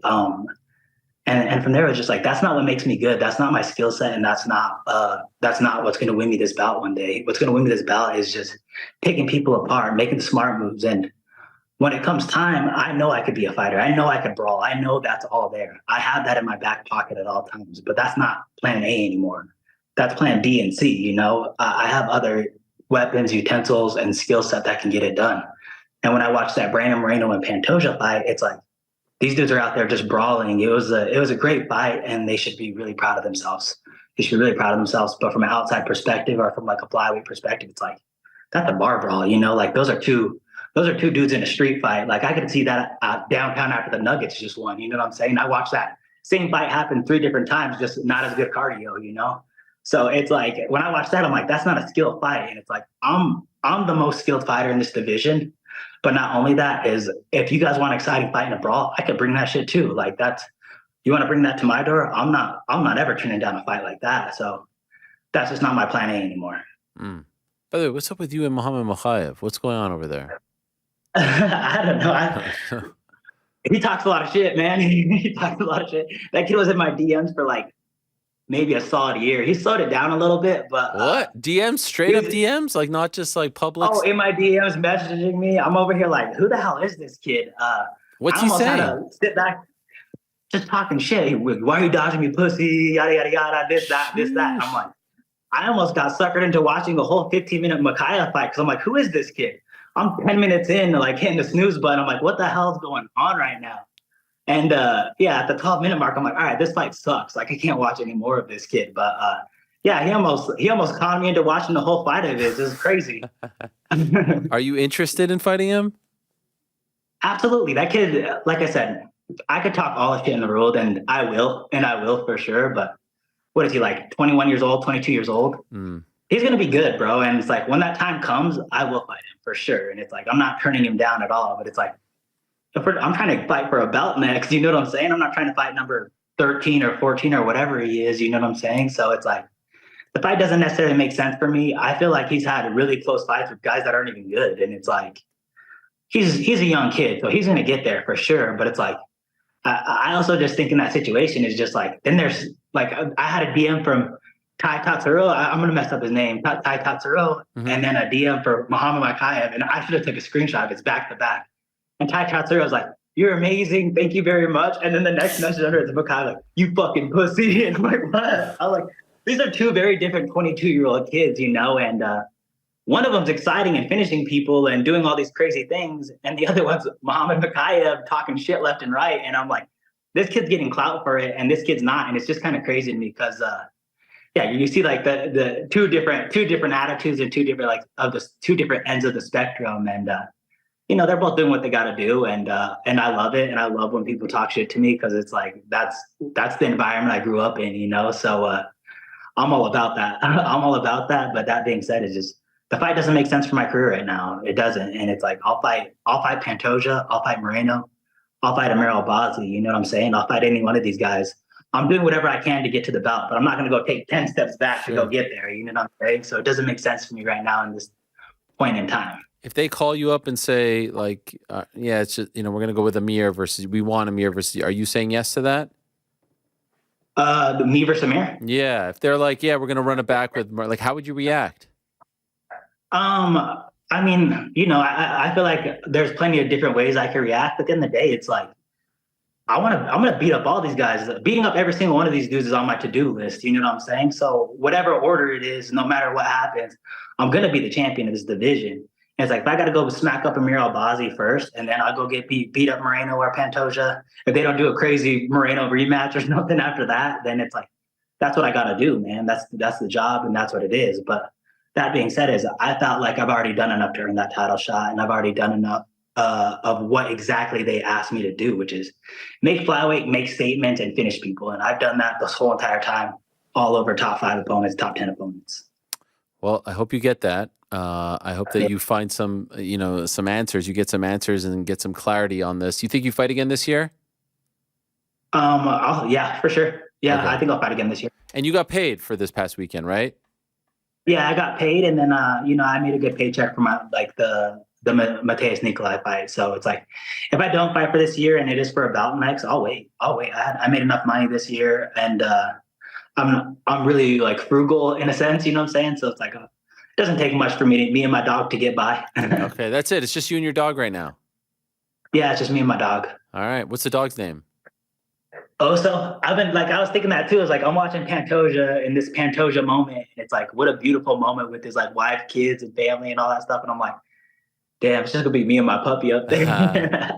It's all good. He did have a beautiful moment. And he's got a great story as well. But everyone has their own story, and I agree with you. It would be a tremendous fight. So hopefully, for your sake, you get it. Good luck to you. Congrats on making weight and doing what you had to do last week, getting paid. And thanks for coming on once again. Appreciate it as always. Hey, I appreciate you. Have a good day. You too. There he is, Brandon Royval. Now I'm in my head. No, you're saying it wrong now. Royval. That's what I said. Spelled. No, you just said Royval. I said Royval. Oh, wow. And then you said no, Royval. Now I'm in my head. And then I jumped on and I said, no. Andy, Royval. can you play it back? No, we're good. All right, what a great guy. I mean, all those flyweights, they're all very likable. That's one thing about best division. Is it the best division? Is that your favorite division? Yeah, that's going to be the hill I die on. Wow. You guys take 155, 135, whatever you want. That's your thing. Yeah. All right, fine. All right. We shall finish the questions now and then get to the picks. We go from lovely Brandon to more Izzy DDP talk. Wonderful. Anyway, back to the questions. Do you think they would do that in the hype up videos leading up to the fight? I think it's a fair question. Basically, what this guy is asking, I didn't get to his full question. This is Will. If they're going to use the real African stuff in the build-up, I think they will. Are they going to use everything? Are they going to use Izzy's comments? Maybe not, but yeah, I think they'll use the majority of them. Even in the pre-fight package leading up to his fight against Whitaker, they were hinting at some of that stuff. So I think they will. Jason, hey, Ariel, all this bashing of DDP recently seems a little like overkill. And again, this is the part that I don't understand. What bashing? We're trying to explain to you where this all started. Tell me what bashing. Tell me who called him on this show and in this chair, who called him a racist or anything like that. All I'm saying is he knew exactly what he was doing. And this thing of like, I never said that. Like, Izzy posted a clip yesterday. He's going around saying, I never said that. Like, bro, let's call it like it is. I asked him a question. Could you understand why some people may be offended, might think that you are, playing on, racist sort of ideologies and, historical stuff and all this stuff. Like, you understand? I'm not telling him in that moment that he is doing that. I want to know his opinion on that and the perception of the things that he has said. All right. So, like, all you guys rushing to claim on his behalf, and I even haven't heard him say that, to be honest. And as I told you all on Monday, I reached out to his manager after the show when he was on in April. Did you have a problem with it, manager? No. Cool. Moving on. Anyway, my question is cracker a racist term in your opinion? I believe, would I personally be offended by that if someone called me that? No. Do I know some people who would be? Yes. And I do believe at its core, it is considered a racist term. Am I wrong about that, guys? You're right. Okay. So yes. And I never said that he should use that. And I don't feel comfortable with the N-word being used. And I don't think that that should be used and all these things. So, like, I've said this already. And it would be better if none of this was said. But, you know, this is what happens when nerves are touched. Anyway, the interview with him and his brother, which you posted clips on Mondays, is what I'm referencing, where he literally calls DDP that word. This is a sensitive topic for sure. But I commend you for discussing it because it's important for our culture and society to work through these things. That's what I'm just trying to do, guys. Honestly, that's what I'm just trying to do. Like, this is very complicated and very complex. And people are trying to rush out saying, he's wrong, you're wrong, they're wrong, that guy's wrong, no, that guy's wrong. Like, what I'm trying to explain is how this started. And then from the moment it started until now, there are missteps along the way. And there's good, bad, and there's very ugly. And that's really the bottom line. Like, ultimately, what DDP did was get us invested in a fight. And he's in the fight business, and come hell or high water, you try to get that fight. And sometimes the good guys get left to the side. So he got the fight. But along the way, I think we're allowed to discuss the good, the bad, and the ugly. And there's been good, bad, and the ugly on his side and on Izzy's side as a result of all of this.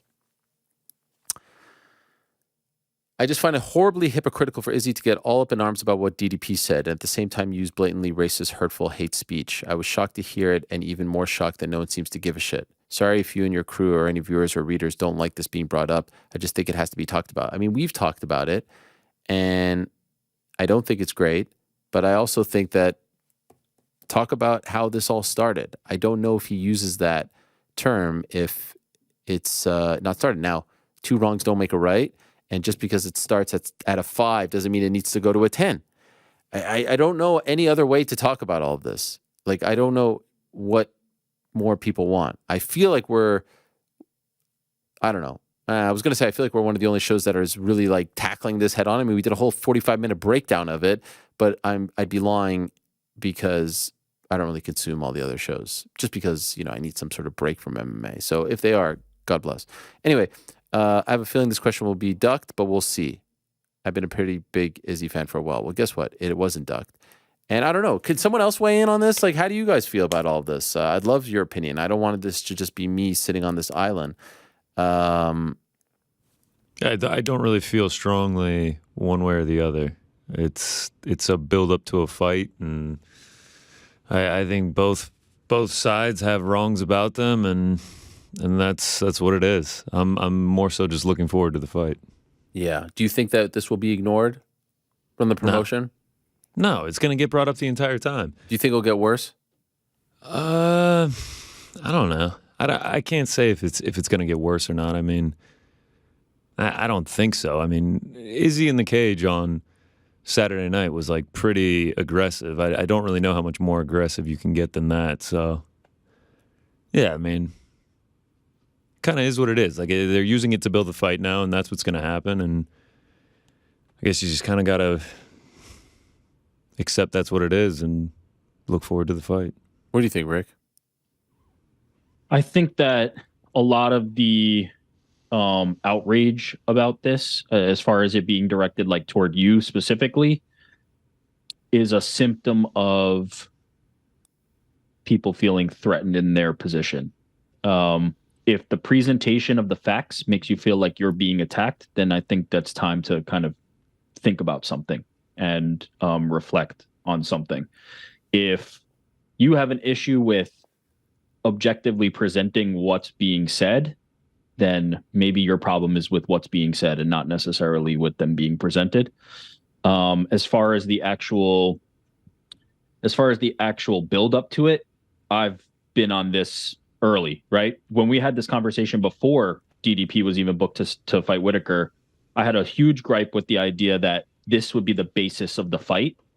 Now, my position has changed from that in the sense that DDP has fought and absolutely dominated Robert Whitaker. So I'm perfectly okay with this fight being made. No issues with anything that's going on. This is how it's going to go. But DDP has earned this title shot on his merits. It would be impossible to separate these things, but also to deny that the man deserves to fight Israel Adesanya for the title. I wish this wasn't the discourse. I hate that this is the discourse. But it is what it is, and it's ultimately the fighters who have the responsibility here. It's not the media. It's not people presenting it. It's not even ultimately like the UFC is going to have to build this fight, and it's not going to be the promo packages. It's the fighters, and if people have an issue, that is where the blame lays. It is Israel Adesanya choosing to take a certain course and tone. It is DDP choosing to take a certain course and tone, and not the outside parties who are presenting what the two fighters involved are doing. But it does rub me the wrong way. I don't want to see a fight based on this. At the same time, it's not my call. It's DDP and it's Israel Adesanya. Those are the two parties involved. I think they've kind of made it clear how they're going to go about it. Like, I mean, Izzy is now, like, he's active on social, like, trolling DDP and, like, making posts about it. And I think DDP is going to stand firm on his camp, on what he meant and his tone getting misconstrued. And yeah, it's sort of just, that's what the fight is going to be built on now. And yeah, I mean, at this point now, you said the molehill into a mountain on Monday, but now we're standing on the mountain. Like, now we really are. That is correct. It has become a mountain. You can't talk about this fight without talking about this beef that they now have. One thing you can't deny, we thought that we were entering a territory after Izzy beat Alex and Alex moved up to 205. Like, man, Izzy's going to have to lap some guys again, and this is not very interesting. And here comes this, this locomotive, if you will, that a year ago wasn't really like a factor, named DDP, who earned it, 1,000% earned it. No, he is the rightful number one contender. If he never opened his mouth and had the resume, he is that guy. I can't wait for the fight. The talk and all that only probably, sold the fight more to the general public and made it more heated and led to Izzy being in the cage and blah, blah, blah, blah, blah. But from a merit standpoint, this is tremendous stuff. Yeah. It really is. And so it's going to sell pay-per-views. Yes. 1,000% going to sell pay-per-views. He's super tough. He just stopped Robert Whitaker, which is like the ultimate, you freaking stamp that ticket. There's no bigger win that you could get at 185 to get you a title shot than the one that he got on Saturday. And Robert was very complimentary of him in his post yesterday. The unfortunate part about all the other stuff that's happened on top of the stuff that we broke down on Monday, and I saw someone write this, and I thought it was really well said. One of the great stories of the last couple of years in MMA has been the rise of African MMA. And it hasn't been the rise necessarily of Nigerian MMA or Cameroonian MMA or South African MMA or any specific country within the continent of Africa. It's been the rise of African MMA. And it seemed like there was such a unity and brotherhood and support from guys from, Nigeria, Cameroon, South Africa, etc., right? Don Madge was in the UFC not that long ago in PFL, and like no one really cared where exactly they were from. It was all like, all right, these guys are representing this continent that didn't really have a presence in the sport, and at one time had 3 champions in the UFC. And the unfortunate byproduct of all of this is that this could create some division, because I'm seeing people take sides within the African MMA community on Twitter, on that Twitter page that I referenced earlier. And that to me is unfortunate, because I don't necessarily see what would be a good comparison? Africa is obviously a gigantic continent, and so comparing it to a country is not fair. But I don't even know what's I was going to say Canada, but Canada is obviously the country, and I know that would be comparing it to like Nigeria. Or the point is, you want to see people from the same place have some kind of unity, and it was very cool to see the unity and the support that they all had for each other. And so that's an unfortunate byproduct of all this. And ultimately, as Chael said, it's the way you get the fight. But I will just say, in conclusion on all of this, the only part that rubs me the wrong way, and it isn't even what the coach had to say about me, because Lord knows I've heard it all at this point, and you know, it will happen again until I'm no longer sitting in this chair doing some kind of show for some kind of sport. It's claiming that you didn't say what you said. That's it. That's all. And like, to me, if you're going to say it, run with it. Don't say. You could even go to the part of like, you guys took it the wrong way. You could even go that part and let me explain to you what I really meant. But to flat out say I never said these things, show me where I said it, and then like we present you where you said it, to me is the only part that, because now you make us seem like liars. That's the part that doesn't sit well. If you want to come back and be like, look, this is what I meant when I meant this, cool. And I think he's tried to do that along the way, but to me that all gets mixed in with the, but show me where I said this. And it's like, hey, bro, you know, like, here it is. You said it. And maybe if he doesn't want that to be the thing, say like, hey, I didn't mean that, so I apologize if that was offensive. Let me explain to you what I meant. I live and train here. And I see a lot of people bringing up the Leon Edwards, Michael Bisping thing. To me, very, very different. They were not in line to fight each other. They were not. Completely different thing, in my opinion, at least. So before you think that there's some sort of like vendetta against this guy, like we've had him on the show. I remember when we had him on the show last year when he was off the Jacksonville card looking for an opponent. Like we, you know, I've taken great interest and wanted to spotlight him, and have enjoyed the conversations, had him on right after the Izzy fight and all that stuff. So there's no vendetta here. There's no bad blood, but I just don't understand why hey, I didn't say this when there's footage. That's all. I hope it doesn't get ugly. I hope it doesn't divide. I hope it doesn't make people, you know, uncomfortable. Like, no one wants that. At the end of the day, this is supposed to be fighting, and you know, there's an escape involved, and it's entertainment. I also think we cannot be naive in the history of fighting, and this includes obviously boxing, and the most famous boxing match of all time, and that was probably Muhammad Ali versus Joe Frazier 1. It was the fight of the century, March 8th, 1971. It got very uncomfortable. It got very, very uncomfortable. And there's a lot of books and documentaries done on this particular fight and rivalry. It got very uncomfortable. Sometimes fighting gets uncomfortable, and sometimes it gets very personal. And this particular topic and this type of history hasn't really been brought to the forefront in MMA. But we cannot kid ourselves in saying that this has never happened before, and it will not be the last time. That's just the way fighting is. It gets personal, and history is involved, and politics are involved, and it's just the way it is. It's the way it's always been. It comes and goes. It has been very apparent for some very big fights, and now it's reared its head for this particular fight.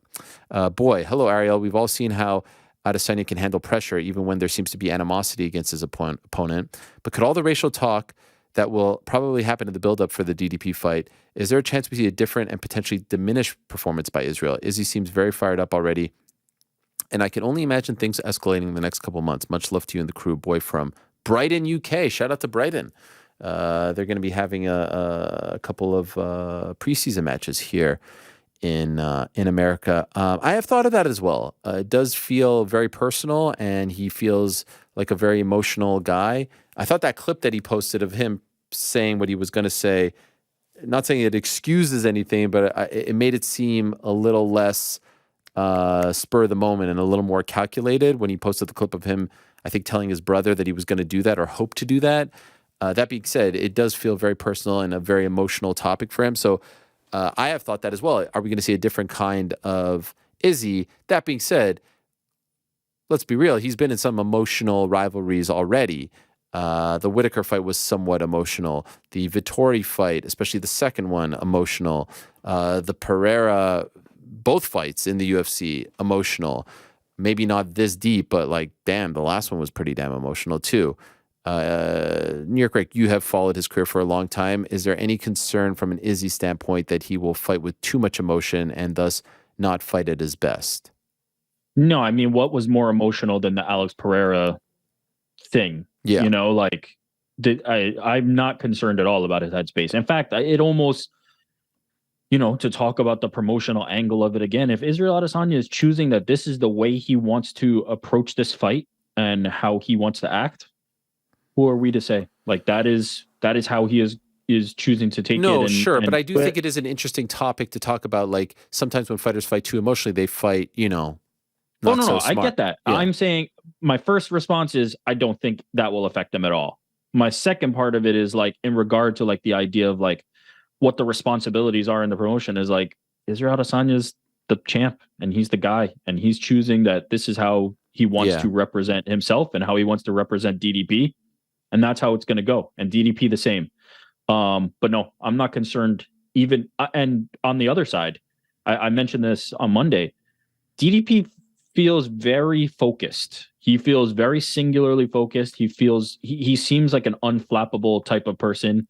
I'm not concerned about him either. I'm not concerned about how the build is going to affect the fight. I'm fairly confident we will see the best of both fighters in the cage. They seem to be mentally strong from what we've seen in their past, and I think it kind of won't matter how nasty it gets because when the lights turn on, they succeed, and they have shown that. So I'm not concerned.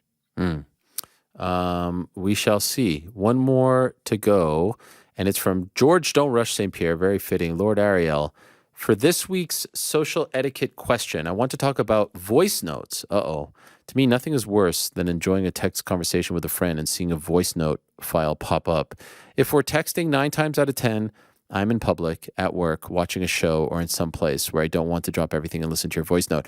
Also, I'm going to listen to you rambling and forget what you said and have to listen to multiple times to craft a response. Either call me or text me. Stop with the voice notes. Thoughts? Now, it's a great question. I must say, I 1000% agree with this gentleman. And especially, there's one thing that is more annoying than this. Just wait for my full comments here because I could just feel a New York Rick just wanting to jump in.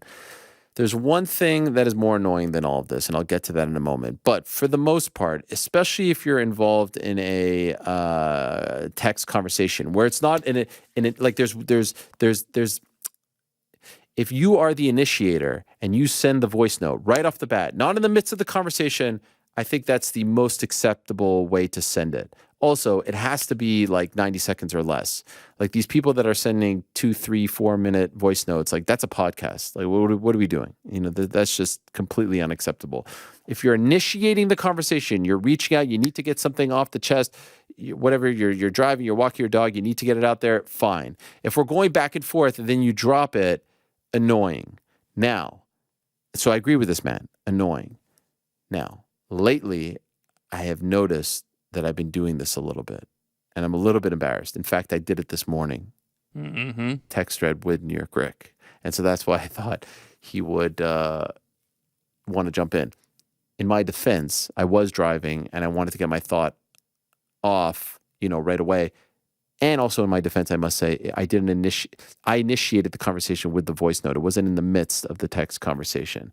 So overall, I would like to say that in a text convo, for you to come in mid-convo with a voice note, very annoying. If you're initiating, less annoying, but still somewhat annoying. I fully admit that.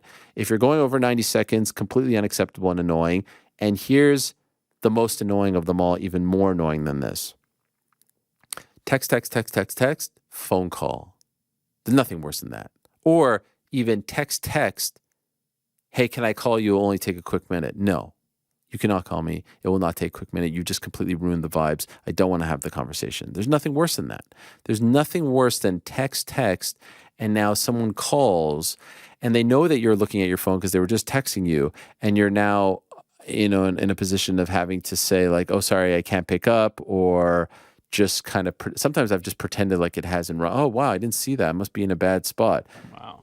More often than not, I'm trying to avoid the phone call. Like the phone call is a very, very, very, very special circumstance. So these are my thoughts. Please, anyone weigh in. I feel like Frank really wants to weigh in. Yeah. Go ahead, Rick.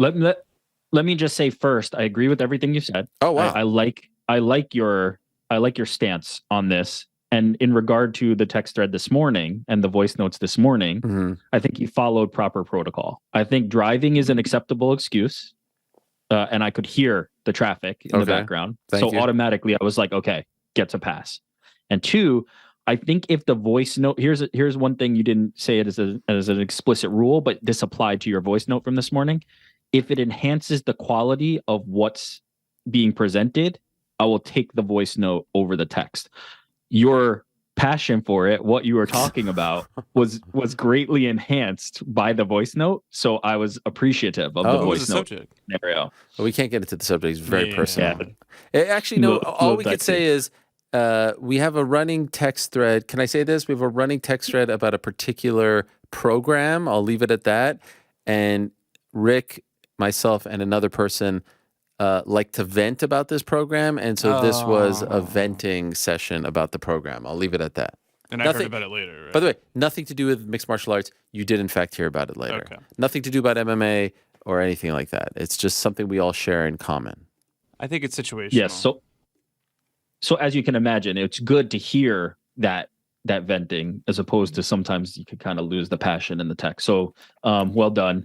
But yeah, I agree with almost everything you said. Yeah. Frank? Yeah. Some people suck at texting. Like they can't articulate themselves well, and I'd rather hear a voice message from them just to get to the point of what they were trying to say. Do you mean like you who responds to texts like 3 to 4 hours later? That is a group text. But you don't even do the thing where you reply to the thing that that's the problem. You just say There's like a problem? Well, all you have to do is this is not what the question was. It's usually just like an LOL, and it's it's like what is he laughing out loud I want at? to have some sort of It's been hours.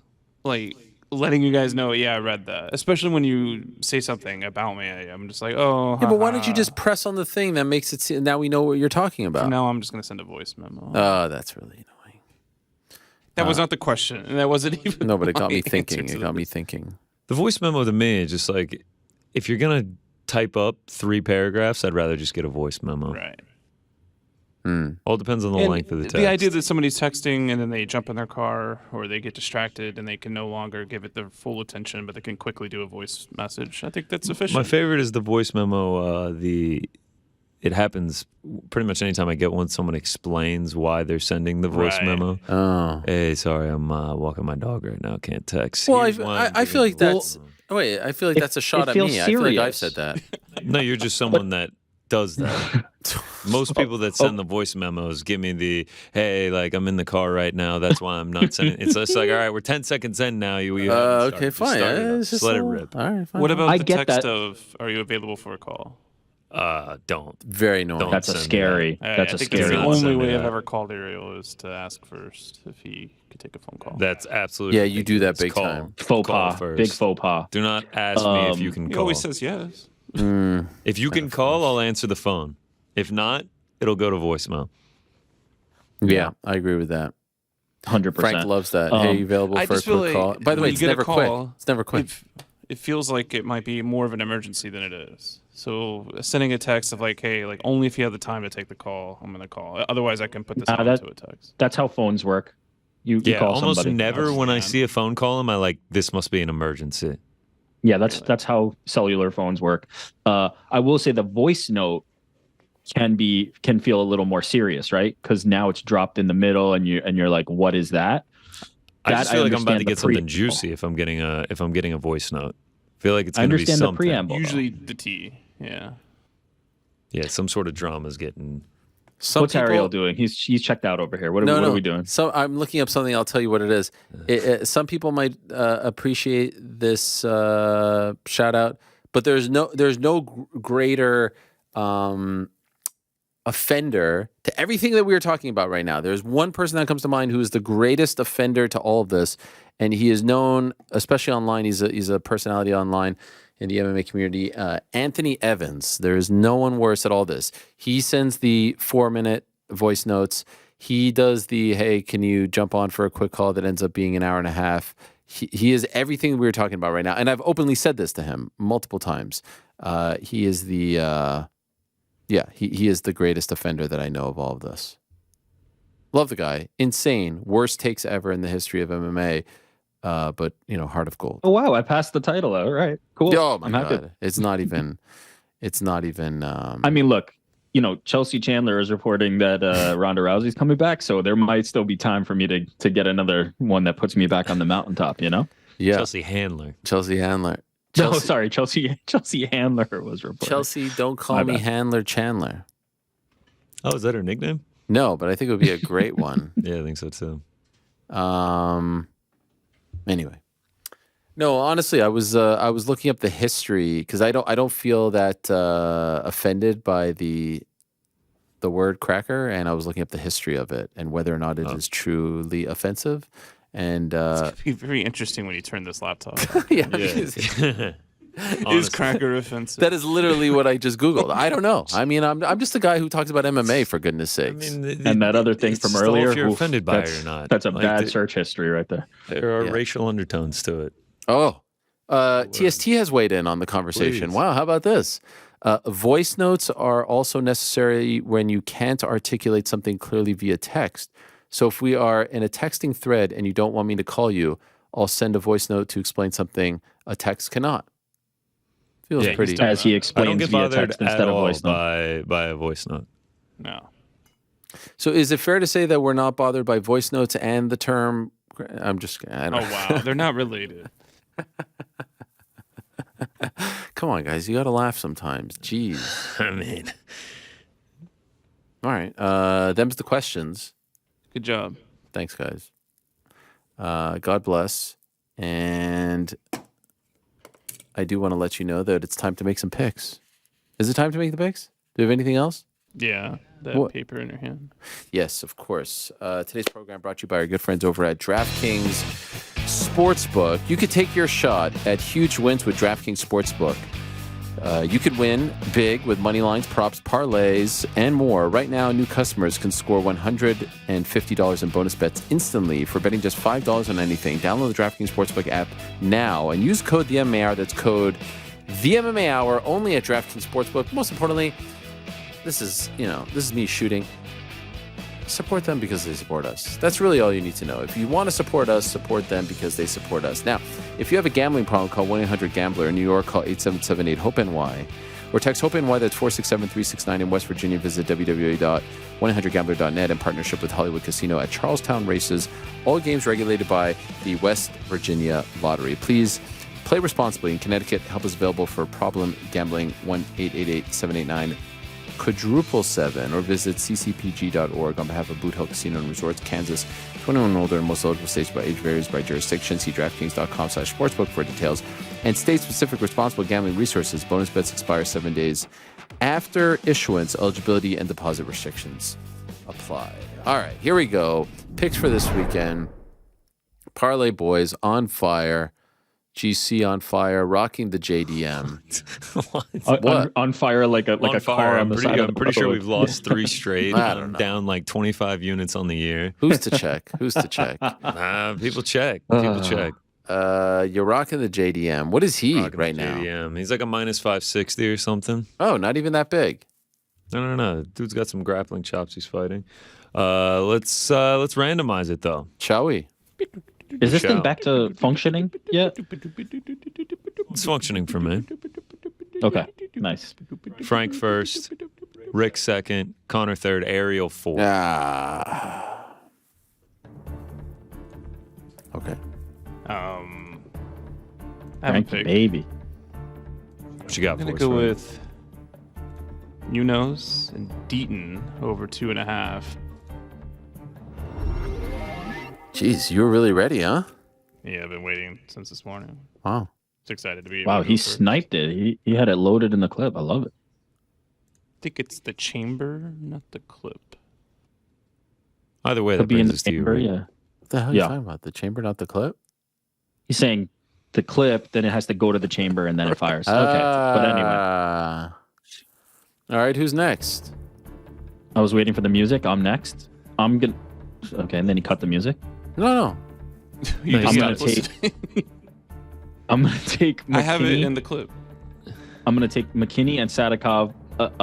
Alternate total under 2.5 rounds. Nice. What does alternate total mean? Like that. It's Normally said it 1.5. He's taking the 2.5. For this fight. I mean, I've said the alternate. Wait, what do you mean? Oh, actually, I like this. I like this. I'm giving Yes. more cushion. Yes. I'm giving more cushion. I've said the alternate total rounds on this show, like Every 8 million show. times. Yeah. No, I just wanted some clarification. Listen, we don't have to go far. being I'll just, What safer. does to the distance or goes the distance mean? No, I'll I just love go that. ahead and stay on the alternate total rounds. I'll head to the Ottman Azaitar Francisco Prado fight. I will also take the under 2.5 in that one. Gets us to plus 126, heading over to Ariel. Wow, I am shocked that this man is still available. But I mean, how could I not go with the man whose face is on your T-shirt? Giacomo. Yeah. Minus 625. That gets us to plus 160. Could you guys just kindly leave that to me so that we can blow right through this? Yeah, pretty much. Appreciate it. Yeah, we were all in agreement. It was either him or Alicia Baumgartner. You love what is she, a minus 10,000? You love the boxing fights. I do. That are just like ridiculously juiced. Yes. What is she? Keyshawn Davis coming up, minus 20,000. What? If that tickles your fancy. Yeah, Baumgartner minus 1,100. I feel much And better. people are saying that Fury and Ngannou is ruining the sanctity of boxing. Minus 20,000. All right. All right. So what are we at there? Plus 163. Sick. Time to bounce back, boys. We need a win. We need a win desperately. All right. What about what you have? Yes. Let's get to my picks here. UFC Apex. Believe we're on 77 now, creeping up on 100. This is definitely one of their best offerings. But I will start. I'm going to take Alex Munoz to bounce back. 2 straight losses coming off of a layoff. I think that's why we're getting this line. But the competition that he was facing, Pena and Nasrat, I think were much more difficult tests than Carl Deaton.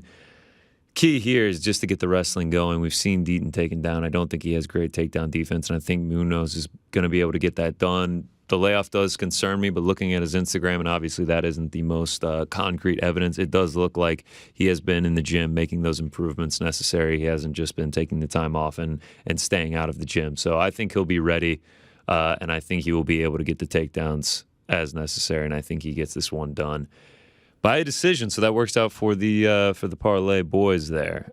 We keep it rolling. It looked like flyweight unders were back last week, and then the last 2 lost. But I'm going to go back to the well on some flyweight unders here. Tyson Nam and Azat Maksum. Maksum 16-0, making his UFC debut.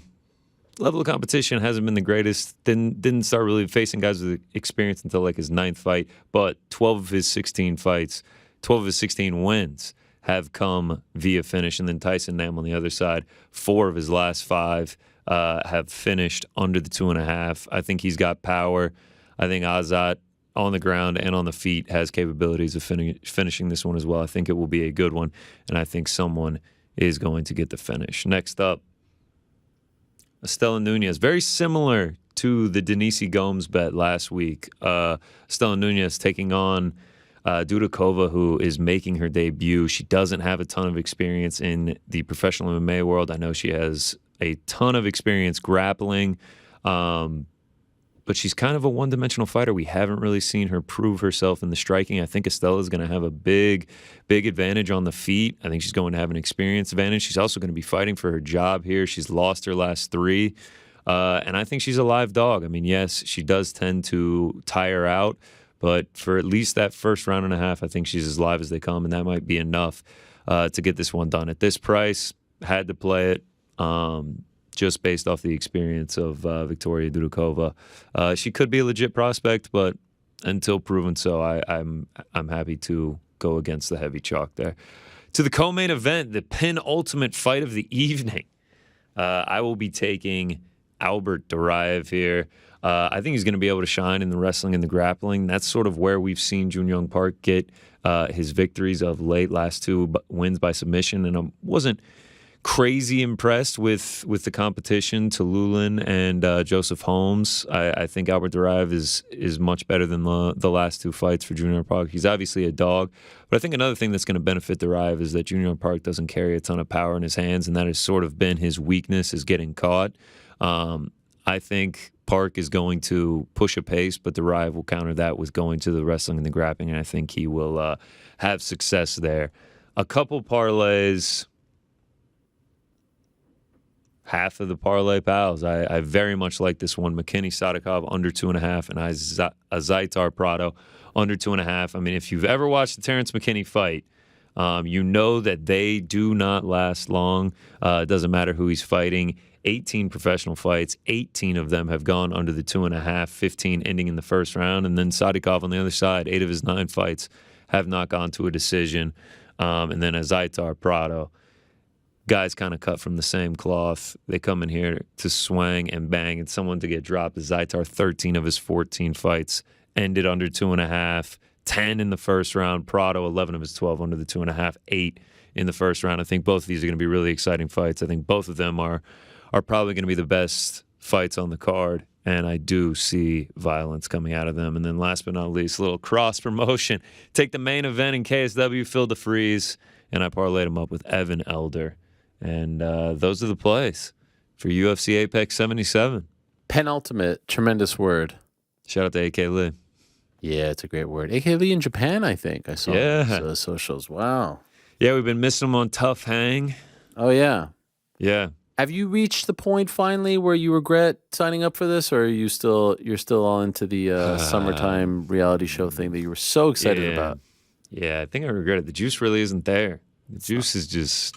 McGregor 0-7? McGregor's 0-7, yeah. There's one fight left. There's one fight left. He actually went over to the cage at the end of the fight last night and had to ask Dana what they're going to do if he does get swept, and they're talking about maybe... giving McGregor some of Chandler's fighters. You know, I always got the jersey on me. I stay strapped all summer. Got the blue jersey. I actually think we might be cursing McGregor here, 0-7. But yeah, Birch curse. Yeah, I'm gonna make a prediction. What's the last fight? It is Desculo versus Hunter Asia. Oh yeah, Rico Desculo versus Hunter Asia. I'm gonna go out on a limb. I don't know why. I have no inside knowledge on all of this, but he's just too invested. He has to win one, right? He has to win one. I don't know, man. These have kind of been some mismatches. He wins one, and then that guy goes to the end. Because no, you don't think so? I just have a hard time seeing that happen. All right. I mean, maybe I'm doubting Rico Desculo. Yeah, he is 2-0 in Bellator. Are the fights one-sided? Last night, Jason Knight got a finish in, I think it was 52 seconds. Wow. Yeah, I mean, yeah, it's the only... there were a couple of McGregor fighters that put up close decisions that we haven't gotten a third round yet.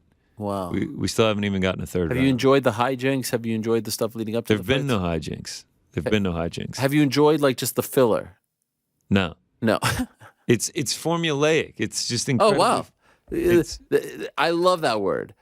That's what it is. The person who is watching Tough for the first time, right? Yes, first time I've ever watched Tough. This is Tough what season? 37? 31. Come on. Okay, 31. Respect. You're saying 7 episodes in that it's formulaic. How do you think we feel? We've been watching it for fucking 20 years. Open the episode. Just a little, like, maybe 90 seconds of, like, some sort of drama, some sort of something. Then we're going to get into Fighter A, do his backstory, so show some training footage, show some nonchalant conversations at the house. Now we switch over to Fighter B, rinse and repeat. Now let's head over to the weigh-ins. Success. Maybe there's a touch of drama along the way. Now we head to the fight. Chandler's guy wins. Recap it. Oh, we're getting close to the sweep, and we're out. Show the promo for next week. There's a time lapse. There's a sunset. There's an exterior shot. It's all the same. They're in the kitchen. They're cooking. They're talking about their family. Please believe me when I say... Hot tub. Yes, we have been seeing this since 2005.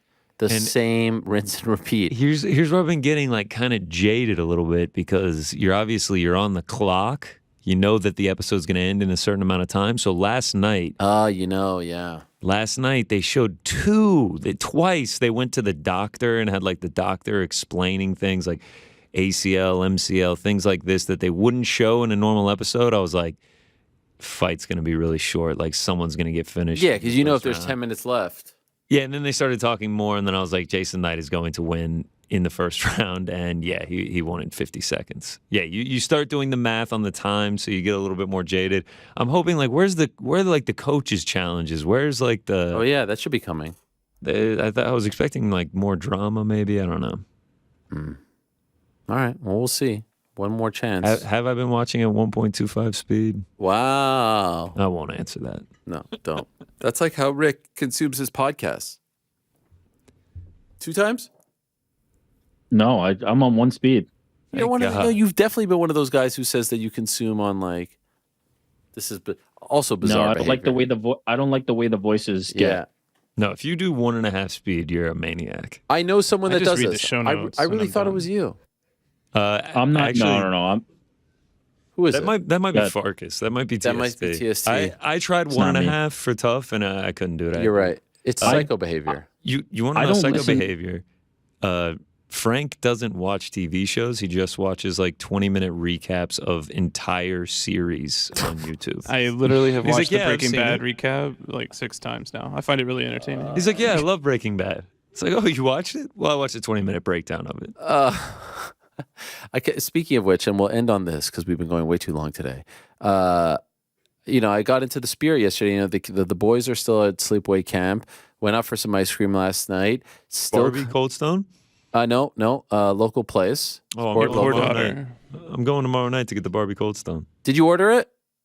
No, you don't have to order it. I'm just going to show up and tomorrow night. place you have to order it. Well, the cake you have to order, I guess.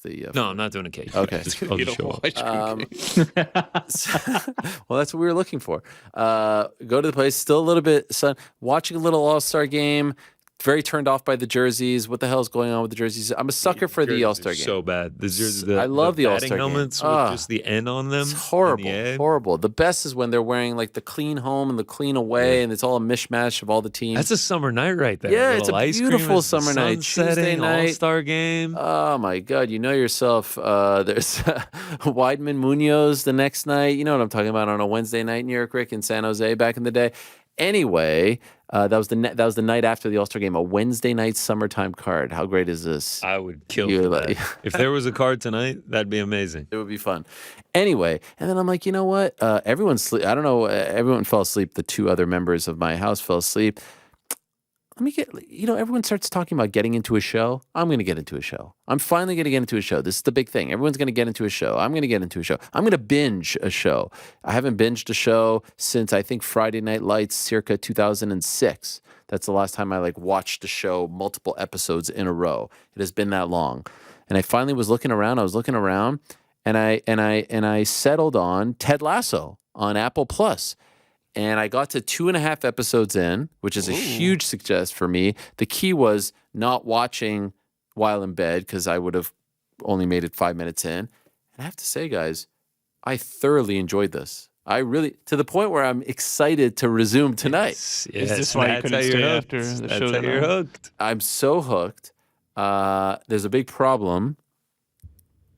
Well, first of all, love the soccer talk, love the culture talk, love the English talk, love the vibes. It's all great. The only problem is my wife is one who likes to binge shows without me. She has already watched it. So it's not even something that we could watch together. I was like, I watched Ted Lasso. It's like, oh yeah, welcome to 2020. It has a little bit of rewatchability though. Yeah.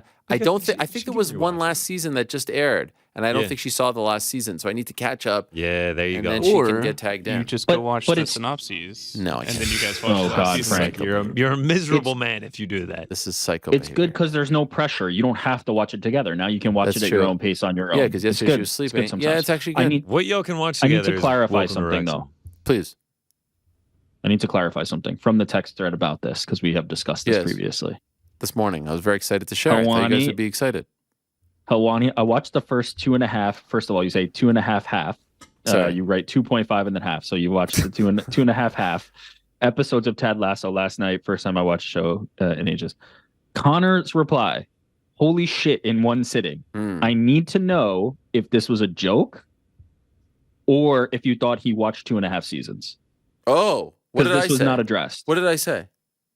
No, you responded to me, but I was talking to Connor.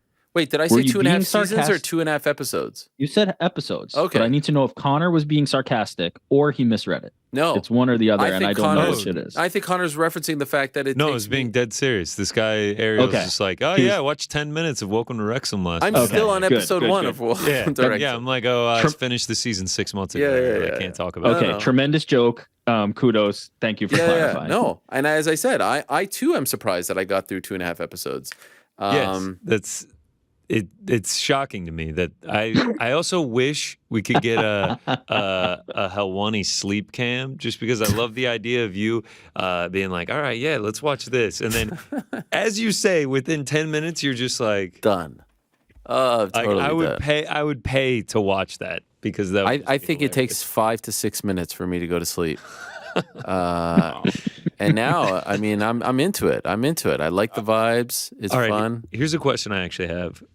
Like, do you usually just wake up on your own on the couch, or does someone come wake you up? No, I'll wake up. Okay, all right. I'm Does not the one of those dog people. stay up with you? My brother is one of those people who can go the whole night sleeping on the couch.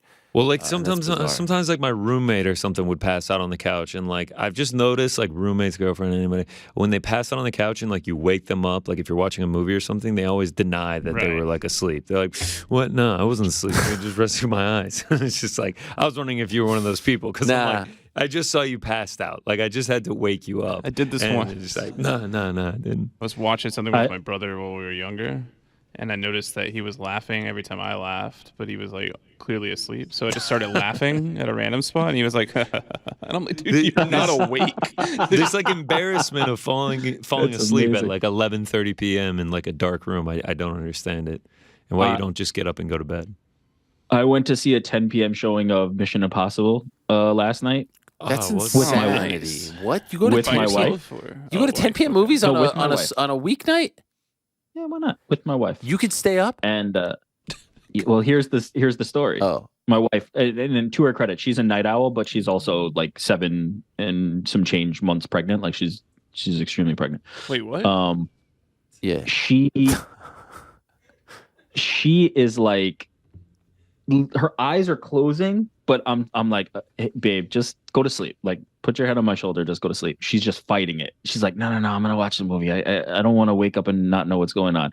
She just refuses to Connor, kind of the thing that Connor's describing. She just will not admit defeat and go to sleep. And eventually then she kind of had to. How to long sleep. into it? Because I would have fell asleep like the first 10 minutes. She was maybe like an hour and a half in. Oh, It's a long movie. Recliner It's at like the movie theater? It's like, oh yeah, for sure. I'm a loyal AMC customer. I got to see the Nicole Kidman intro. So, by the way, 10 p.m. What time are you home? 1:30. This is insanity. Who's staying with your children? Oh no, don't ask that. My mother-in-law is here. She comes over on Amityville, the Tuesdays house. into What a- Wednesdays. Oh, shout out! Special Yeah. Tuesdays. Yeah. Does AMC have some sort of Tuesday night special? $7 Tuesdays out here. $7 No, Tuesdays. they do. That's Yeah. incredible. $7 for a small Coke, or No, they have a combo for $5. You get a small Coke and a small. This They have nothing else AMC, on. man. This I'm is telling amazing. you. Way out on Long Island, it's like we're going back in time. Are you guys, by the way, AMC. was it a good movie? Loved it. I want to go Loved it. see it. I didn't even Tom know there was a new Cruise Mission delivers. Impossible. Tom Cruise always How old is delivers. Tom Cruise The at dude this is point? 60? gotta be in his 60s, right? And he's still doing Mission Impossible? 60s? No way. 100%. let Ariel He's type it into the 61. laptop. 61. Wow. Yeah. That's Does incredible. all his own stunts though. What a G. Yeah, right. He does all his own stuff. See, No, he does. You haven't He seen the does. video yet, Ariel, of him jumping off the cliff on the No. motorcycle?